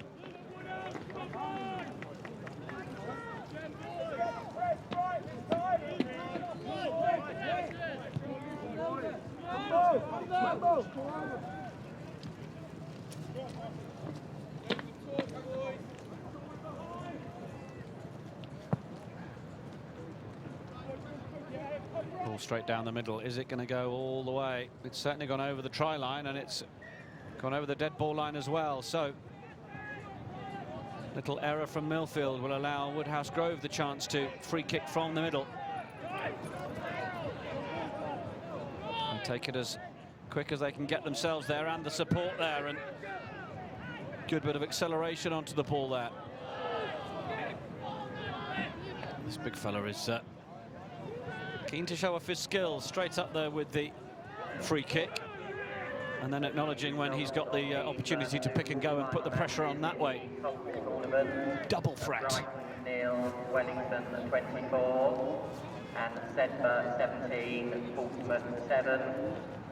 Congratulations to Wellington and Sedbergh, who progressed to the semi-final. So news that Sedbergh are through, and they will be facing Wellington. Semi-final in the Colts tournament on pitch RE1. That first semi-final will be at 3 o'clock.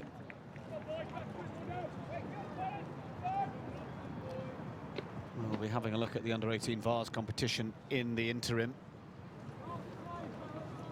And could we ask, please, that the Wellington and Sedbergh teams meet Scott at the HSBC podium prior to kick-off in that match? That's the squad from Wellington and from Sedbergh. Could they meet Scott, please, at the HSBC podium next to RE1? Thank you.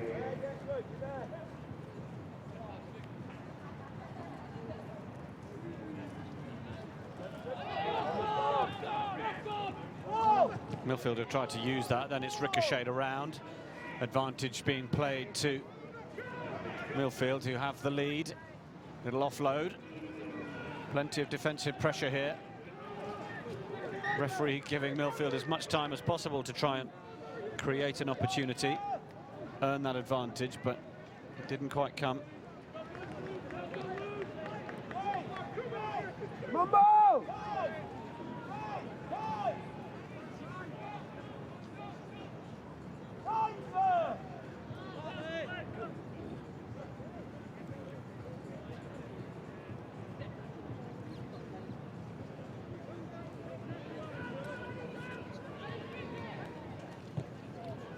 Huge boot downfield. They fancy themselves in the foot race here, but now Woodhouse Grove under an awful lot of pressure, and they haven't got anyone home now. And if Millfield could turn this one over, which they do, advantage is being played to them. They might get their second score before half-time. Post! And they do. I know one of the Woodhouse Grove coaches down on this near side wasn't too happy that the time was continuing to go on there. He had a view that the first half should have been over.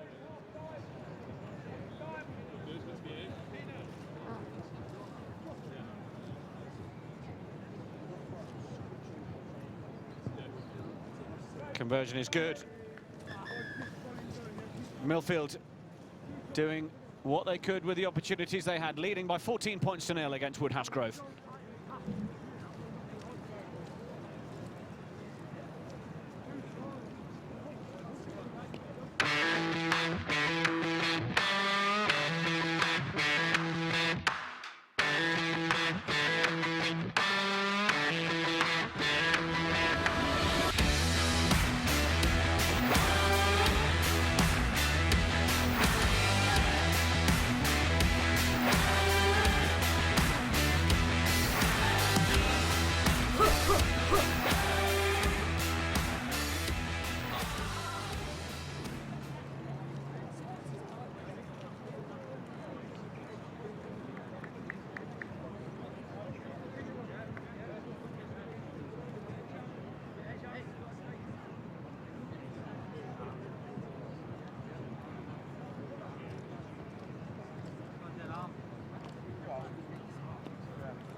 It was full, at that scrum it was full time. Yeah.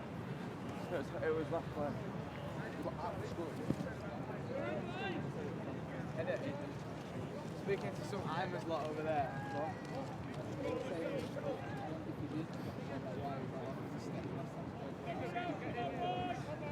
Come on, get a chop on, keep one. Let's go, boys. Beckers, let's get up for this, yeah? Big body on the line for it.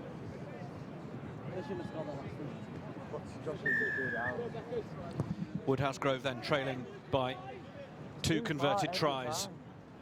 So the Yeah, there we go, Fairbanks, there we go. They've kept a sweeper back defensively, so they're able to deal with that kick down from Millfield. Defence aggressive, but it's done well to make a good 15 metres there. Now the ball comes. Good man up tackle and option on the run around, nearly getting away.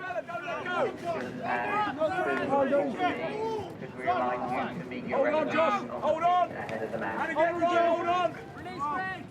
Woodhouse trying to get any threat of tacklers around the breakdown out the way, but well, Woodhouse, they do keep finding the tacklers of Millfield, and you just sense that they might be better to do what they're doing now and give it a bit more width, give some of their speedier men chance to play in a bit more space. Certainly understand, though, that the game of sevens is about, at times, making the most of getting through that tackle opportunity, either releasing that ball to an offload or ensuring that you get a man in there holding on to it really quickly.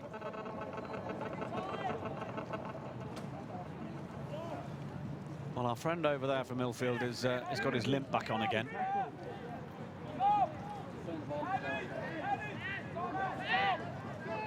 Last time it was short-lived. I'm good. Back running again. Millfield trying to cut straight through the middle. Strong counter ruck straight through the middle. This way! Come on! Let's go, Nick! Bounce, bounce, bounce! We've just heard an announcement from the PA about a lost wedding ring as Woodhouse Grove opportunity thwarted. Well, I know that the Rosslyn Park HSBC National School Sevens means a lot to some people, but throwing your wedding ring away in anger is certainly no requirement. Come on! Big scrum, Eddie King! Big scrum! A couple of changes being made for Woodhouse, try and freshen things up.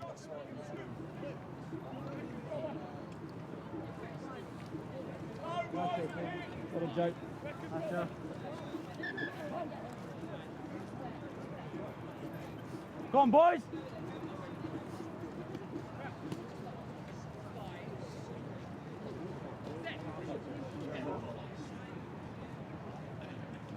Scrum's untidy. Going to have a reset.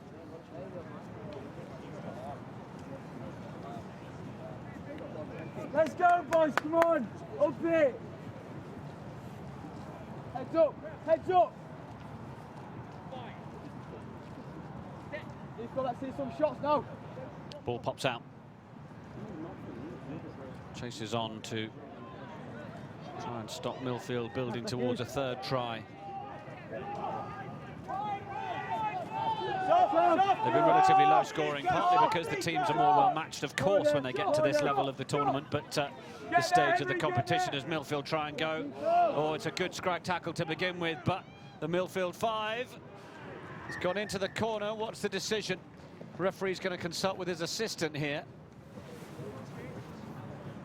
Try given, and Millfield get their third, and that, you would say, is that as far as Woodhouse Grove are concerned. Quarter-finalists in 2017, but it looks like Millfield will fight on.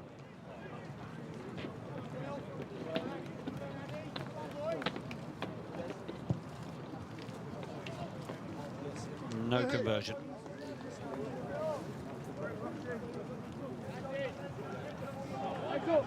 Let's keep going, boys. Millfield leading by 19 points to 0.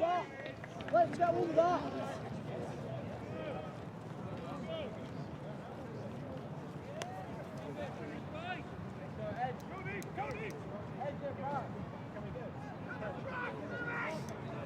Louis, let's get up. Louis the cog. Woodhouse Grove just touched that on. Suddenly realised at the last minute he was either needing to let it go, or if you had touched it, needed to make sure it wasn't going to get over the touchline. And again. Takes 3 Millfield players to bring down big man. Or at least stop him in his tracks. Henry, work! Woodhouse go for a cross-field kick. Oh, and it's really well gathered as well. Executed brilliantly, but the pass back infield didn't go to hand, and Millfield might take this chance to go under the posts. It's going to be try number 4.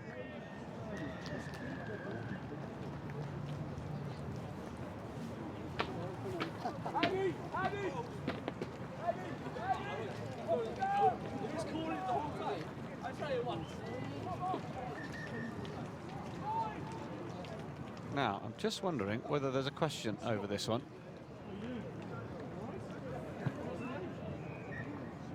The referee is still under the posts here, and I'm wondering whether there's a question over the try, possibly. Yeah, good. Well, no, we haven't played actually until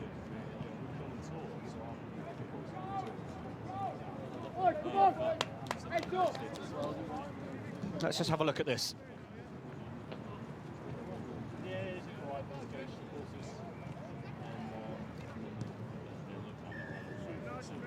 That's going under here.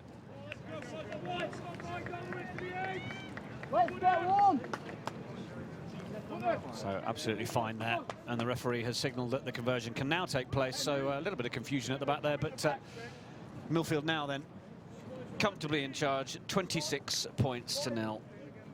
Harry, Props, Joe, yep. You're on fly half, put in the centre.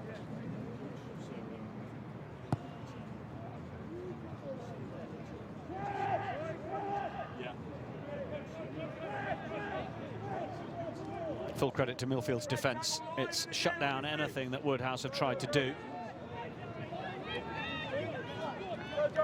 This is in there. Oh, well. The speedy runner, as our clock goes red, will put one in on the board for Woodhouse Grove, but it's just going to be consolation, really. Try wide out on that far right-hand side, because Millfield have done the business here. Well done in the NatWest. What did he say? Well done in the NatWest. Well done for buying. I forgot they won. Referee blows the final whistle. Millfield will get through by 31 points.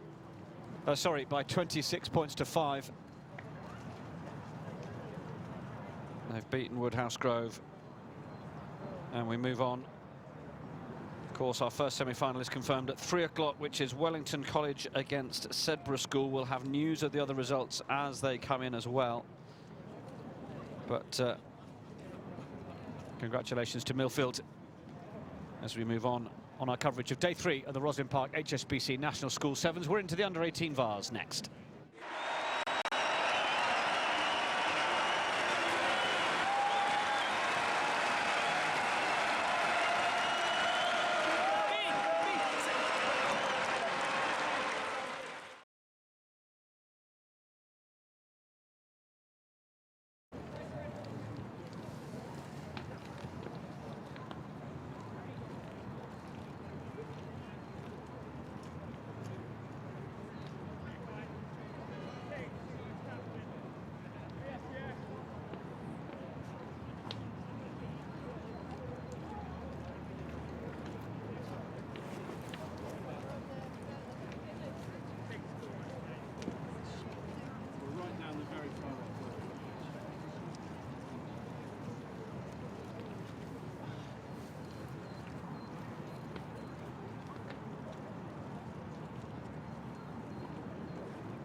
Under-18 Vars competition then, before we have our Colts semi-finals. University College School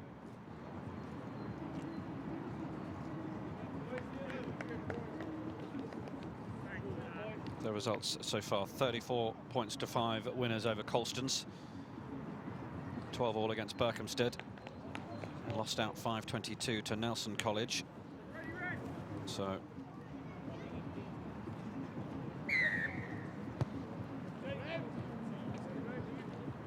win here could make things interesting, depending on how Berkhamsted get on.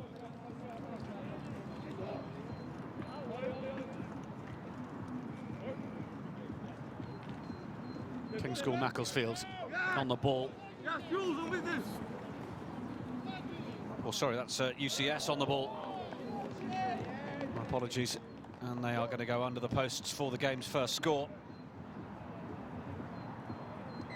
Found a bit of the drier track on the left-hand side and was able to put his foot to the floor.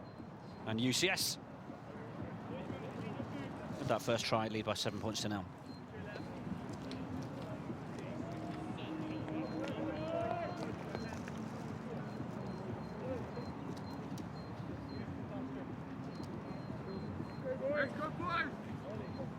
Joe.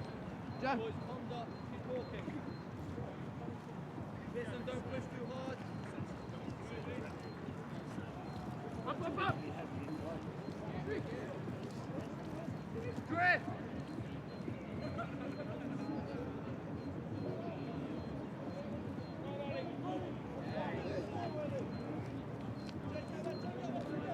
Kings now aiming to reply. Tackle might have been a little bit high. Not sure that the referee was in agreement with me.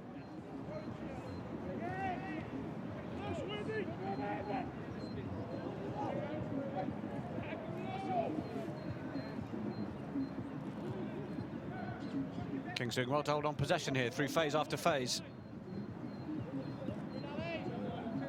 Show to the right where 4 of the UCS defenders had committed themselves.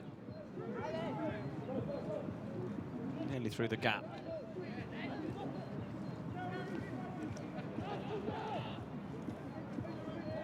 Long pass back in field. UCS trying to put the pressure on, but if you get the right turning circle on the right bit of turf, well, you can get away from your opponents, and then UCS are going to have to defend here. The last man as Kings find the support man. Then it's another good tackle. Oh, but it just went forwards. Try is not given, and UCS will be delighted with that last-ditched attempt defensively.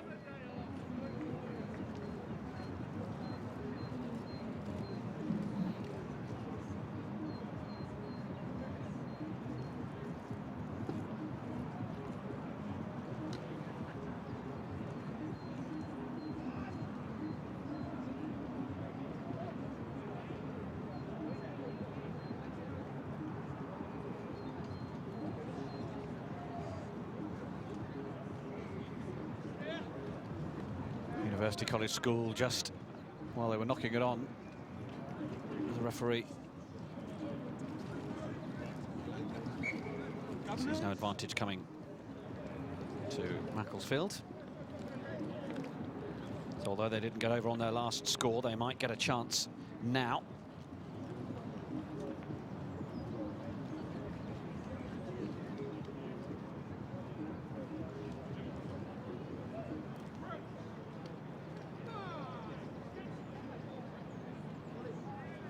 Macclesfield go down the short side. Tackle is good, but they manage to keep the ball alive. And can they create the extra man out here on the left side? They get the ball away to him. And in the end, UCS can't lay a finger on him. And the ball is down. Patience from Macclesfield. And they get themselves over. Woodhouse 5, Millfield 26. And Blundell 7, RGS High Wycombe 10.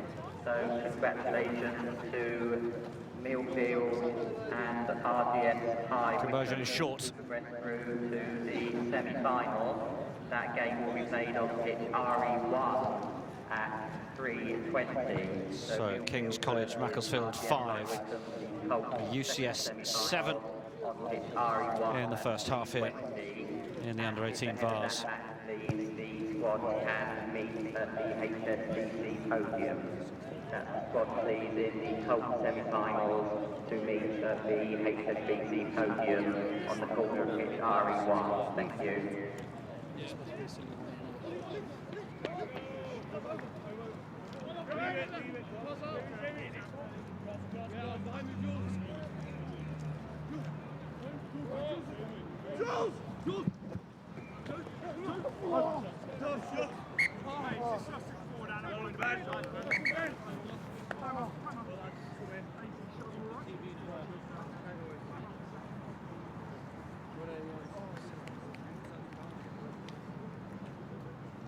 So, player down here who's taken a bit of a knock.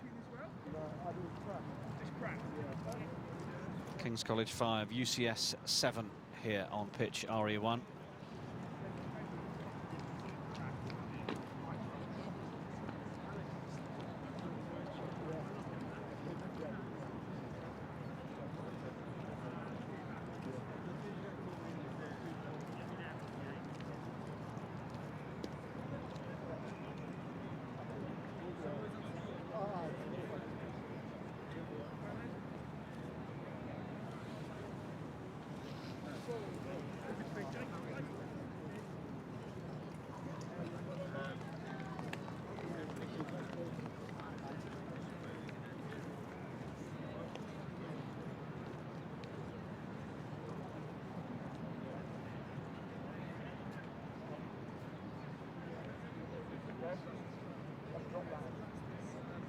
The 3 o'clock round of fixtures on pitch RE1, the first semi-final of the Colts tournament. That's Wellington versus Sedbergh. A reminder, please, for those squads to meet at the HSBC podium ahead of the match. On RE2, Rosslyn versus RGS Guildford. On RE3, Simon Langton versus Bishop Gore. On RE4, Millfield versus Torquay Boys Grammar School. On RE5, RGS Woodhouse versus Woodhouse. And on RE6, Pride Park College versus RGS Newcastle. Those teams, please meet your referees on the pitch ahead of the match.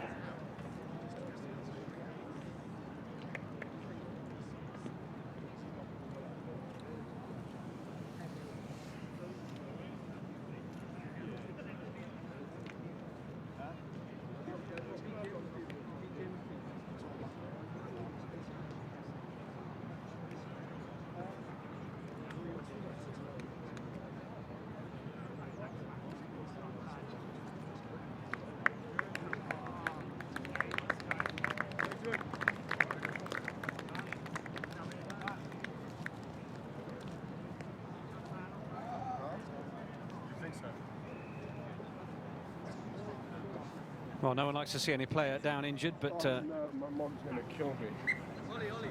Very pleased to at least see the man able to get to his feet and leave the field on 2 feet. Maybe with a bit of a shoulder knock that needs some attention, but we can resume our action here. King's College 5, UCS University College School 7.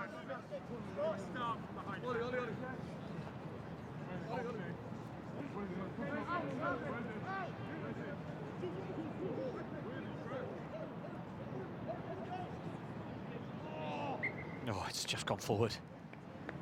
Just been nudged forwards.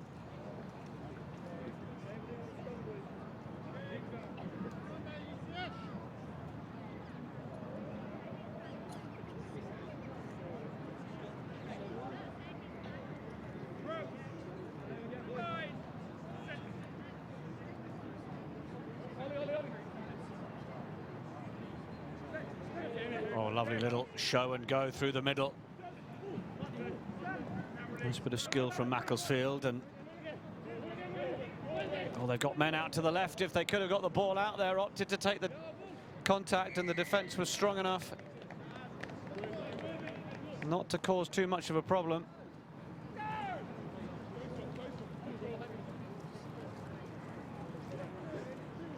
Oh, this a chance to power straight through, but the referee says there was a little bit of use of screening and obstruction there, and well, that's brought about the penalty for King's College Macclesfield, who found a little bit of open space here, and then the offload back inside.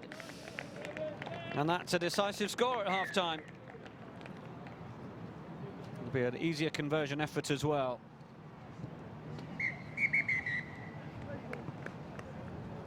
King's College 12, University College School 7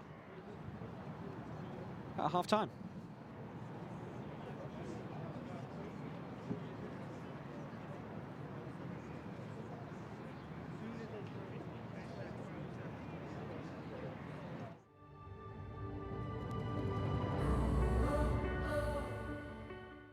To have someone like England here today, and for our boys to actually be invited to join in the session is a real privilege for them. But it's also a huge accolade that Eddie Jones wants to bring them back here, you know, twice a year at the moment. So it's a huge thing. Oh, it was so cool. I've seen these players on TV so much. They're literally gods. The philosophy of the rugby club is to enable these boys to be in an environment where they can fulfil their potential, not just within rugby, but within life. And that's what we're trying to do. And it's a great vehicle and a great sport to do that.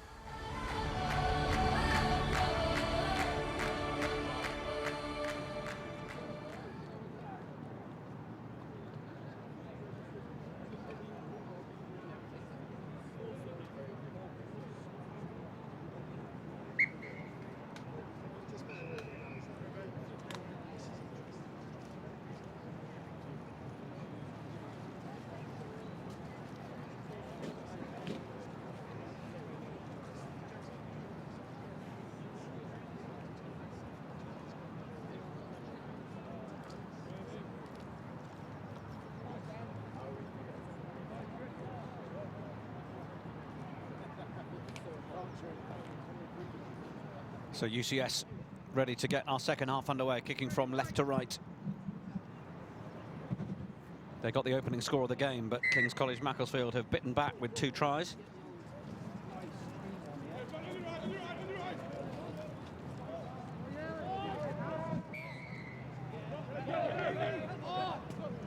Penalty Macclesfield early at the start of this second half. To the 10-metre line, they've still got a man spare on that right wing, but the defence just steps in enough to deny that chance.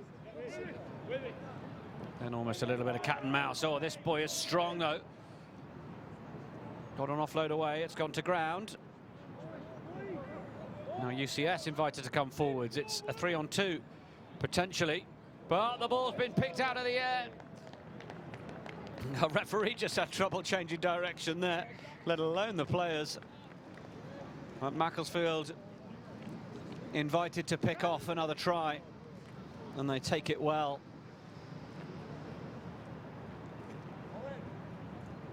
Kings ready to add the extra, and it's 19-7 now.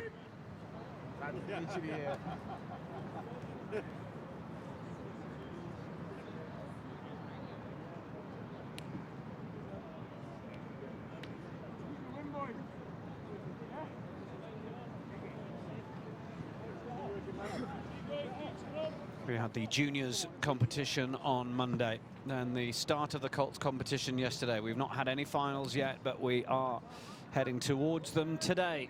We will have presentations for you as well, all of it featuring on our live stream here on YouTube and on the RPNS 7's website.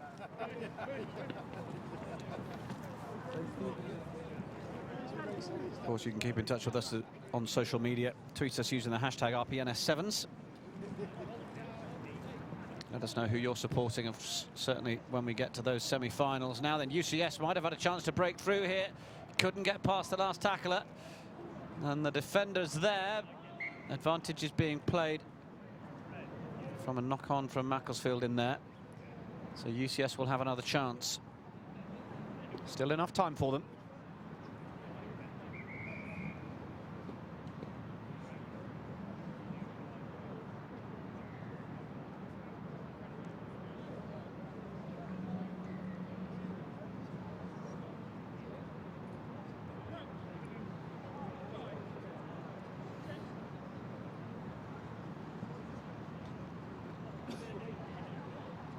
Here come UCS again. Oh, and this Little gap over on the right I thought was going to be exploited, but that's a nice cheeky little play of the ball back through the legs. Can they get enough pace on this to allow this 2-on-1 to be successful? Now it's going to be about the power of the offload on the floor. If indeed the release comes on the floor, referee may be a bit generous with the amount of time he was allowed there to lay that ball back, but now it's gone forward. Advantage UCS. 2-on-2 here.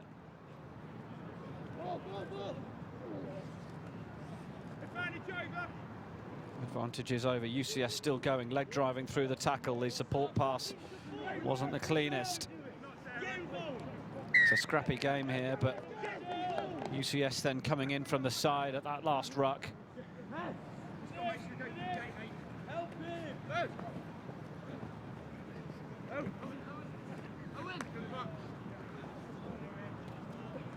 King's College Macclesfield bowl that ball back.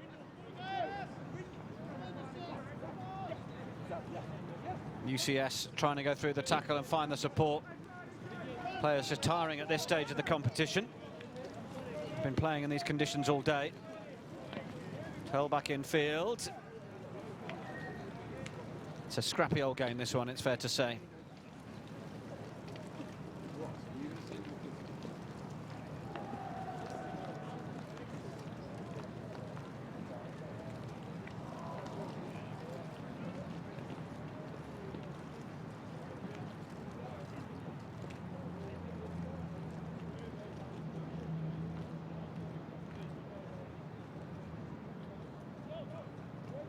Change over on the far side.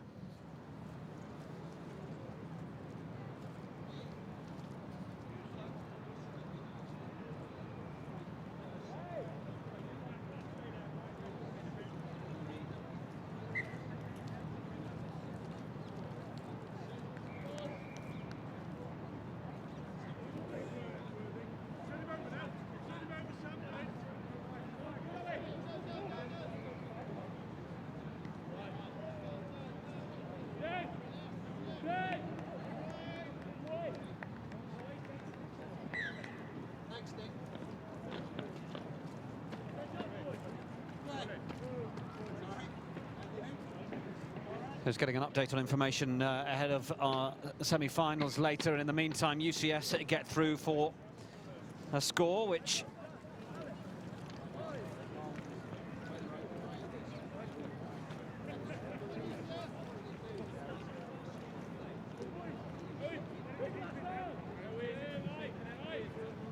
UCS now put themselves back into the lead with that.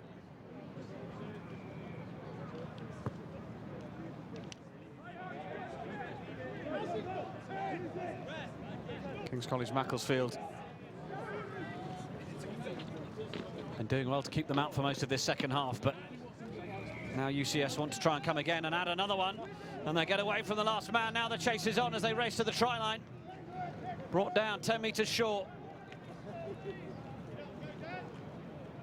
Big man taking two with him, trying to add the ballast to get it over the line. The referee says it's held up. It's Macclesfield who will want the urgency to get this up the other end.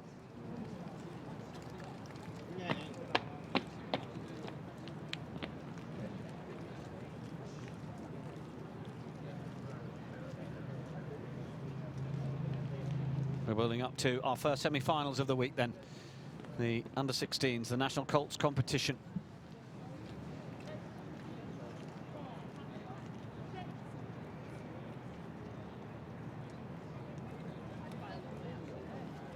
It's away from Macclesfield.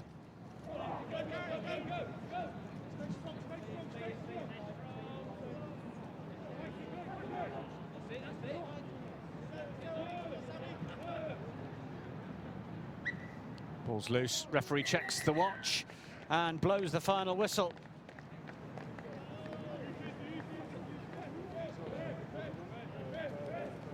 UCS, the winners of this one. It's King's College Macclesfield at 12. It's finished University College School 14.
So our first under 16s Colts semi-final, and it is Sedbergh against Wellington, the cream of the crop of English rugby schools rising to the top.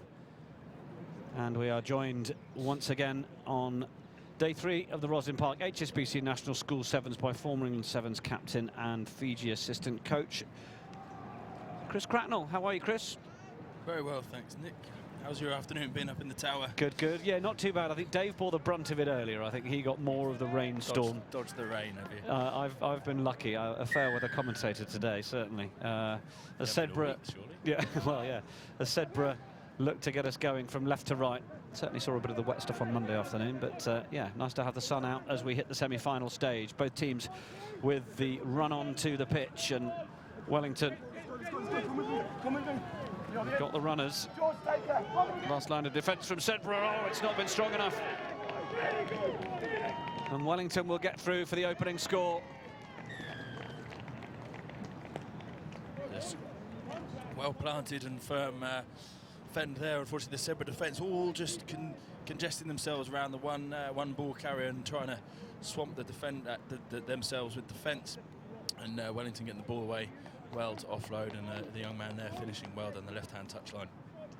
Sedbergh I've seen a fair bit of the last couple of days. They look a very astute outfit. I haven't seen much of Wellington, but we know their pedigree anyway in rugby, so I'm sure this is going to be an evenly fought contest. Yeah, it's Wellington who take the first advantage. In terms of Sedbergh's route here, well, through Group I, where they beat the likes of Dean Close School, Duke of York's Royal Military School, Hampton and Devonport, and then 54 points to 7 winners yesterday against Maidstone Grammar School. It was a fairly one-sided affair, despite Maidstone having gone unbeaten in their group. And then today, 21 points to 12 winners over Aylesbury, and then they beat Portsmouth Grammar School 17 points to 7. So that's how Sedbergh look as they trail by 7 points to 0 here, and have got to work it out of their own 22. But we've seen the Wellington defence look so good, attack in defence effectively, and it's strong again here, but Sedbergh still with it and now trying to find a bit more width on it. And when I say width, they really used every last metre down this left side as we look. And now they've gone all the way across out to the right. Wellington, who were top of Group H, having beaten UCS, Perrin School, the Brunts Academy, Brinteg Comprehensive and Kirkham Grammar. And of course we just saw UCS at the under-18 Vars level, but that was their Colts team that we saw yesterday. And then Wellington beating Harrow by 29 points to 5. They've knocked out the defending champions Brighton College by 24 points to 0. So, well, in the game so far, in fact, in the whole tournament so far, they've only conceded 2 tries. So Sedbergh have got their work to do to try and unpick this Wellington defence. The defensive shape's looking fantastic. No one's biting in. We saw it a couple of times yesterday in Brighton College, and also I think Sedbergh not jumping in on tackles, and Wellington are showing them how it's done at the moment. Although this young man with the grey scrum hat has been one of the standout players for Sedbergh, and giving them to go forward there and an opportunity. Well, it's going to be a battle for the corner between the 12 from Sedbergh and the 13 from Wellington, but Sedbergh get the ball down.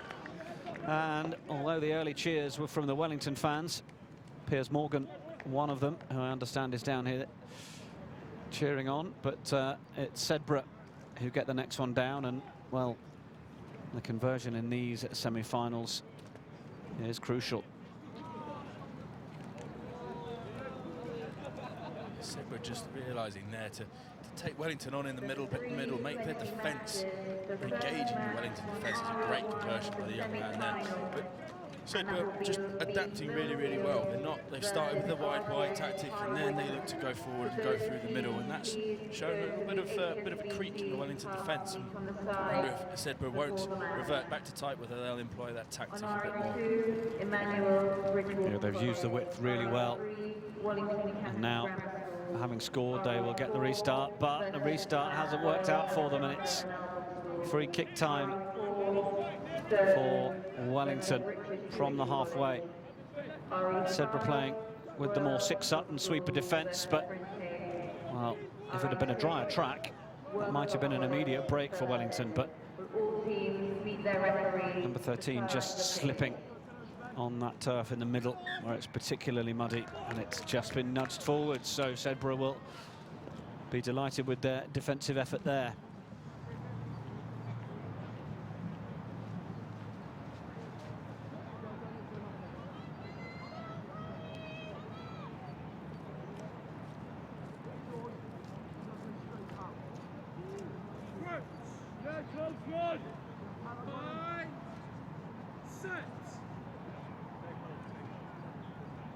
There's a bit of a nudge coming on from Wellington before that ball went in. Wonder if there was a bit of kidology from the Sedbergh man putting it in to try and hope that the ref might free kick against that Wellington 3, but it remains with Sedbergh. Breaking through the middle, scragged in the tackle. Now they pop it up. Good offload to the left. Only got a metre or two in that channel down that left side.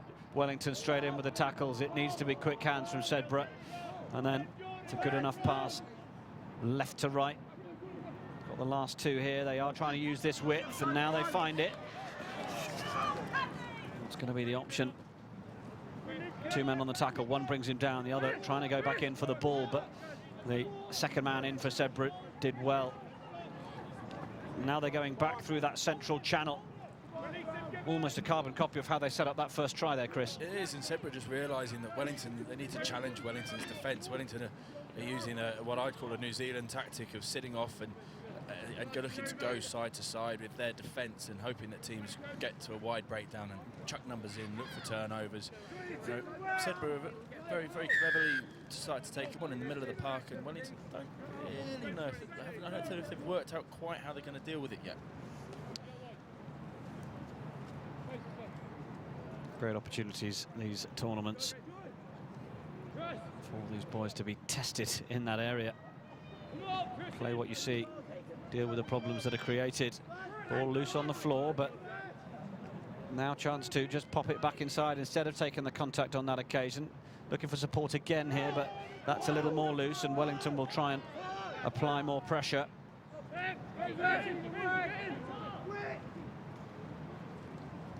Wanted to try and offload around the corner of that tackle, but he knew it would have been forward if he had. Sedbergh looking relatively comfortable on the ball at this stage as Wellington pile the numbers into that breakdown, but they're strong enough, Sedbergh.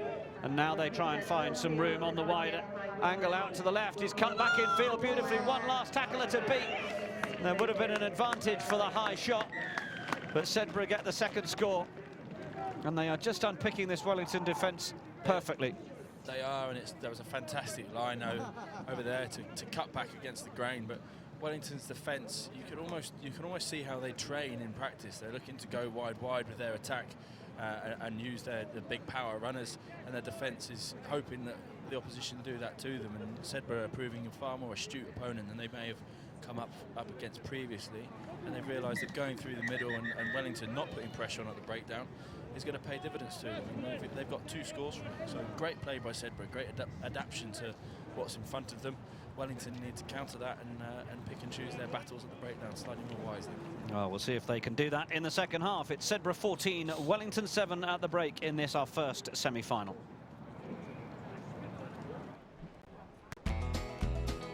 On the road again, I just can't wait to get on that road again. The life I love is making music with my friends.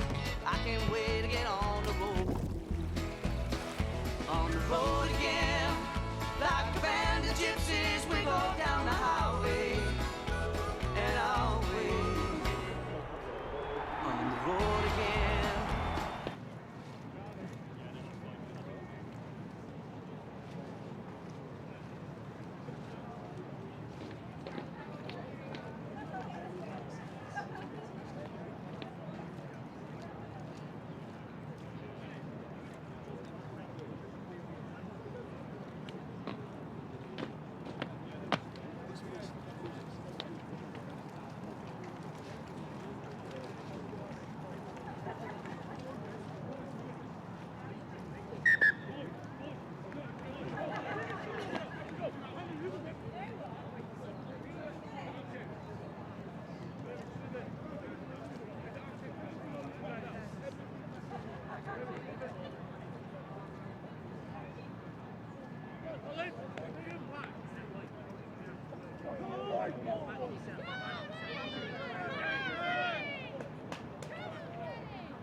So the conundrum for Wellington is how will their defence adapt when Sedbergh have the ball, but their first task here is to make good of any possession they can get from the restart, which they do. Sedbergh on defensive duties, the start of the second half. Wellington looking to try and get a score that would take them level. And they've got some decent width on it early in this second half. Then they've gone for the chip ahead, and he's maybe got the better of him for pace. Referee happy enough that there was no tomfoolery in there. Decent enough competition. Kick not quite working out. Right option there, Chris? I think Wellington needed to keep hold of the ball and get themselves back into this game. Not one to stop a player kicking to score if he thinks it's the right option, but I think there Wellington just needed to show a little bit of savvy and keep hold of possession.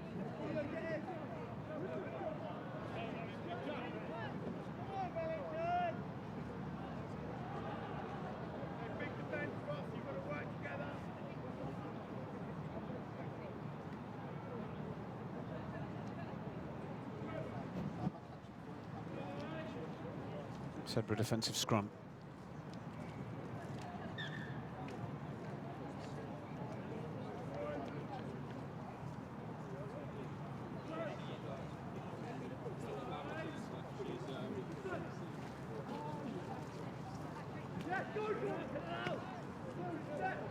Wellington with it, trying to step through, nearly a solo man effort. Now Sedbergh need to make sure they don't commit too many people if they're going to keep Wellington out. Quick tap and go, wanted to go low body position. Sedbergh committing plenty of men at the breakdown.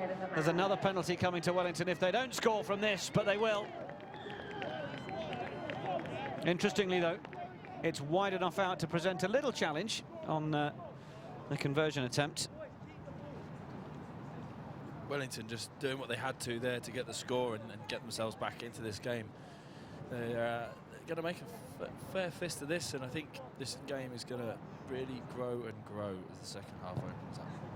Kick is crucial, and it's wide. So Sedbergh will keep their noses in front.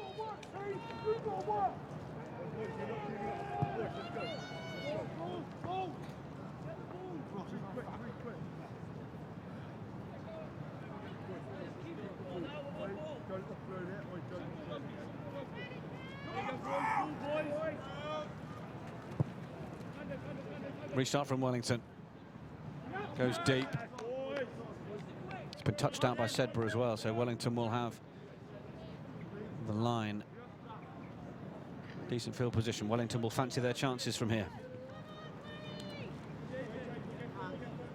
Indeed, although Wellington are using the underarm tactic to throw the ball in, so I wonder if Sedbergh fancy their chances of getting a turnover.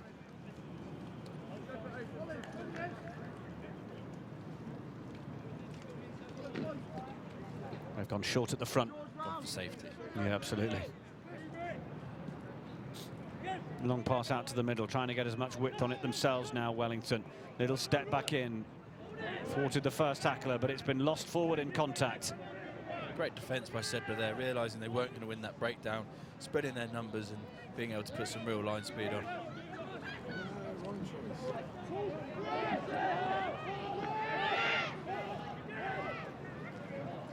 Sedbergh still with possession. They've also got a knock-on advantage, so they'll be in no major rush, but that's a decent offload back inside, and they make yards up to the halfway line. Advantage will be over from that knock-on. Well, Wellington just beginning to tire here. The surface is such that any decent run back against the angle causes a problem. Well, there's a penalty here. Creeping in for Wellington. They don't like the fact that their tactics are being thought are somewhat undone, and they're starting to come unhinged at the seams almost in the middle of the park, having to defend in a way they don't like. And Sedbergh, quite rightly so, not playing into their hands, being direct about it. Here goes Sedbergh. Tackle is good. Touchline found.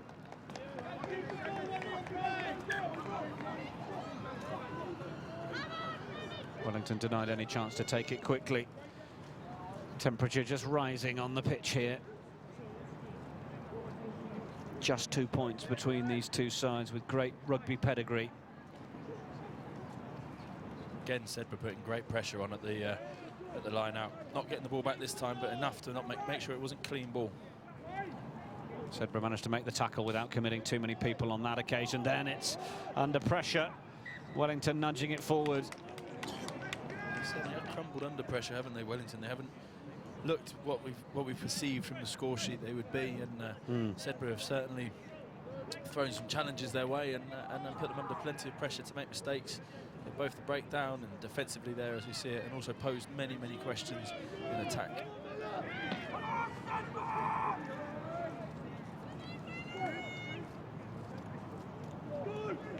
Plenty of pressure that time from Wellington, and it's come away for them on that left side. Support isn't there immediately, but now it arrives. Sedbergh. I think they were trying to potentially hold Wellington up there, but now they might have got themselves caught a little bit narrow defensively if Wellington can shift it, but they can't. But instead there's a penalty for an offside, and Sedbergh have got to get back the 10 metres, which they do. Have they got room over on the left here, Wellington? Oh, and it might just be working for them. Last-ditch tackle. Sedbergh have got to get enough men behind the ball to defend it here, as Wellington still go forward. Defending for their lives here, Sedbergh. Have they forced the turnover? Yes, they have. Oh, a big moment defensively.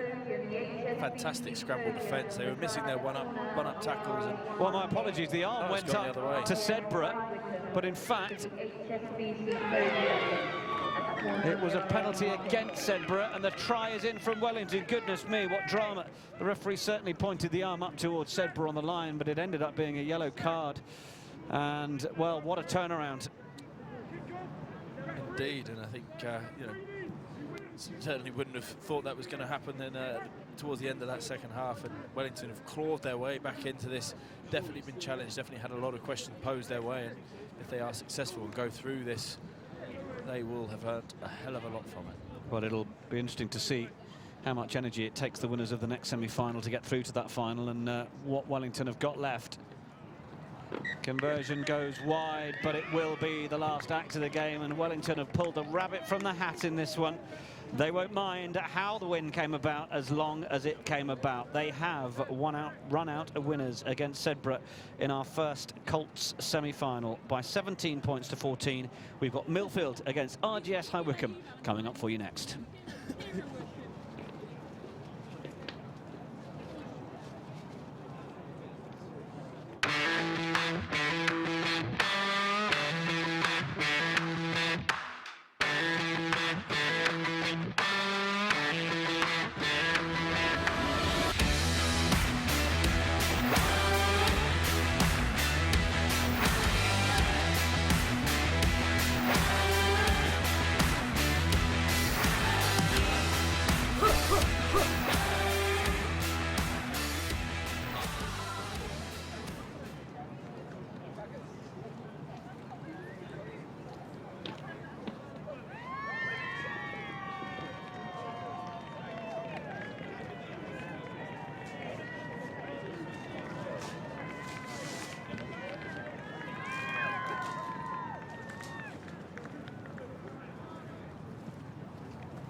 So our second semi-final is ready to get underway as both of the teams make their entrance onto the field. RGS High Wycombe head to the far side over to our right to just regroup, get rid of the jackets as Millfield group themselves on the pitch on the 10-metre line.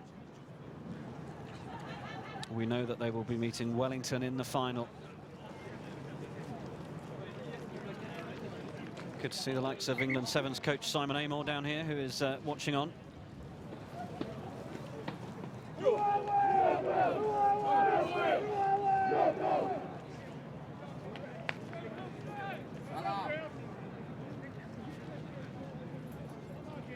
Last-minute chat in the RGS huddle. Fellas on the press, come on, working for each other. That first not always competed really important.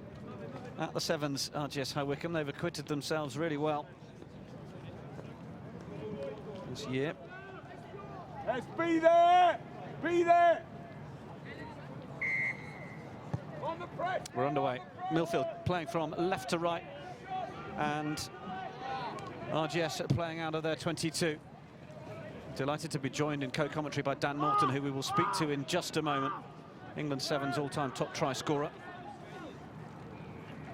But RGS just trying to work their way out of the 22.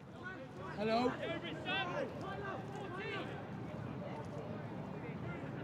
Off down to the right. Millfield trying to put the pressure on here, but RGS, can they get it into one of their big runners? The surface is really going to play a part here.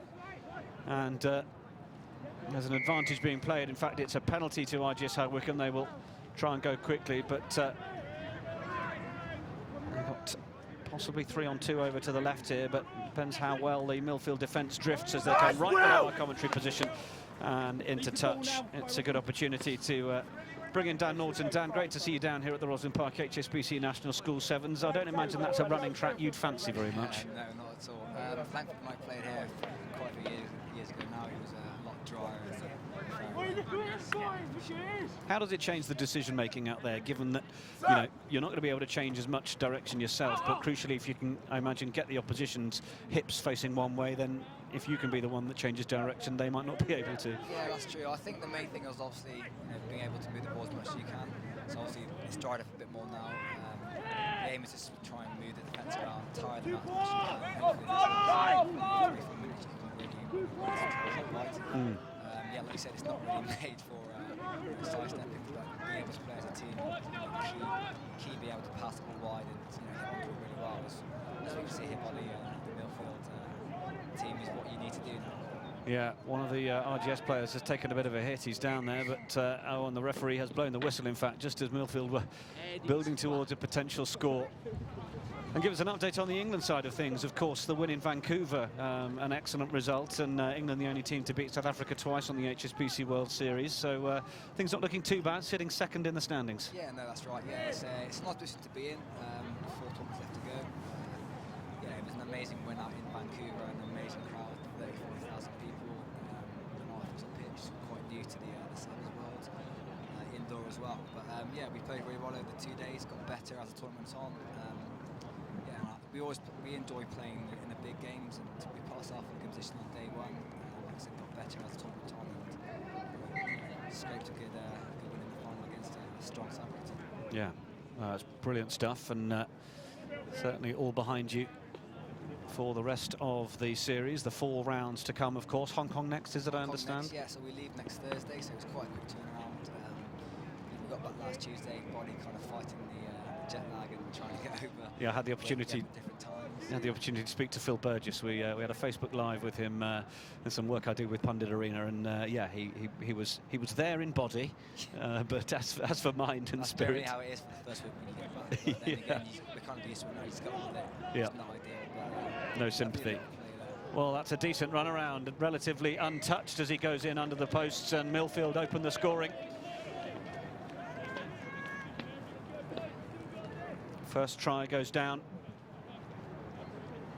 Almost on a solid enough running arc there that no one was able to lay a hand on him. No, I think it's great play there by the Millfield player there, creating a little bit of individual skill there on probably the harder bit of the pitch.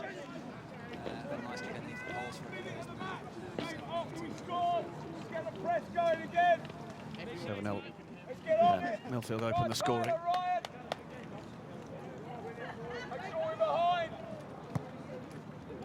Restart's all important, got to be judged well.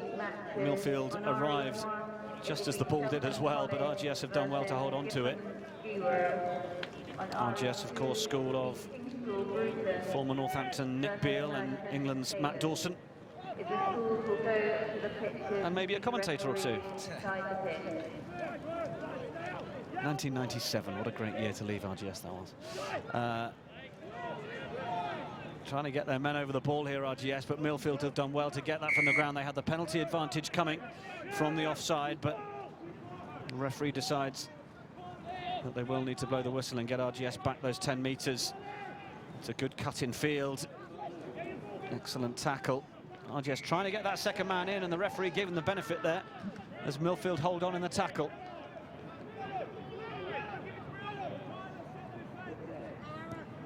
What are your memories of playing in this tournament? Yeah, quite a fun one, to be honest.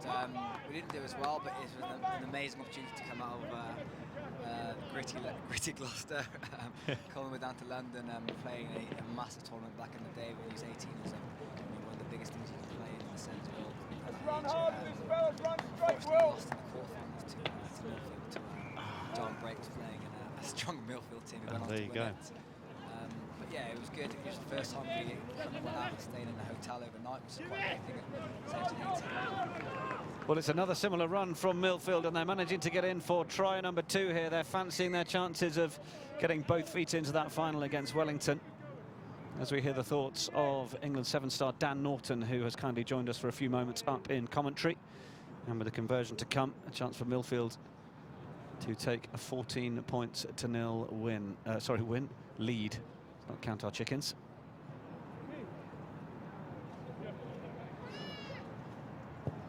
And he's pushed it wide. So 12-0, Millfield with the lead.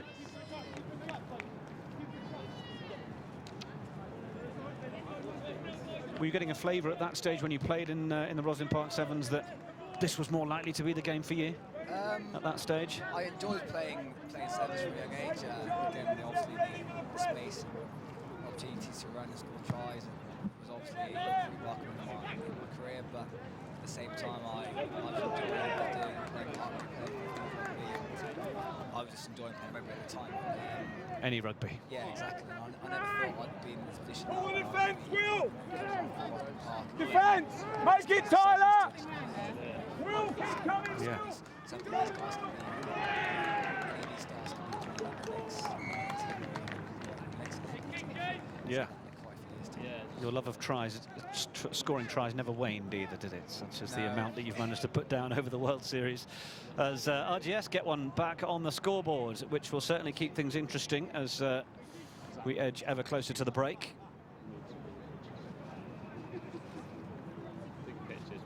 Games were quite competitive though. They were. We just, it's one of those things, they could have gone either way actually, really. And actually they looked. He's pulled the conversion attempt, so RGS will trail by a converted try, and I think a signal from the referee that we may have one more minute here. Millfield 12, RGS High Wycombe 5. Day 3 of the Rosslyn Park HSBC National Schools Sevens, the under-16 Colts tournament. This is our second semi-final. Wellington through against Sedbergh by 17 points to 14. A real nail-biter, that one. Wellington scoring with the last play of the game.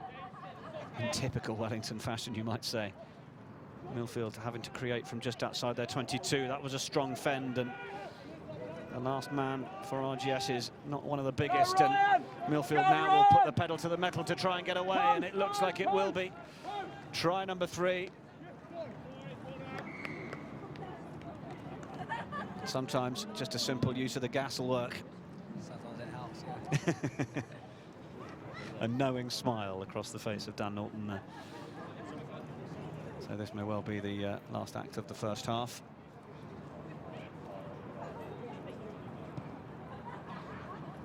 Conversion goes wide. So half-time score, Millfield 17, RGS High Wycombe 5. And, well, just an opportunity, Dan, to wish you all the best of luck for the rest of the series. The legs still feeling as good as they ever have? They're getting a little bit heavier with the age, but at the same time, yeah, I think it's going pretty well in the sevens. The boys are all working hard. We get worked hard by Simon. He's wandering around around. Yeah, we've seen Mr. Amor. Kit, but yeah, things are going well on the sevens, and we're enjoying the kind of time riding at the moment. 4 more tournaments left of the year, and an opportunity to finish pretty high point standings. So we'll keep working hard. And, yeah, hopefully some of these fans will be over in London as well. Yeah, the last round at Twickenham. Yeah, so good end to the season. Good. Well, we appreciate you joining us. I know you've been on daycare duty, so you can get back to that. We're giving you a few moments off, but really appreciate your time. Thanks very much for joining us here. So second half to come very shortly.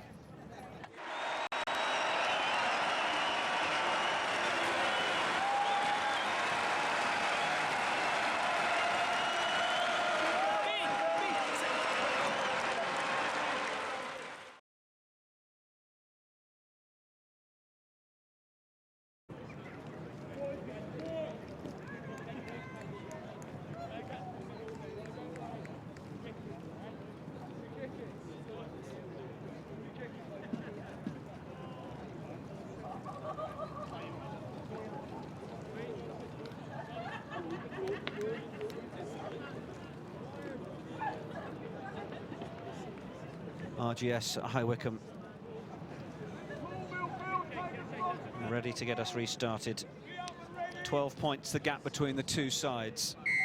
Work for RGS to do. They'll be mighty pleased to have reached this part of the competition, but of course, as anyone will tell you, once you get to the knockout stages in any competition, your appetite to go one stage further only increases. But Millfield from the restart, some really nice interplay, working well for them. Censored an offload came up there, and there might have been a knock-on, which the referee hasn't identified, and good interplay from Millfield to create some more room through the middle, but RGS have hustled and harried back, and they've won themselves the penalty. Well, I thought to all intents and purposes that was going to be another Millfield score, but that is a big tackle, and that is a knock-on in the tackle, and this will be advantage Millfield, and it could be try number 4 in the game, and it is. And well, a couple of the RGS players have well, they're leaving everything out there.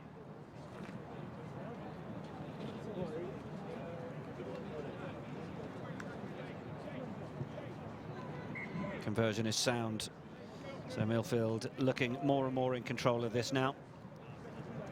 24 points to 5 currently.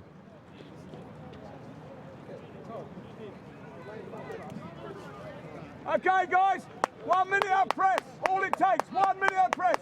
Dig in, Henry Maynard. Loud voice you can hear through the sound is the Millfield coach, who's just down below us by our ambient microphone Pressure pitch side. on! Pressure on! Pressure on! Plenty of chat from him. His team have got a fairly comfortable lead at this stage, but he's demanding the very best. They are likely to have a final against Wellington at this stage, and then it's loose from RGS, and the referee right on the spot to see that Millfield have won out there. It's another score.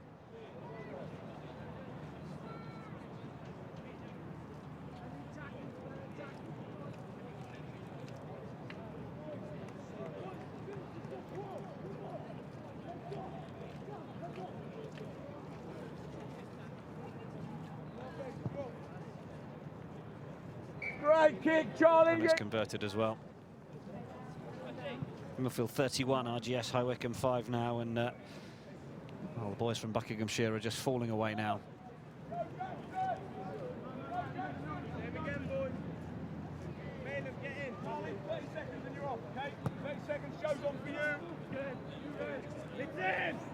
Oh, it's been knocked forward from RGS from the restart. Millfield create the extra man on the left.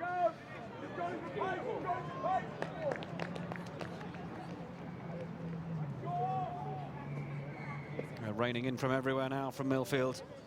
It's another one.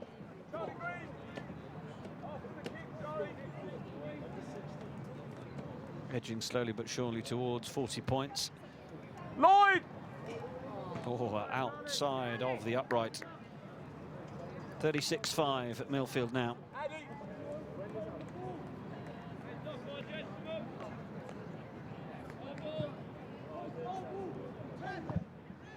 Chris Cracknell, you had the opportunity to play alongside Dan Norton, special talent. Special talent and frighteningly quick from a slow man. Yeah, no, Dan's having an exceptional season for England, and he's showing, you know, he's showing that form that got him noticed in the first place as, under Ben Ryan, and it's great to see him really sort of maturing into a very well-rounded player, and also having the accolades he's picked up this season. I think he's 2 world records now, and he's certainly just telling me that he's signed a 3-year deal with England Sevens, and you know, long may it continue. He's been a fantastic stalwart to England Sevens, and a fantastic the season he's having. I'm not surprised they were chomping at the bit to offer him 3 years. It's great to see him about and down here and supporting such esteemed tournaments, and supporting, you know, the next generation are coming through and viewing that. Millfield, in the meantime, you won't have failed to spot, have cruised in for another, having created the space down this short side. And well, I think if RGS had a white flag by now, they might have been waving it, because their contribution is waning. They've had very little possession, haven't they? I think it just goes to show it's in such a shortened game, 7 minutes each way, and you know, the opportunities that come are few and far between often, and RGS just haven't had the rub of the green. Millfield have also kept hold of the ball and been very clever and attacked in the right manner.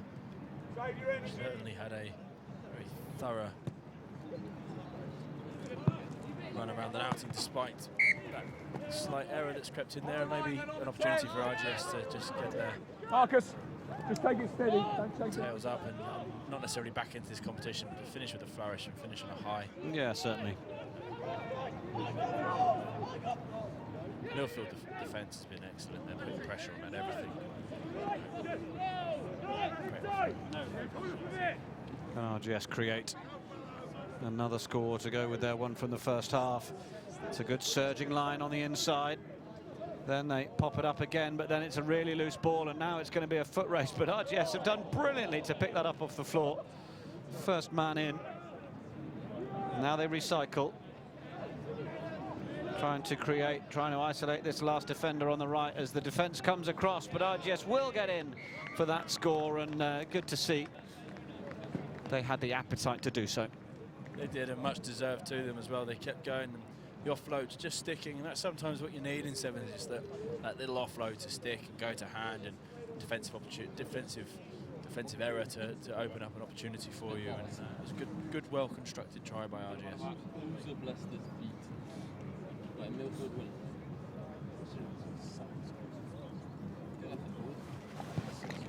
I want to get a drink anyway. How much will water? Millfield 41, RGS getting up to 10 points with that second score.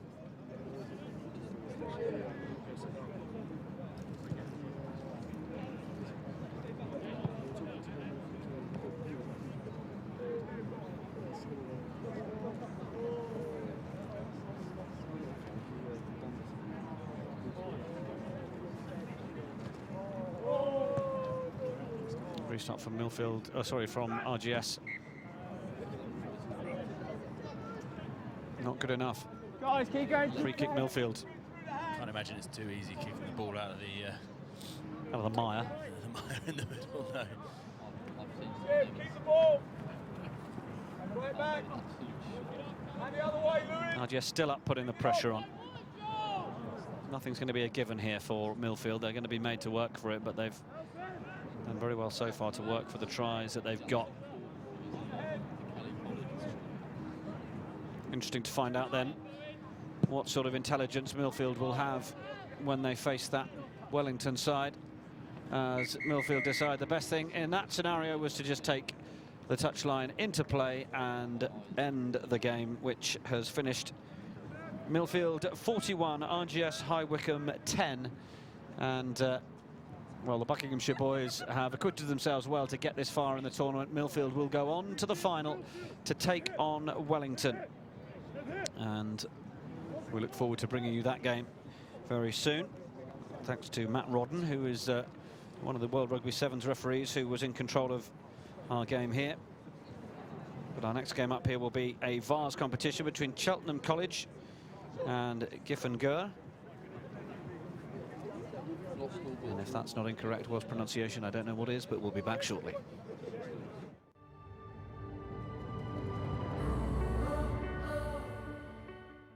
To have someone like England here today, and for our boys to actually be invited to join in the session is a real privilege for them.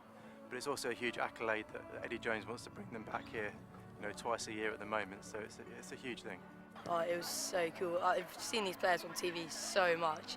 They're literally gods. The philosophy of the rugby club is to enable these boys to be in an environment where they can fulfil their potential, not just within rugby, but within life. And that's what we're trying to do.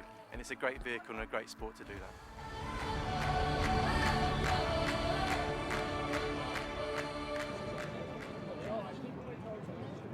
This is going to be a massive game.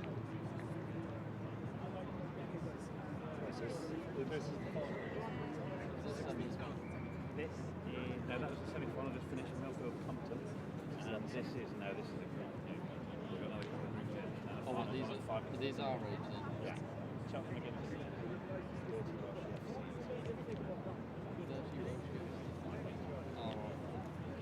I've heard of it.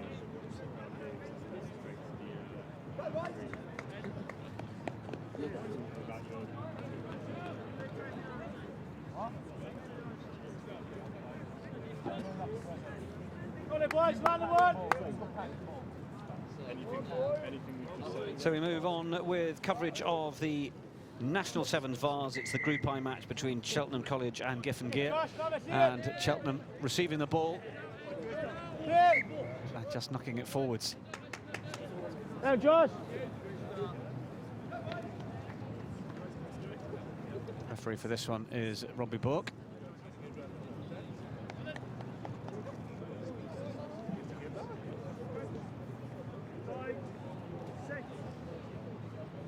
In terms of the standings in this group, Cheltenham College are 3 from 3 so far. Giffen-Gear have 1 win and 2 losses.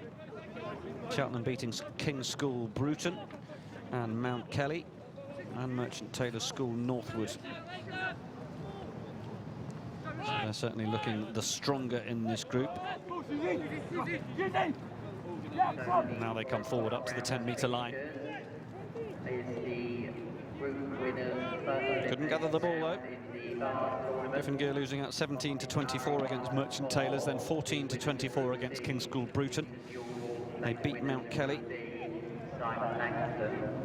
And on RE2, the winners of Group A, Berkhamsted, will play the winners of Group B, Shornigan Lake first team. Knock on after knock on in this one. Just a little untidy. It's also interesting both teams are using the 7-up defence. I haven't seen a lot of the traditional 6-on-1. A lot of the sort of 7-up tactics have been used over the last 3 days that we've been up here watching the tournaments unfold. And I wonder if any teams watching on the stream or just keeping an eye on things, are they going to use that tactic maybe to put a kick in behind later in the tournament as they get to the knockout stages? Again here, Cheltenham putting plenty of pressure on, but there is space in behind. They've just started to drop one of their players back now. They obviously heard you. Giffen-Gear, little spell of possession now. They haven't managed to yet find a way of opening up the Cheltenham defence. As they come back again, a little gap through the middle. There's a lot of side-to-side. We talked about it the last couple of days. The traditional sevens are playing side-to-side, waiting for a gap to open up. You really need somebody to inject some pace, run an angle, run a cut, look for an offload, look to get in behind the defence, keep that ball alive, and then move and hit space again. We've seen it with Brighton College, and it's a tactic that needs to be used. It needs to be implemented into the next generation, not just playing side-to-side. It looks great having a nice pass, but actually, you've got to inject some pace. You've got to break the defence down in some way, shape or form. And we've seen things opening up for Cheltenham College there, but it took a long time coming and there was no real impetus from the attack. It's about, would you say it's about then therefore taking the ball in, suddenly putting the momentum on the ball into the contact, getting through that ruck quickly with quick ball and applying the right amount of people? Personally, I think it's about avoiding the ruck altogether. It slows the game down and it brings the referee into it. If you look at the way that obviously Fiji played in the Olympics and for the last couple of years, try to implement a no-ruck tactic with them in terms of keeping the ball alive, running angles, getting the offload, getting your hands free, getting it behind defenders. But what we're seeing here is a lot of the traditional sevens of playing side to side, and pulling out, people moving the ball again to space, not actually trying to break down and get in behind and change the angle, change the point of contact. It challenges the defence more. We saw it previously with Wellington. When Sedbergh took them on, when Sedbergh changed the angle and came back, they found it hard to defend them. When Sedbergh went side to side, very easy to defend, very passive. You just wait for the opportunity and then you overload the breakdown. Those are the thoughts of Chris Cracknell here on day 3 of the Rosslyn Park HSBC National School Sevens. Certainly very interesting to see which of the teams that we see over the course of the week here can employ those tactics. Of course, when you've got a team like Fiji whose ability to keep the ball alive is God-given almost, you can certainly play those tactics. You can indeed, but there's no reason why these young men out here can't be trying it. Yep. There's no point going breakdown to breakdown. That's it. We'll talk about it there. He's gone forward, he's looked for the offload, and now there's created space elsewhere. Change of pace, change of angle.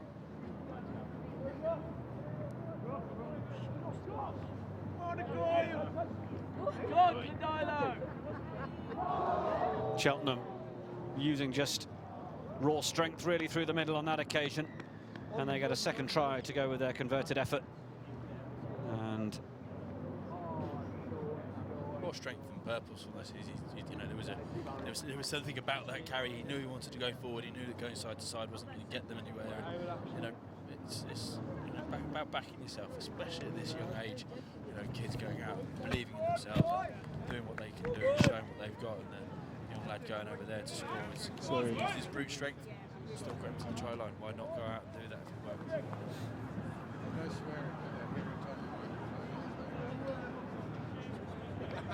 14-0, Cheltenham with the lead then. These are interesting little jackets coming down just in front of us to our left. It almost looks like there's some boys wearing sarongs here off the side of the pitch. It's not in your camera shot, but let me assure you, it's an interesting look.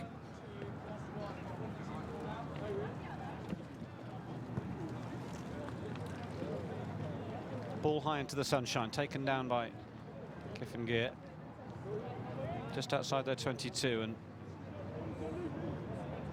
doing a bit more of the lateral stuff, trying to see if they can catch this drift defence, not drifting as accurately as it should, but in the end they've fallen to a handling error. And Cheltenham have really had to do nothing to get that ball back as well, and just playing side to side. Patter cake football. There needs to be a bit more purpose about it, which we're seeing from Cheltenham. They're giving themselves go forward, posing questions to the opposition defenders. Clifford Gear have knocked it on in trying to defend it, but Cheltenham have created the extra man, and they're well worth their lead at the moment. Could a referee, Will Foster, come to Wimbledon to control, please? That's referee Will Foster to Wimbledon control, please.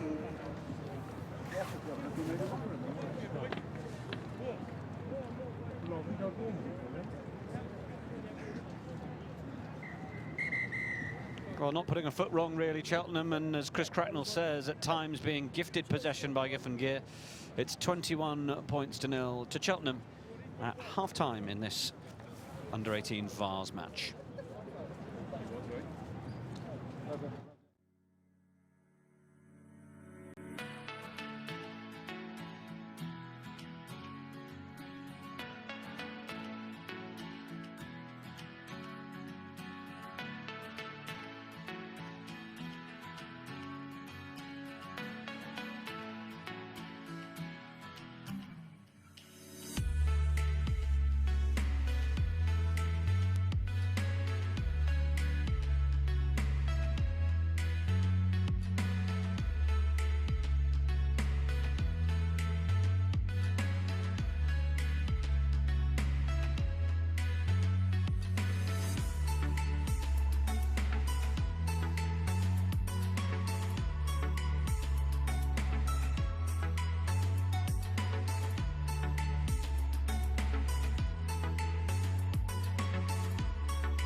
could have go forward the right.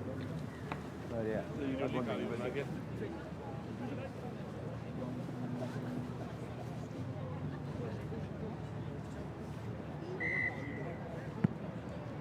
Cheltenham restart us then left to right.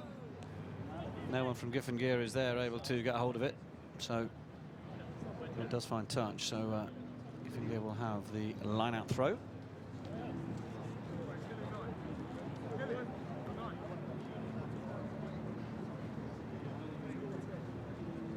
Of course, coming up for you at 4:40, we have the first final of the week. It's the under-16 Colts final, which will be fought out between Wellington and Millfield. It's set to be a great contest as well. Both teams were very impressive in front of us. Wellington being pushed slightly harder though than Millfield were, so I think they've learned a lot from that. We will see. Who's your money on? Go with Millfield. Go with Millfield, okay. Maybe conserved a little bit more energy. In that semi, yeah. Looked a little bit more dogged at the break. I think that'll be an interesting contest, especially given the conditions. Who comes out on top in that area? Yeah. Who executes?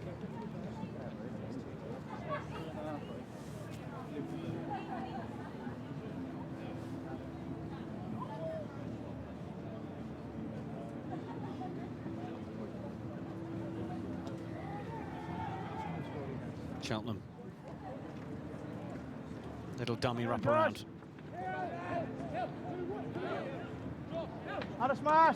Trying to break through, trying to set the hands free. Now Giffen-Gear nearly putting the pinning the ears back and going for the corner. And he's looking for the offload, decides actually I'll have another go going forwards. Got his hands free. I don't know why somebody didn't run a line off him. It would have been a great opportunity to get him behind. Cheltenham have gone 7 up again.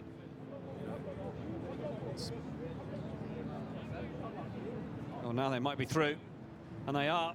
Ball down in the corner, and the Welsh finally have a try on the board.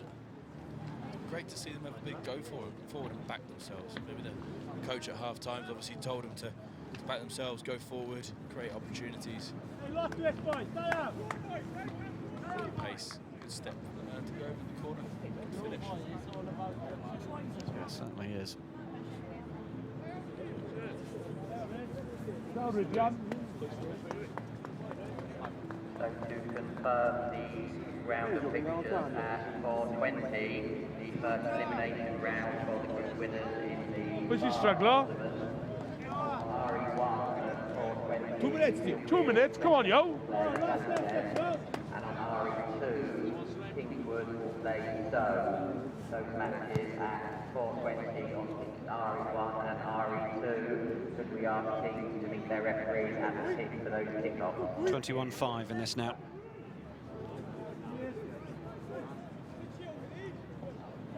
Giffen-Gear. Take on the defence. Try to stand up the last defender, and he will get in the corner. Well, whatever was said of them at half-time certainly worked. They're backing themselves more now. And well, it's almost as if in that last couple of plays where they did take them on and started to get change out of it, that they've decided... Dropped, I think. The penny's dropped. They actually can get themselves into this. They shouldn't be bullied out of it by what is potentially perceived to be a bigger side. Sort of standing off it. Yeah.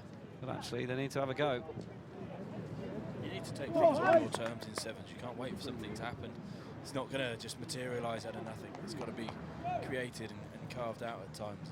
I think a lot of people say that about Fiji, that things just miraculously happen. Well, those things are they're practiced, they're tried, and the offloads are practiced, and it's implemented in training and in practice, and that's why they come off, because it's second nature.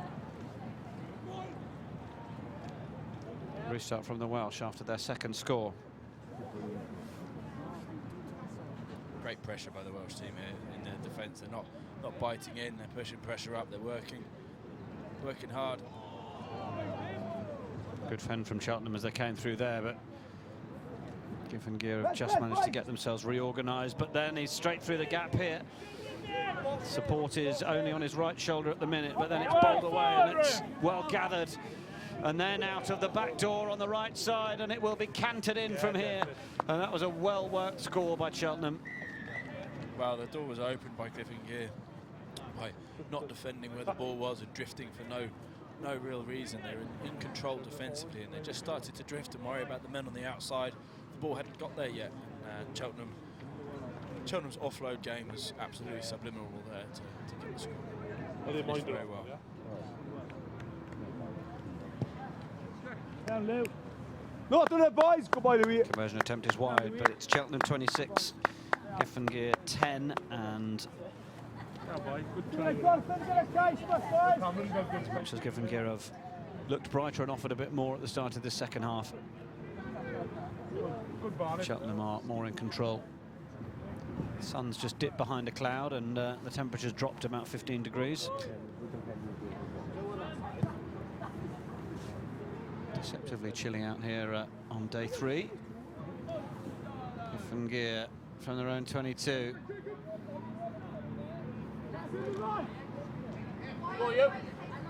Now ball back inside. Tried something a little cheeky, but it's going to work out better for Cheltenham here than it is for Gear, or is it?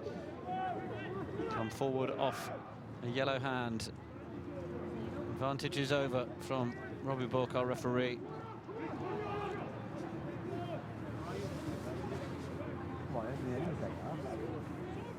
A little show, and then the big man fancied it from the dummy, but the referee has decided that that was a bit of obstruction.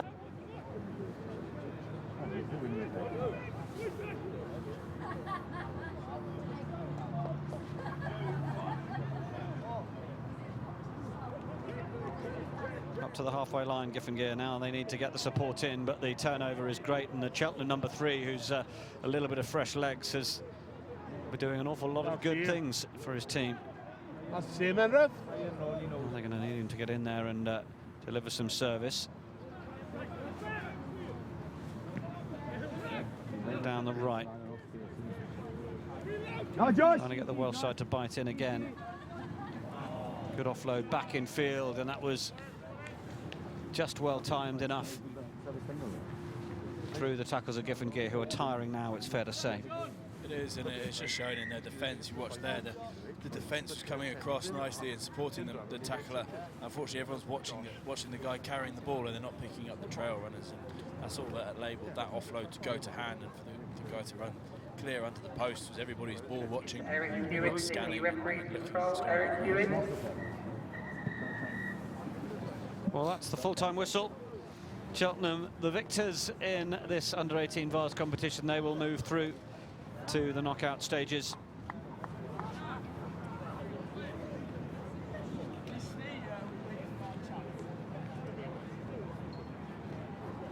Cheltenham 33, Gear 10. We'll be back with the next game shortly.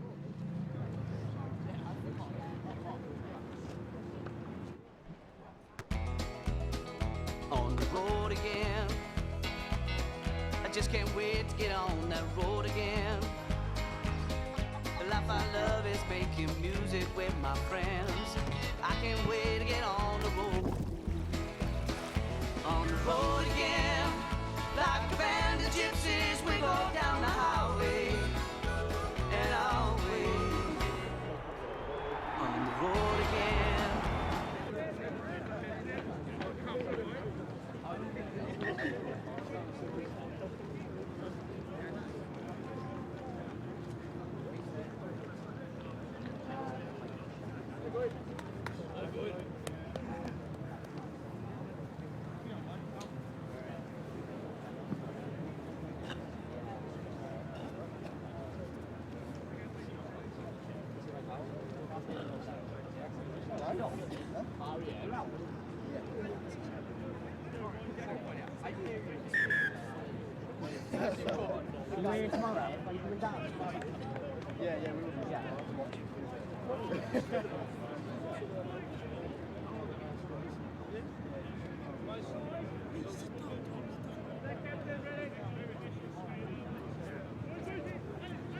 So into the elimination round, or continuing the elimination round, really.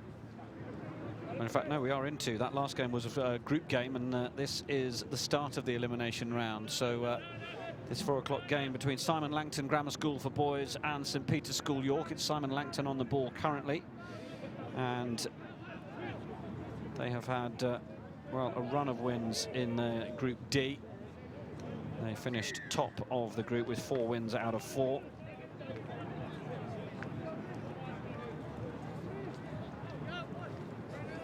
Simon Langton, their victories so far: 31-7, 24-14, 26-19, 52-5.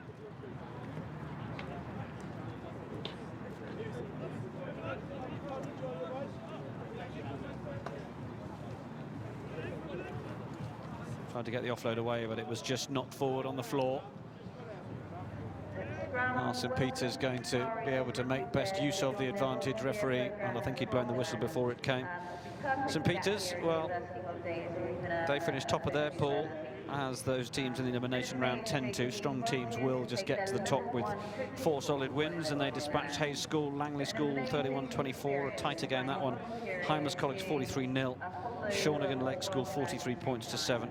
That's how they've got to this game. Scrum 10 in E2, that's opposite the RE1 pit. Go, Charlie. Order.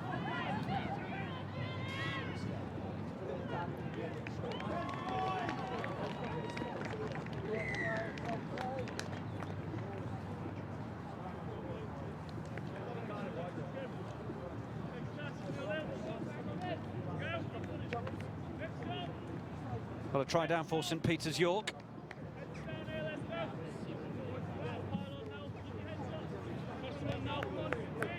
And converted.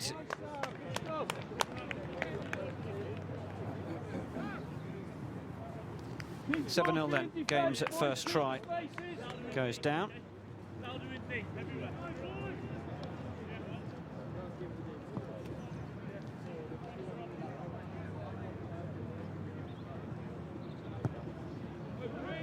And St Peter's York get us going.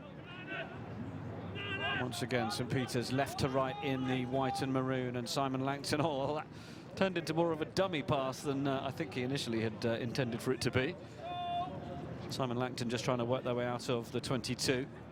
Momentarily, we'll be able to introduce one of our officials who's been looking after things out there on our main pitch, RE1, Robbie Bourke, who was in charge of the last match here, who is just going to jump on and have a quick word with us in a moment.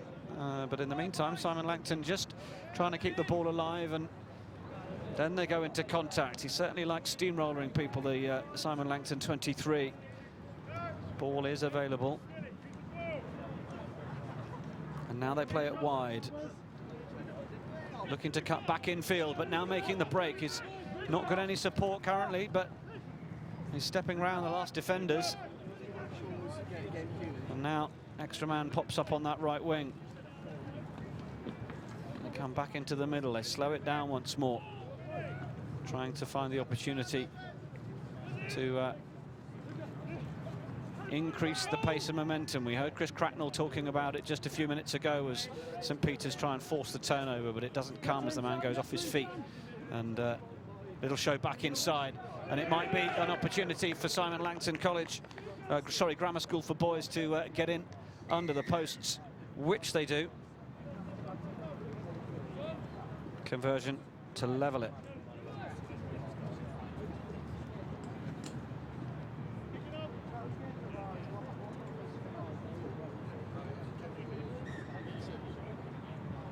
Seven points apiece. And Robbie Burke, good afternoon. Good afternoon, Nick. How are you doing? Yeah, very good. How are you? Yeah, very good. Tired after the last one. Yeah. Well, we were chatting to Chris Cracknell. I mean, it's interesting. Some of these teams, obviously, the strategies are a little different. Some of the coaches have got more of an imprint they want to put on the team. Some playing this sort of standoffish left to right style. Other teams acknowledging that it might be better to put a bit more pace on it and come through the middle. Are you sort of... Do you get a sense out there of the teams that have given it a bit more thought, that are sticking to more structure, or that are able to play more heads up? Yeah, I think what we're finding out there is that there's quite a few skills around Colston. It's pretty obvious that they're looking to move the ball around and that across the pitch, and they're trying to find a bit of space to then put some speed on to put some pace on the ball. So first half, 50. Yeah. There are other fellas that are looking to play a bit more physical midfield, I guess. And it seems like yeah. Simon Langton nearly breaking through again through the middle, but that was a last-minute tap tackle that worked out very well. And then it's just a little bit loose. There's quite a team of officials at the tournament, of course, as well. 150 odd of you, I think, something like that. Yeah, there is. It seems to be quite a challenge to get that many rounded up for a weekend of rugby here. Some tournaments, so referee all 5 days. Getting to 6, sometimes 7 games under the belt every day. I was going to say, yeah, it's not just the players that are leaving it all out there. And the main challenges of 7s compared to 15s, would it be the pace of it? Yeah, key thing is the pace, but actually probably more so it's about the accuracy. So the breakdowns are very clear in 7s, and therefore from the official's point of view, we need to be very accurate pictures that we see, and therefore what we're penalising or not. That's the key in 7s, is to try and get some continuity and allow advantage to play through. That's the key difference with the 15s. And once you get to this under-18s level as well, is there much leeway given as opposed to what you might see on higher level rugby, or at this stage are the players pretty capable of and wary of everything that there is out there to do on the field, and you have to referee it as you would an elite game? I think at this level, particularly as it gets towards the latter stages, you need to be refereeing it as the elite level, and we'll try and do that as consistently as possible through the group stages and so the guys know what to expect. I think if you start to be a bit more lenient, it becomes difficult for them to understand the consistency and the game. Saying that, we want to encourage them to play as much as they can. We'll try and use advantages. Sometimes in 7s, a quick whistle is actually more advantage than the advantage itself. So 14 points to 7, Simon Langton with the lead, but St Peter's looking to break down the near side here, and he's pumping the legs through, and certainly every belief he's going to get to that line. There is a last little chase from Simon Langton, but second try goes in. It's 2 tries apiece. This crucial conversion as this our first round of elimination in the under-18 Vars. And he wants his teammate out the way first. Conversion effort isn't there, but we have a half-time score of Simon Langton 14, St Peter's York 12. Just to confirm that the winners of Group I who played their group matches on the RE pitches was...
So the second half resuming between Simon Langton and St Peter's York.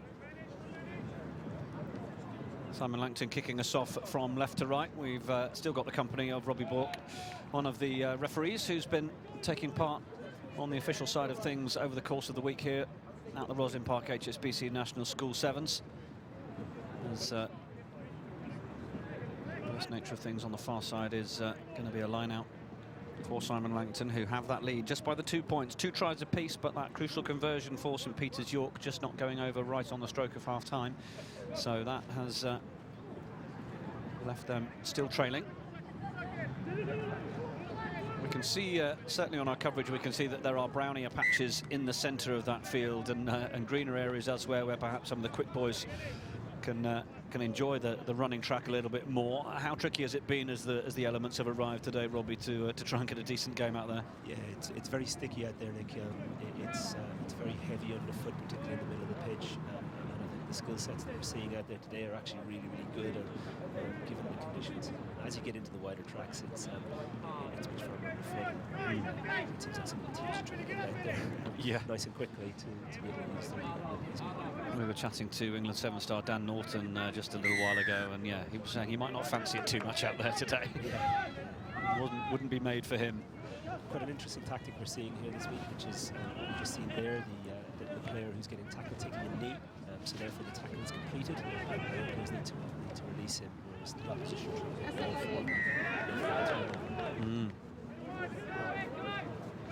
How much are you allowing yourselves as a group of officials an element of referee sort of / coaching to some of the players in those environments? Because obviously, you know, we saw famously in the Six Nations there were England captains and others having chats with Romain Poit going, can you possibly explain to us how we're going to get out of this one, or what we should be looking for? So I guess in those scenarios, if a player's putting a knee down then the opposition aren't expecting it, they might not be understanding your decision if you're telling them that they've got to release the player. Yeah, I think we probably wouldn't refer to it as coaching, but we call it preventative refereeing. So trying to get lovely difference. Yeah, absolutely. It's for us, it's a crucial one.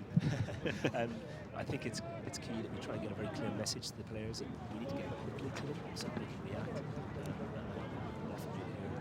You might even hear over the mic here where the referee's shouting very loudly and a team to release. We'll try and get back to them if we can to get to play. Well, this guy's got real pace for St Peter's, and he's going right round the outside, and they might not be too worried about that misconversion right now as they get try number 3 and take the lead against Simon Langton.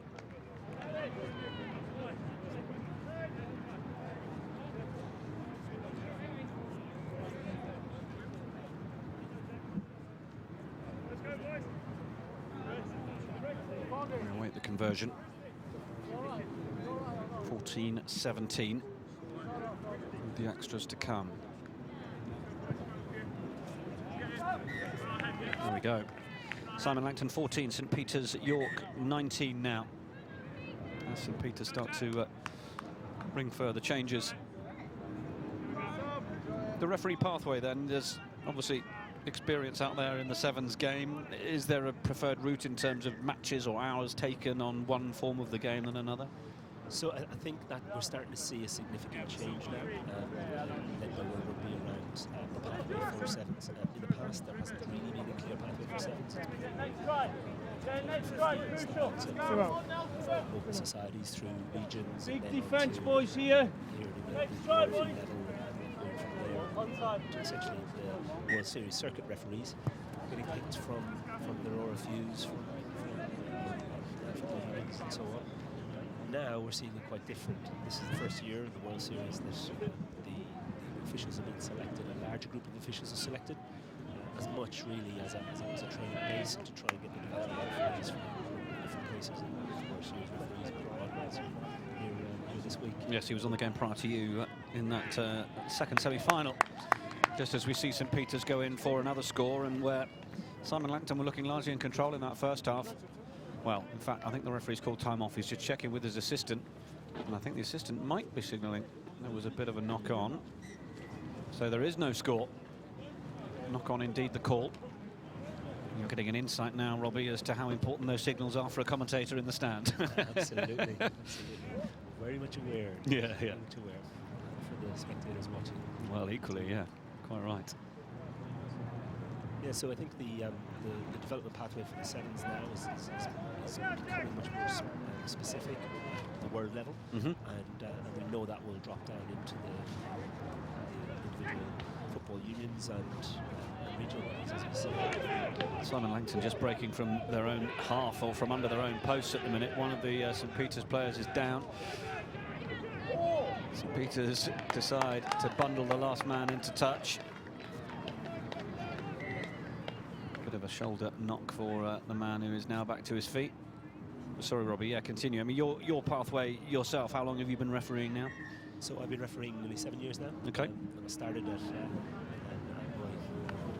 community level here in London, in the southwest region of the London Society of Referees, which is where I did my ELRA level 1, 2, 3 myself. Which is mostly the referees that you see here. They're mostly London Society referees from the 4 different parts of the London Society, as well as a number of visitors from around the country and around the world, in fact. Yep, so 7 years ago I started thereabouts. Yeah, great stuff. And what sort of level does that entitle you to at this stage? So I referee week in, week out at National 2 North and South, so that's level 4 in England. And I also reserve referee. Yeah, okay, good. And of course, those enjoying the live stream here on YouTube, if you're into your live streaming coverage, there'll be more with my voice on it if you fancy on Sunday from the championship match, Cornish Pirates against Doncaster. As we nearly see one of the Simon Langton boys losing his shorts in the tackle there. And now they're trying to put some width on the ball, trying to isolate that last man. Simon Langton will know that a converted score, despite the fact that it's largely been St Paul's in this second half, would give them the lead. They're just not quite able to keep the continuity of possession longer than, well, a couple of minutes. And if you're still on site, if you make there's a knock on, and St Peter's will have possession here. RE1, they will pass over your prize. Will there be any final notes given to the teams who take the field for the final, or is all the job done now by the officials? They know what's coming. You just take your place in the middle and blow. We just take our place in the middle, and we referee what we see in front of us. So I'm sure teams will be getting themselves prepared already for the final, as I will do as soon as this game finishes here. Any lucky charms? No, none. No superstitions? Not at all. He's an Irishman, he's got all the lucky needs. Just don't forget your whistle. That's pretty much all. Keep them out, boys, keep them out. Minor point. Yeah, and then it's very much a case of just refereeing what you see in front of you. Cardi, one last effort, mate. Appreciate that. Yeah, it will be interesting, of course. We were enjoying in that Wellington game against Sedbergh, that Sedbergh seemed to have the measure of Wellington, and then it was just that last-minute breakthrough that Wellington got through. And well, it'll be fascinating to see what Millfield present, because Cracknell has called his preference on the result. I'll hide that from you right now. Obviously, no swaying of view, as the referee, I think, has decided that that is time up on this one. Simon Langton aren't going to get another bite at the cherry. They've gone down to St Peter's York by 14 points to 19. Robbie, it's been great getting to catch up with you. Enjoy the final. I'm sure you will. Keep the boys in check, and yeah, we look forward to catching up with you another time. Thanks very much for your time. Cheers.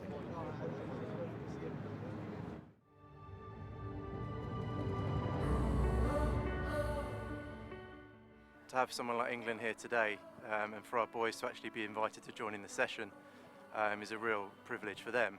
But it's also a huge accolade that Eddie Jones wants to bring them back here, twice a year at the moment. So it's a huge thing.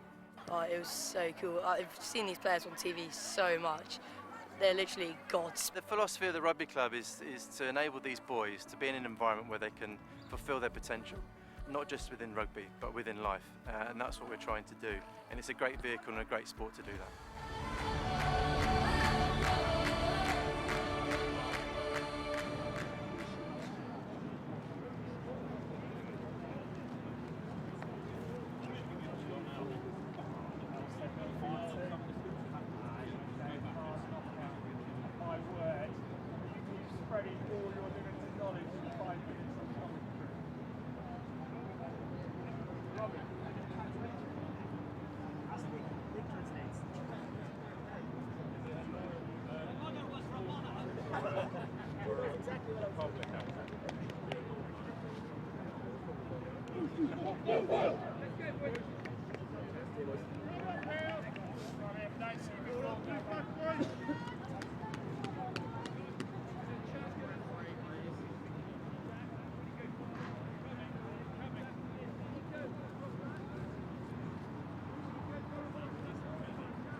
Well, it was interesting to get the views of the officials involved on big tournaments like this.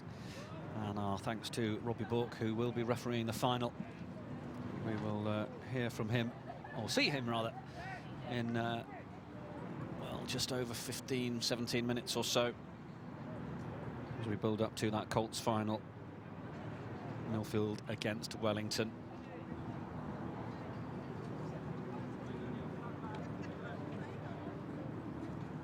This next match then, Felsted School, who are playing from left to right, against Millfield School. This is the elimination round of the Sevens Vase competition.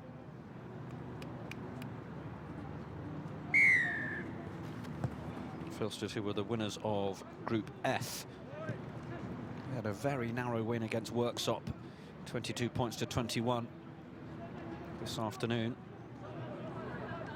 That was their last game. As for Millfield, well, we know their pedigree given their position in the Colts final. They had a draw earlier on in the day against RGS Worcester, dispatched Welbeck by 25 points to 0. Bruntowie by 26 points to 12, and then Torquay Boys Grammar in the last round at 3 o'clock, 24 points to 7. So teams with varying fortunes and a couple of close ones as well. So this one could be interesting.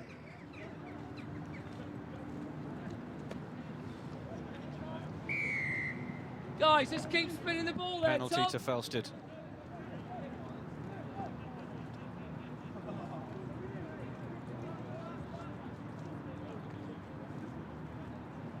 Up to fire it out the back as the Millfield defence comes gently treading forwards. Then a little show and go from the run round the outside, but tackle is good from Millfield. Now they might have some room on this side if they could feed it through. Just stands up the last defender, and he's got enough room to get over for the score.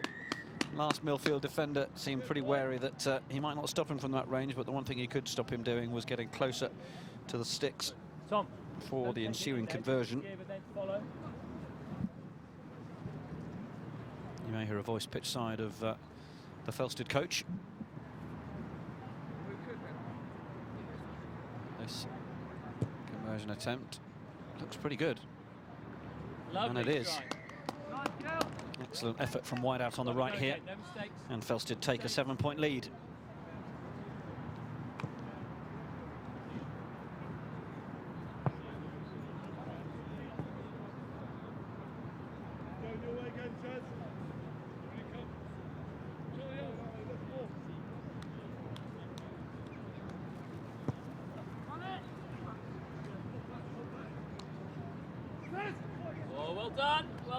Well, I wondered if it was a knock on there or whether it just came off a shin, but the referee was a lot closer than I am.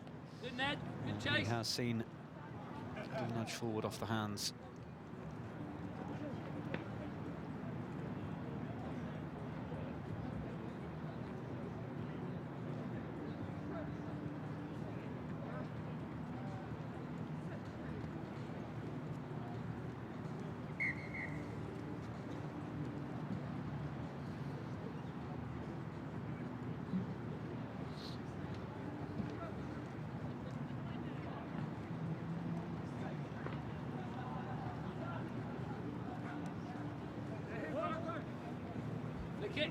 Let him up.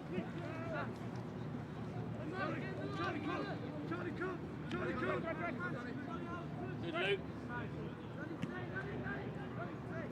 Felsted tried to find some width over on that far side. The last man steps inside, but he's then lost it forwards. And what can Millfield do with chance of breakaway possession? Felsted were well positioned, but now kick downfield. It's gone a good 40 metres and the chase is on. Felsted 10 gathers. They're going to have to defend hard up here, Millfield, if they're going to make the best of that kick downfield.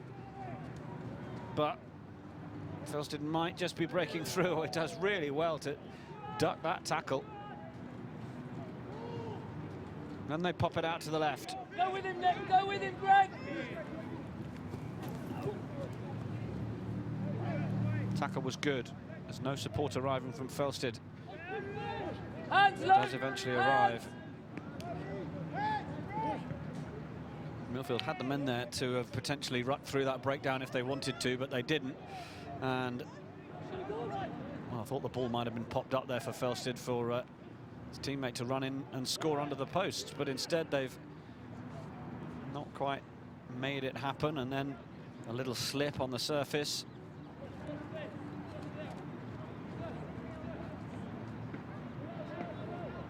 Since Felsted at the minute are contriving to make it more hard for themselves than perhaps they need to.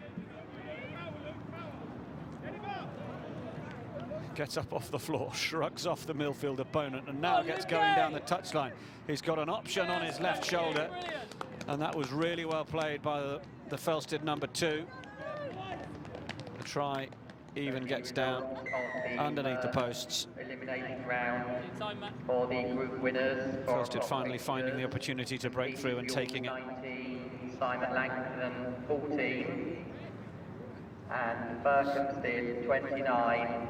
Shorningham Lake School 24. Conversion is good. Felsted 14, Millfield 0. Congratulations to St Peter's York and to Berkhamsted. They will return tomorrow to continue in the Bath tournament, and Simon Langton and Shorningham Lake School will also return tomorrow in the Bowl tournament.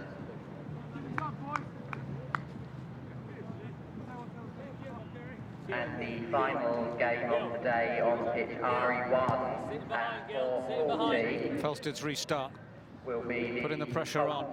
Tournament final. Turning out the restart, but then on whoever's receiving it in terms of the tackle. Then the ball bounces away slightly. That game on RE1 at 4:40. Now can Millfield get going? Oh, the pass is loose, and it's going to go into touch. Don't get lost. Prior to that match. Thank you. Millfield have just appeared a little out of sorts in this, from the sort of composure that we're used to seeing from the team in the red and green hoops.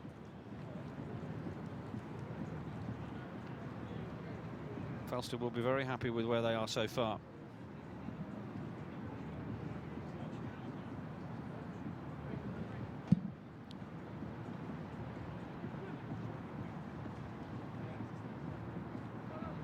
Underarm throw at the line, then it nearly broke for the Felsted 9, but just physically wrestled away now from Millfield, and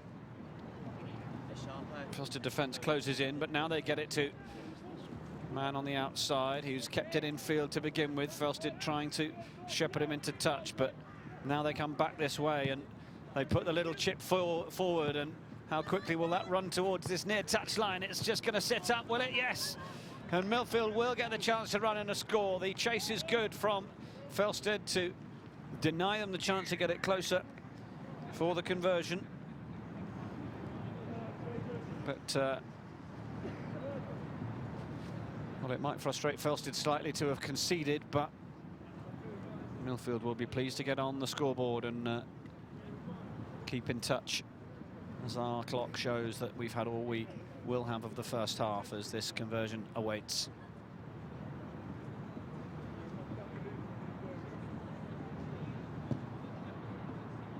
Over a good lick, but accuracy not quite there. Half time then. Felsted School 14, Millfield School 5. Second half to come.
Well, that's what is being played for at the conclusion of this match.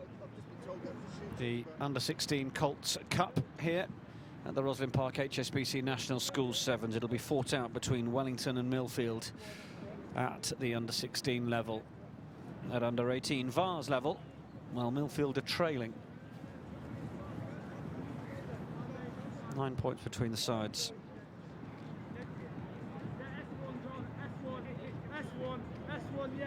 Felsted 14, Millfield School 5. It's a high-hanging restart, really good airtime on it, and it's been won back by Millfield, and that's not exactly what the doctor ordered in terms of restart. But look at the physicality from Felsted trying to force the turnover. In the meantime, the man with the ball has just slipped his cuffs. Ball a little loose on the floor. Felsted will come up to try and prey on it. There was a suggestion of a high tackle. Referees playing advantage to Millfield now as a result. Now with the ball is encouraged to go forward hard, and then the support runner was right on his shoulder. He's able to get back to his feet, pops it up, tackle's made, and the ball's gone forward. Felsted now with a chance to run it back. This is the nature of sevens. It can be one end and then the other. And now Felsted, man on the ball, has got the option of finding the support runner, but he's lost it. Goodness me. Ball still in play. No one's going to get a chance to rest in this one. Why is he telling everyone they had it as well? Millfield.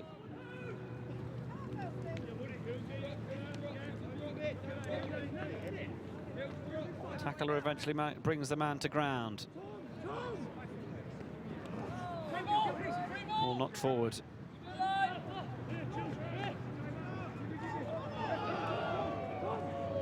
Millfield missing that first tackle, but then a bit of boot to ball to allow the ball to sit up, and now the number 3 in support. The 2 tacklers are coming in from Millfield.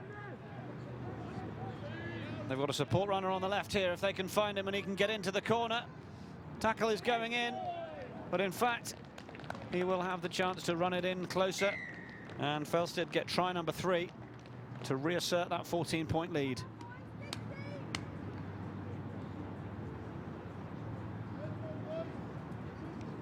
Could be a big score, that, for Felsted. It's a tight old game, this one. Come on, guys. 5 minutes here, come on. 5 minutes today, let's keep working hard, look after each other. Support play.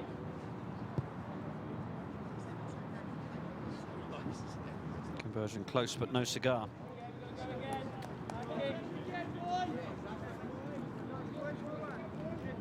Felsted 19, Millfield School 5.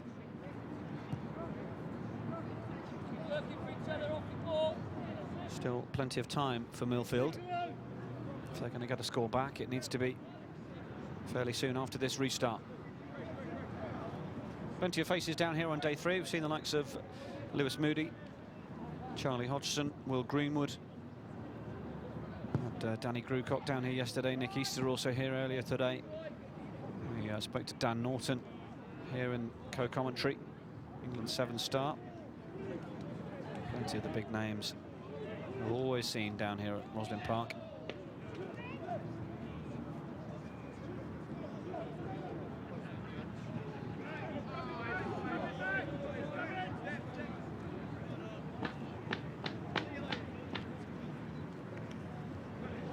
Felsted.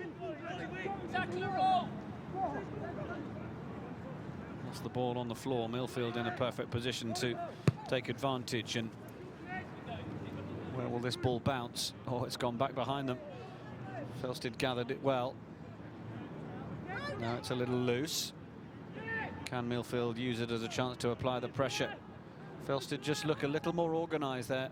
Doing well at getting more men back behind the ball when they need them. Now there's one last line of defence here from Millfield. Which way is it going to go? He fancies the option of the chip into the corner. He's got his number 3 chasing it.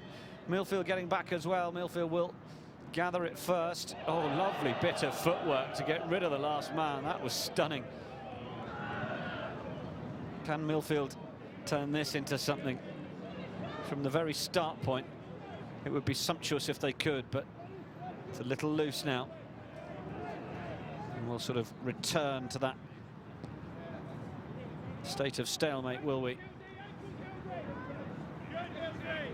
Tackle is made. Millfield do still have possession, but support slow in coming. Now the two shirts arrive, but Felsted get themselves in a good position to win it back, and they get the penalty. Really good with the second man coming in on the breakdown there, getting his hands in the right position and forcing that turnover, and Felsted just looking a little sharper as Millfield concede that penalty. He's kicked downfield as if for the corner there, but he's gone the wrong side of the corner flag, so we will go back for a line out to Millfield, level with where he kicked it.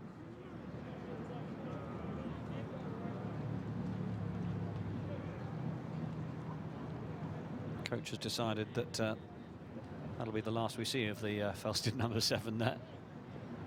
Your time is up.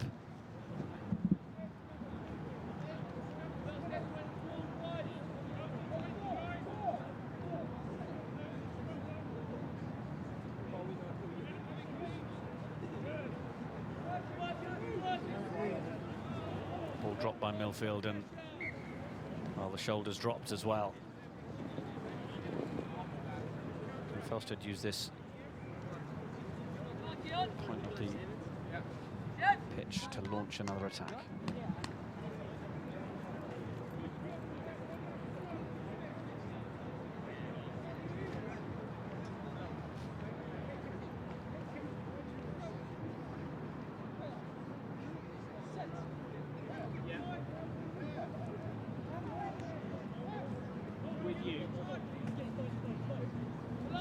Good movement after the pass from Felsted as well.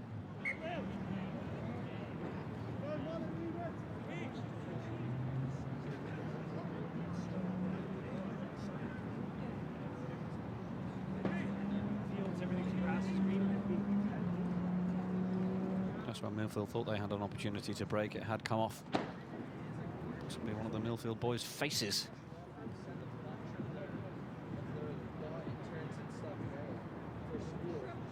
Just to get him trapped, like, it's a for-profit organization, that's why, like, everyone gets in and stuff like that. Our clock shows 10 seconds left. What have Felsted got left? Back in field, two of the Felsted men dive to the ball to try and rescue it. It is there. Felsted 10 has been calm influence on the game.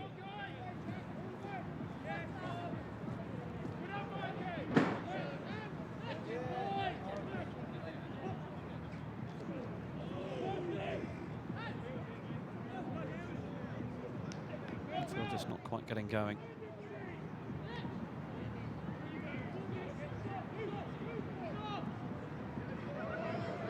Does this man fancy his chances? We've got a dog on the pitch as well, and that's certainly not helping things. But referee says that will be that. Felsted, well, just as we await to see the Millfield under-16s in the final, their under-18s in the Vars competition have crashed out. Felsted, who looked in control of that throughout most of the game, have run out by 19 points to 5 winners. The final of the under-16s match is coming next. On the road again, I just can't wait to get on that road again. The life I love is making music with my friends. I can't wait to get on the road. On the road again, like a band of gypsies, we go down the highway and away. On the road again.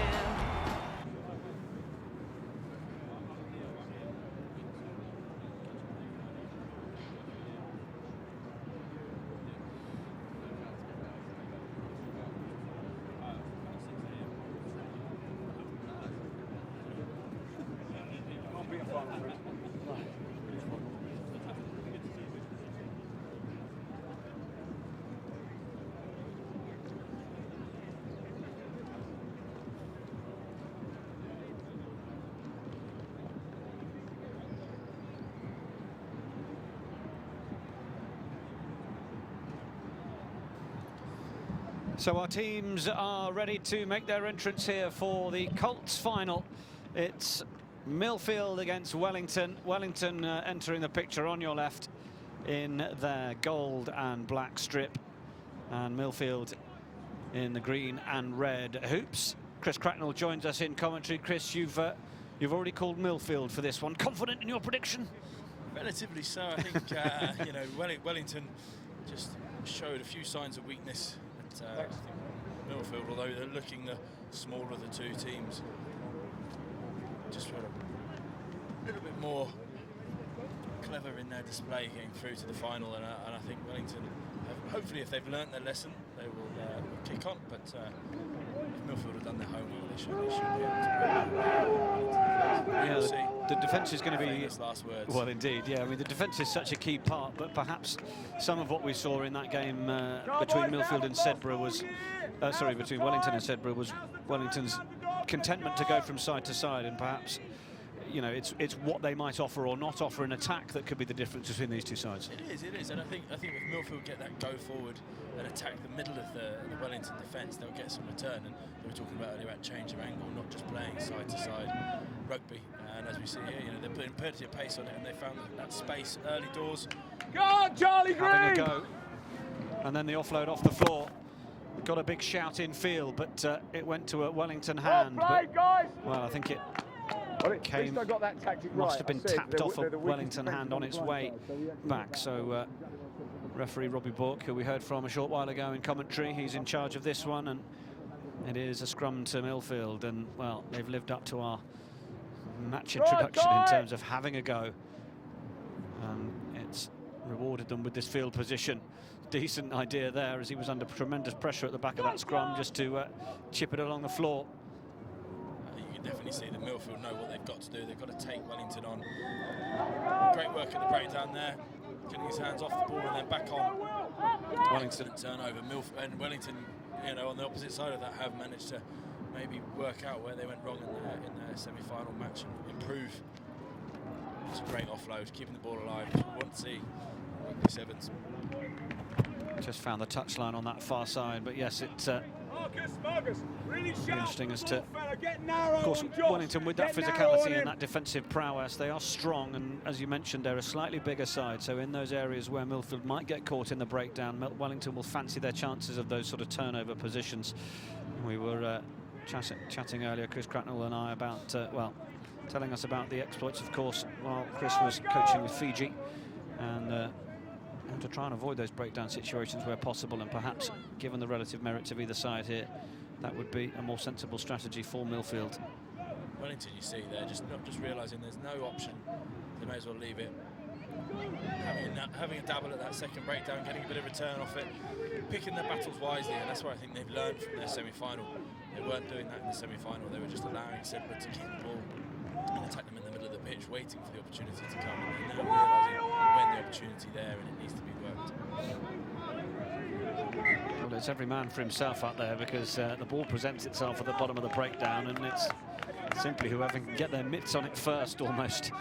We saw it won by Wellington, then won back by Millfield, and then just as they tried to break, a knock on through the tackle as they went to ground.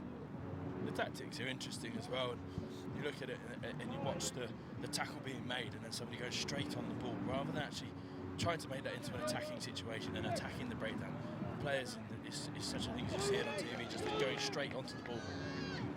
Tackle made by Millfield. Wellington must have thought they were nearly away there. Now they've still got some more width on it here, and Millfield might find themselves a little narrow. It finds its way into the hands of the man on the wing, but referee right in line as that last pass went forward, and a little moment of relief for Millfield, who might have been undone had that ball, well, worked its way through the hands and had to fix the defenders, but it didn't quite come that way from Wellington, so Millfield will have possession. Certainly plenty of pressure from both teams defensively, and good arm wrestle contest. Yeah, 0-0 so far. It's opening a few minutes. Ball off the floor and then back in field. Really good tap tackle. Brought down the man whose legs were going 10 to the dozen to try and break away through the middle here. And then a counter-ruck from Wellington, and they've won possession. Another great turnover on the floor there. Now this man loves to use his pace and get away, and he's got a strong fend, gets rid of 2 of the first interested tacklers, but then I thought it might have gone forward. Referee happy enough that it didn't. Need that missed pass, need to use the hands. So often we see it in 15s, the ball being put across the face, and in 7s it just doesn't open up like that. The teams aren't flat enough, defences aren't flat enough, pushing it hard enough. You need to go through the hands and maybe conjure those 2-on-1 situations. Yeah, Great line. Draw the man. Really good line in the middle, but the ball went forward. Well, there was an offside penalty. Advantage being played. Gives the mark. Has the defence just got a little too wide in the middle? It's a good juggle from the man who was tackled, who wanted to offload, but there was no one there. And Wellington want to use their strength to come straight through the middle. Now it's all about man up first tackles. Oh, and they used the touchline well. And again, you see that missed pass is not needed. There was a 2-on-1 there if the ball just went through the hands. It's, you know, they're trying to over-force things a little bit, Wellington, and not use what's in front of them, use the ability of the players. I just can't fathom the reason to make a massive miss pass twice now. Wellington have almost scoffed opportunities because of it.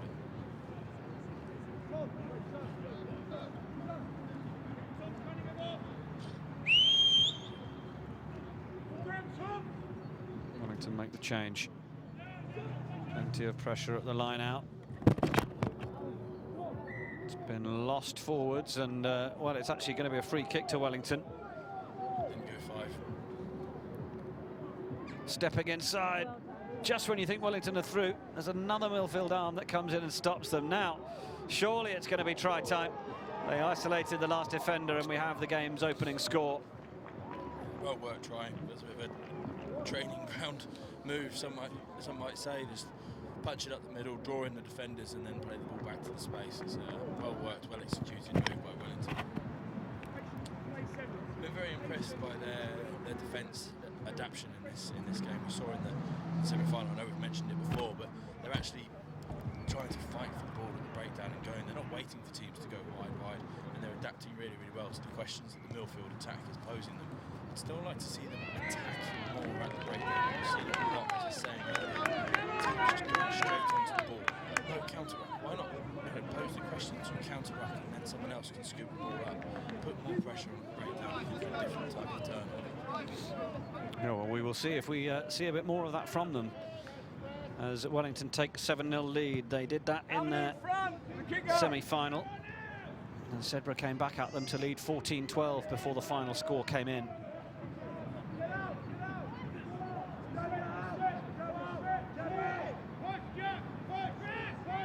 Sedbergh, sorry, Millfield getting caught in my semi-final chat. Ball went backwards, but now this is 2 pacey men, one after the other. All in field. Oh, it's well gathered. And can Millfield get going here? 13 on 13. He's got work to do to get there, but the tackle won't be made. And with the conversion, most likely from in front of the posts, it looks like things might tie themselves up. No sooner had Wellington scored that Millfield get it. Sedbergh on the brain for some reason. So here comes the conversion. No problem with that. 7 points apiece. That was well worked, Chris Cracknell. And fantastic work by Millfield to keep the ball alive.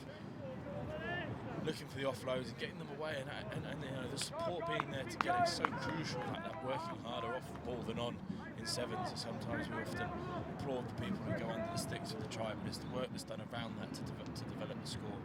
It is often unnoticed and unmerited, and certainly some great support play there.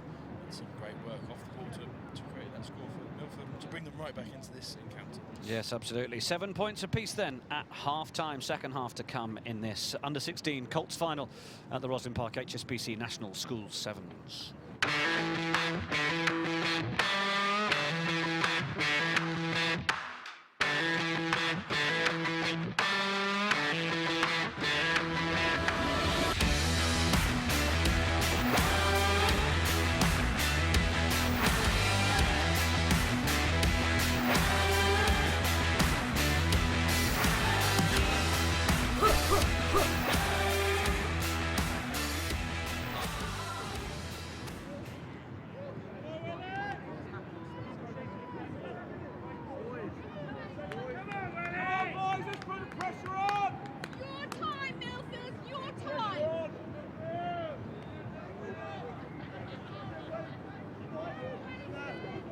Okay, 7 big points kick apiece and then. press, boys.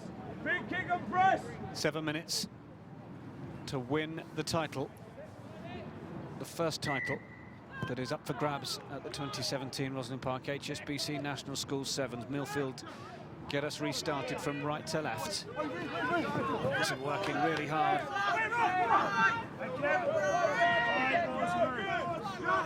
Tackle, release Millfield. Millfield told to release in no uncertain terms by referee Robbie Bork. Wellington putting a little bit more pace on it. Tackles made up to the halfway. They hold on to possession well. Got some real width and depth here, Millfield. And again, guys, it's a minute of hard work. Minute of hard work. Millfield coach who is just down by our pitside microphone. You may hear him shouting. It's a minute of hard work. Keen to get the messages into the defenders that if they defend hard enough and powerfully enough, that it won't be long before they've got the ball back again.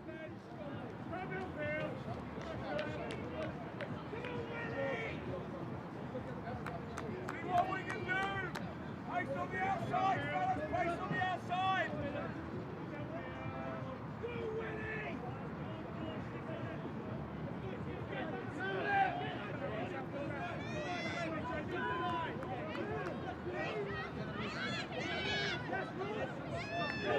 No support at the breakdown there from Millfield. Man very much isolated. Good turnover again from Wellington. They've really come to the party in terms of the breakdown and getting those turnovers each time it's needed. Millfield just getting up to make those last-ditch tackles. Getting support, not getting there. You can see the tired legs starting to wear out. The attack and the support not coming. People maybe holding outside for the opportunity to score, not doing the hard work that's needed that we talked about. Race to the line is won by Millfield for their second try.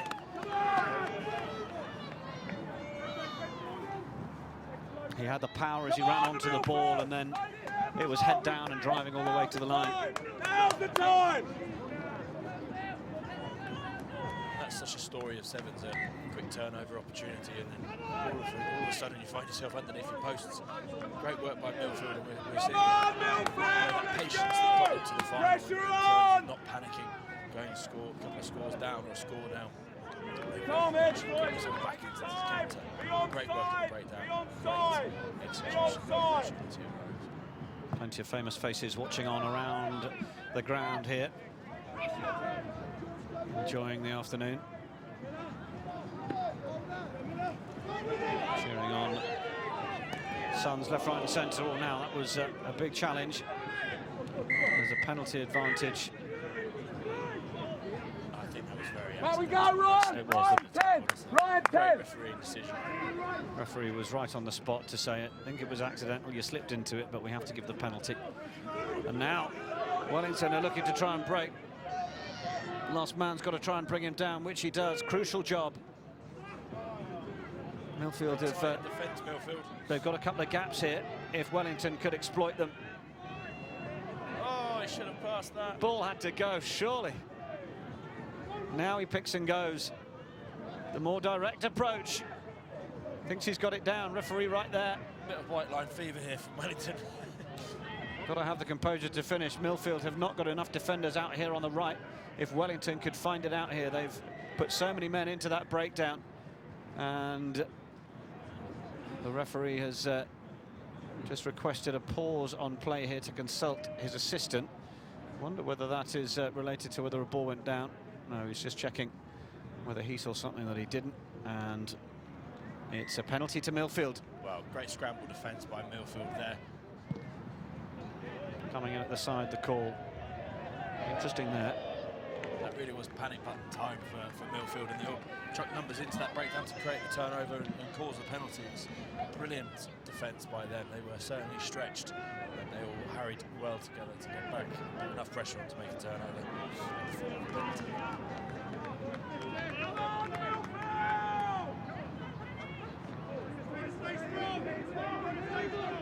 Ball was kicked away from the penalty. So one thing I've noticed is start points this week in terms of the basic line-out scrum.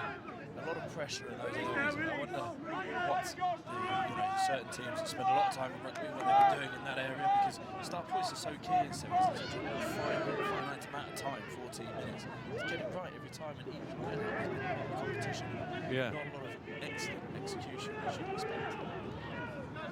Wellington very keen to strike back. It's a loose ball on the floor, and the chase is on for that loose ball now. It's a really good pickup under an awful lot of pressure. Now they're going to have to release, which they do. Great defence from Millfield again, not biting in, choosing their moments to go after the ball and not biting in at the time they're knackered, making their one-on-one tackles. There's a stray hand in the tackle. Jumping in. Referee happy that it wasn't deliberate. 4-on-2 out here if Wellington could take on the defenders.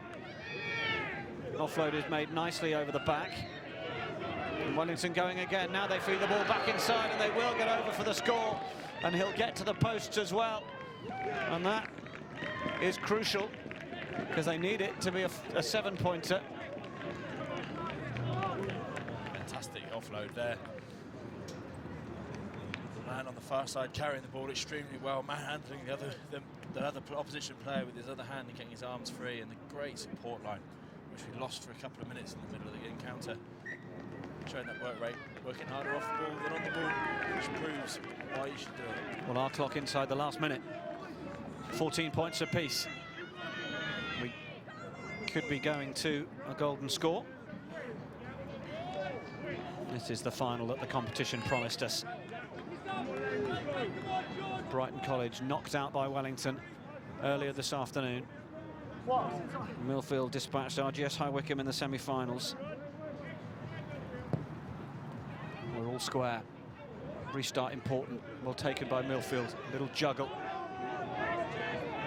Millfield going backwards first of all, but now they find a bit of go forward through the gap. Oh, and was desperately looking for that offload, and Wellington were really well positioned for it. Now they come forwards. Ball's on the ground. Referee calls release.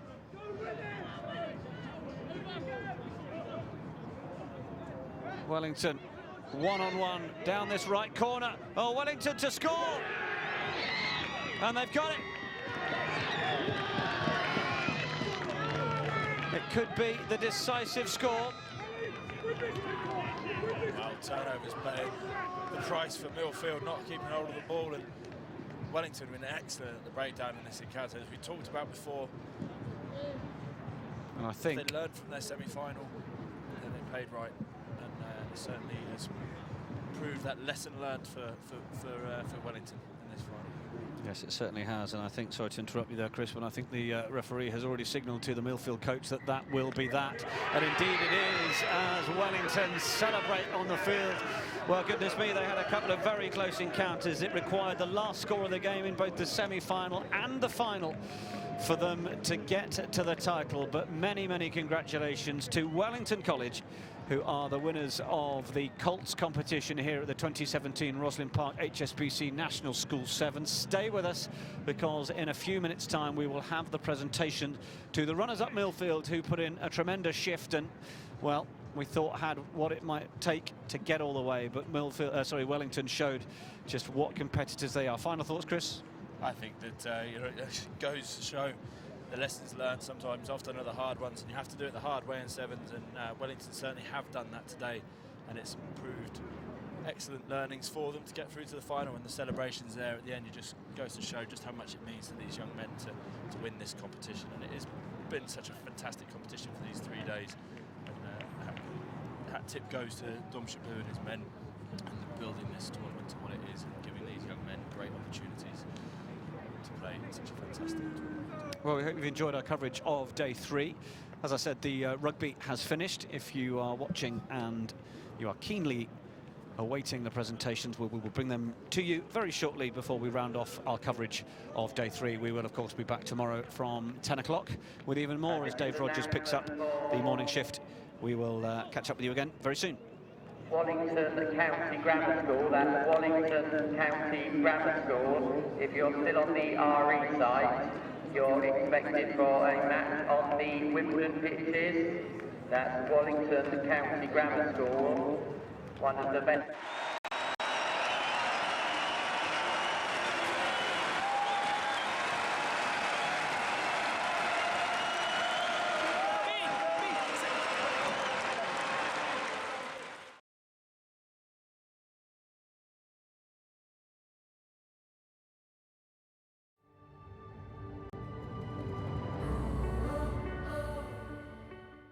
to have someone like England here today, and for our boys to actually be invited to join in the session is a real privilege for them.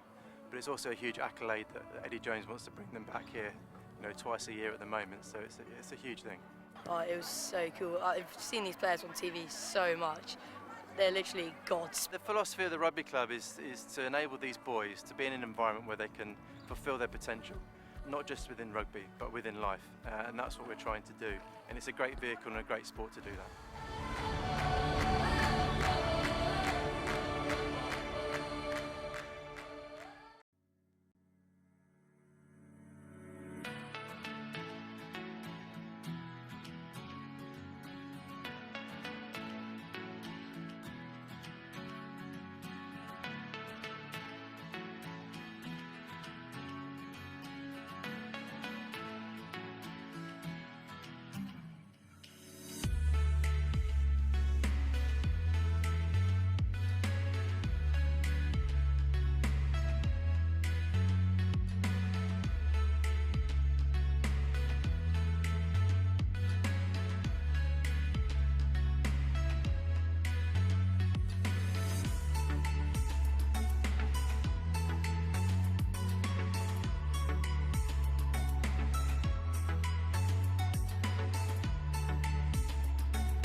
Shut it. Boom. Well done.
Well, a very good afternoon and good evening once again to all of you who've been down here once again for the 2017 Rosslyn Park HSBC National School Sevens. Of course, it's been, well, already a fantastic 3 days of competition. Of course, we got our first finals of this evening.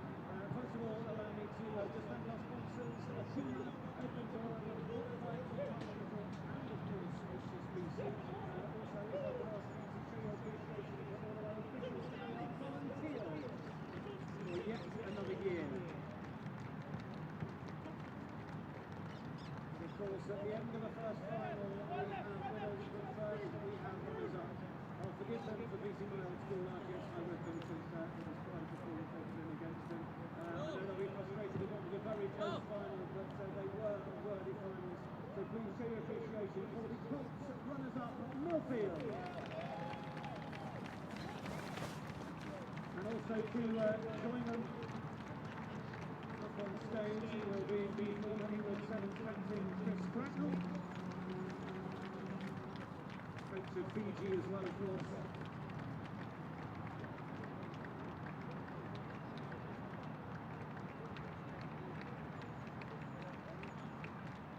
National Colts runners-up Millfield.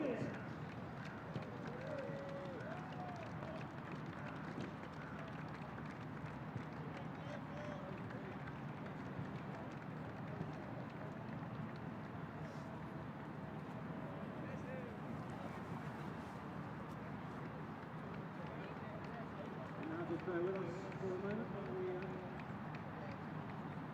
reverse our digital display board.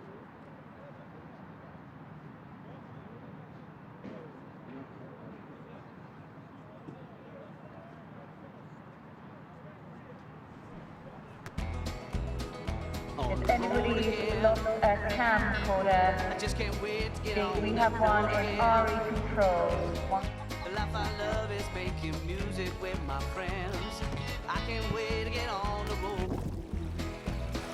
On the road again, like a band of gypsies, we go down the highway and always on the road again.